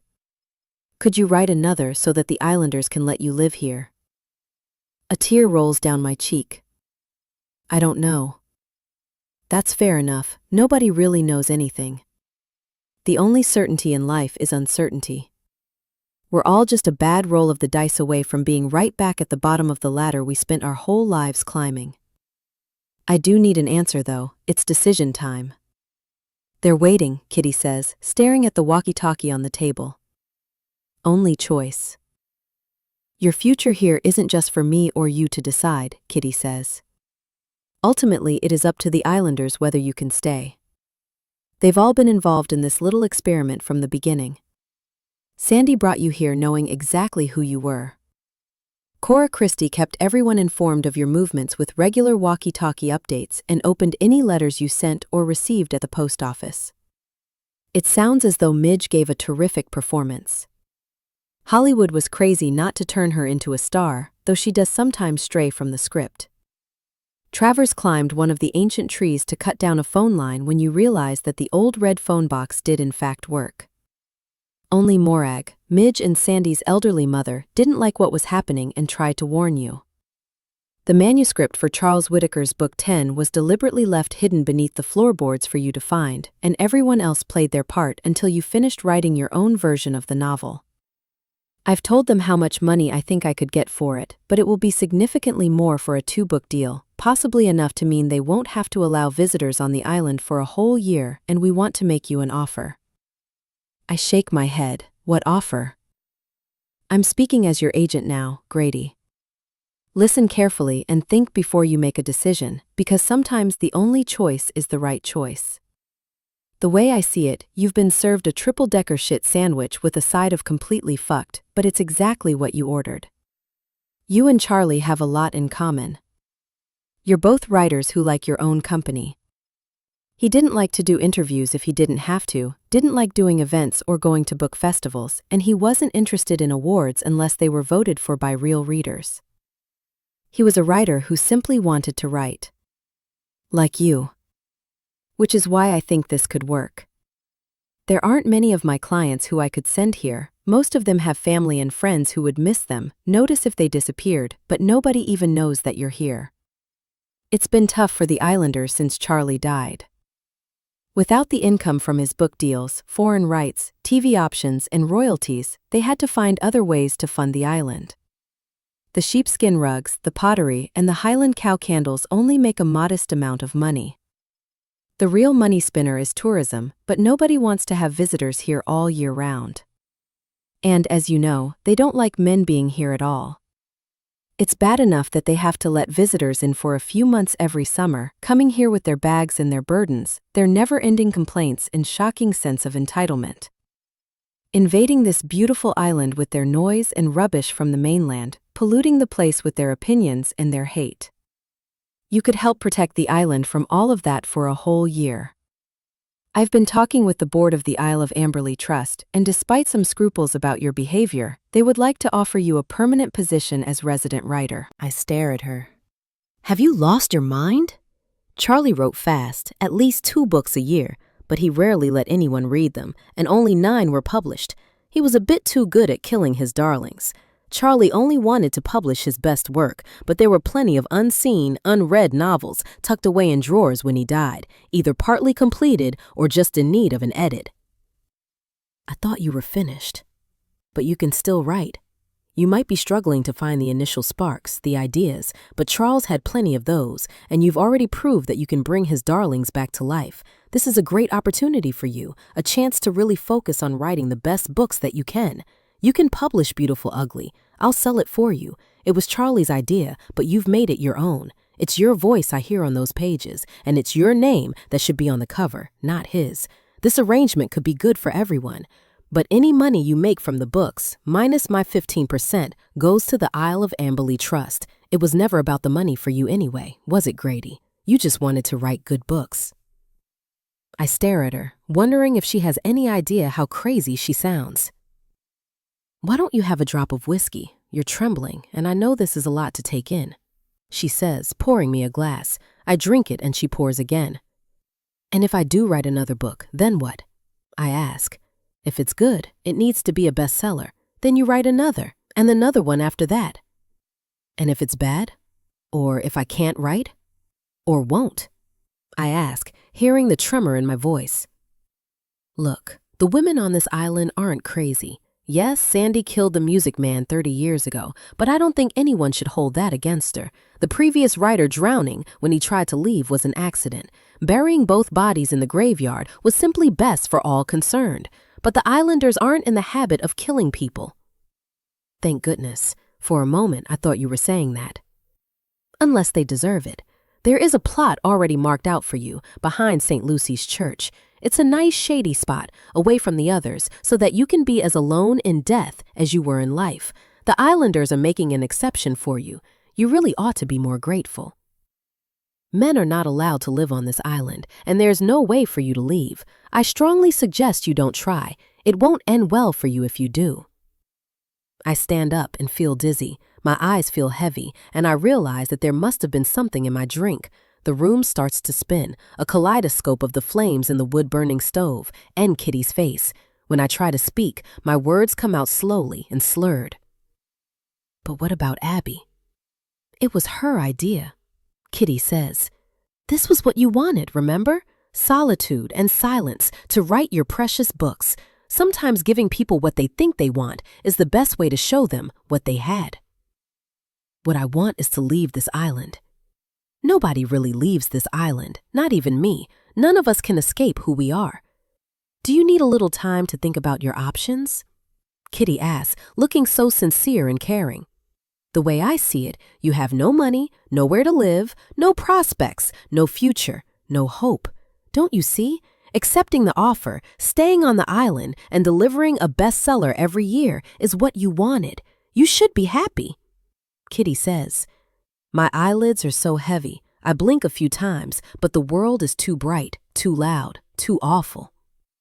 "Why don't you sleep on it?" She suggests. Sleeping on something always helps me to know what to do. I close my eyes and everything fades to black.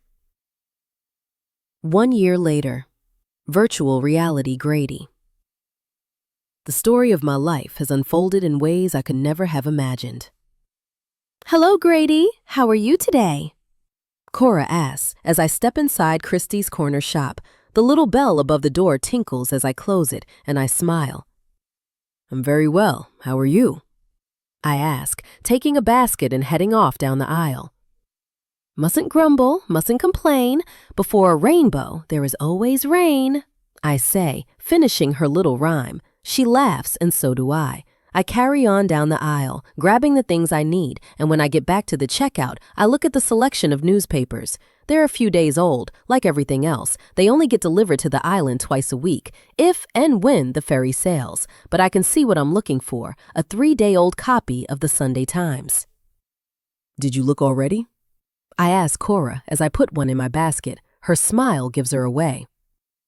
"I'm afraid I did. I couldn't wait." "And? Don't you want to look for yourself?" "I suppose I do." I open the newspaper, find the relevant page, and there it is, the Sunday Times bestseller list. I can't help smiling when I see my name at the top of it, next to Beautiful Ugly, which was published last week. Kitty will have known days ago, but she had no way of telling me. The phone line, once genuinely broken, never did get repaired. "You must be so proud." "I know we all are," Cora says, smiling with all of her teeth. "Thank you," I say, folding the newspaper and paying for the rest of my things. "It's good for you and good for us." "It is indeed. There aren't any letters for me, are there? I sent Kitty a new book last week, and I haven't heard back from her yet." "Afraid not, but this came from the mainland for you," Cora says, lifting a very expensive bottle of champagne wrapped in a red ribbon onto the counter. Columbo is waiting outside the shop and greets me with a wagging tail. My boy is looking older, but he's still the most affectionate dog in the world. I can't imagine life without him. His shiny black fur has a few gray hairs these days, especially around his chin. I have a few more gray hairs of my own. Old age sneaks up on us all like an unwelcome thief. Sandy strolls toward us, about to head inside the shop herself. How are you, Grady? Can't complain. How are you? Never better, she says. I'm not sure she's ever forgiven me for leaving her in the cave, but I'm glad we're on speaking terms. She leans down to stroke Columbo. You know, I always wanted a black Labrador. If you ever need someone to take care of him, I'm your woman, she adds before patting me on the shoulder and disappearing inside. Columbo and I cross the immaculate village green and I glance over at the new church roof.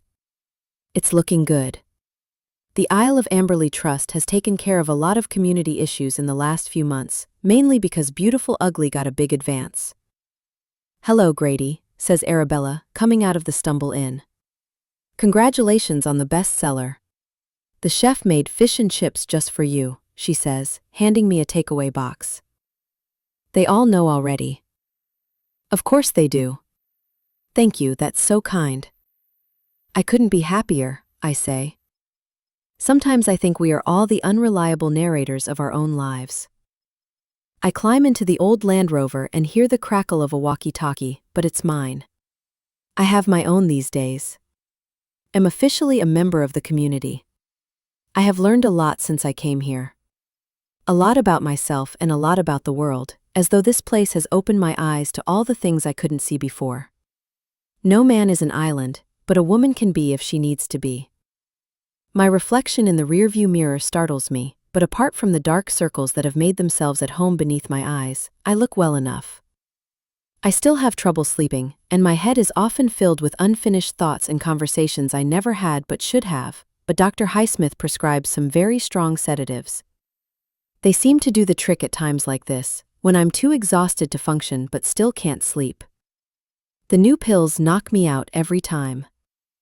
I see the doctor every second Tuesday if the weather permits the inter-island ferry to Sai Land. She seems very keen to keep me in good health. They all do. Cora often adds green vegetables to my shopping basket when I'm not looking. I don't even have to pay for them. So long as I keep writing, I think they'll all take good enough care of me. When Columbo and I get back to the cabin, I light the wood-burning stove before slipping the pretty matchbox with a robin on the front inside my pocket. I think of that little robin as the only bird on this island, and I like to keep it close and safe. There are frequent power cuts here too, so I always keep the matches handy, and there's only one match left, so I must remember to buy more next time I visit the shop. I open the champagne and tuck into my fish and chips. It feels like a real treat, and I savor every sip and every mouthful. I receive a modest salary, far less money than I know my books are generating, but that's okay. It was never about the money. I just wanted to tell my stories. I'm published in 40 countries these days, and Beautiful Ugly has been made into a film. The premiere is in London next month. I was invited but won't be attending. I pick up the magic 8-ball that I now know was Abby's when she was a child, and ask it the question I've asked so many times before. Will I ever leave this island? Don't count on it, the screen tells me. I make myself a cup of bog myrtle tea. I can't get enough of the stuff. Then I sit down at my desk and look at the bestseller list again. I sometimes wonder if my readers have noticed how inactive I am on social media. Or how I never do in-person book signings or attend festivals anymore. I'm so happy and humbled and grateful that my readers loved Beautiful Ugly, and that they understood the story I was trying to tell. I wish I could thank them. I might be trapped inside my own virtual reality, but my readers make it all worthwhile. Books are a bit like children for authors. We're not really allowed to have favorites, but this book was mine. Despite everything, it's a story about an author who is trapped on an island. He wants to leave, but for various reasons, he can't. So he asks his readers for help by hiding a secret message in the book. I did the same thing as my character in Beautiful Ugly and hid a message for my readers to find. The first word in the first 14 chapters of the novel spells it out. Now that the book is published and out in the world, I wonder if any of my readers have discovered the secret message yet. Maybe someone will send help if they do. Kitty would have been furious if she had noticed, but luckily for me she never did. I pick up the small, square silver frame that was here in the cabin when I arrived, and stare at the note Charles Whitaker wrote to himself. A note so important he decided to frame it. The only way out is to write. Kitty said she never really understood what it meant. I do. Columbo is on the bed and snoring already, and I'm jealous of how easy it is for him to sleep. Anywhere, anytime. I took a couple of the new pills Dr. Highsmith prescribed, and I can barely keep my eyes open, so I follow his lead. I lie down on the bed. Then I count backward from 100. I dream of the sea. And I dream of Abby. Then I hear her whisper, "I hope you die in your sleep." And I am so happy because those words mean that she still loves me. It's what Abby and I used to say to each other every night. Despite everything, she is back by my side and I have been forgiven for the worst thing that I will ever do. Abby loves me again and all I want is to hold her and never let her go. I can hear Nina Simone singing in the distance. "Don't Let Me Be Misunderstood," one of Abby's favorites. She must have put the record on before coming to bed. "I love you too," I say, reaching for her, but she is not here. She never was. When I open my eyes, I realize that I am not where I thought I was either. I can't see anything. I am no longer on the bed. I'm not even in the cabin. I am somewhere unfamiliar, dark and cold. I hear the crackle of a walkie-talkie and I try to move, but it feels as though I am surrounded by invisible walls. Almost as though I am inside a human-shaped box. Everything is still and silent and black. Abby and I often talked about the things that scared us the most. Her biggest fear was drowning. She knew that mine was being buried alive. I start to panic. I twist my body and there is just enough room to reach inside my pocket for the box of matches. I feel an overwhelming sense of relief when I discover that it is still there. That relief soon fades when I remember there is only one match left. With trembling fingers, I light it. The flickering flame confirms I am inside what looks like a coffin, and it has been lined with copies of my own books. When I hear the muffled sound of a church bell, it is hard to breathe. The robin on the matchbox comes to life and flies away, leaving me completely alone, making me wonder what I've been drugged with. The match burns my fingers before everything fades to black. I don't scream.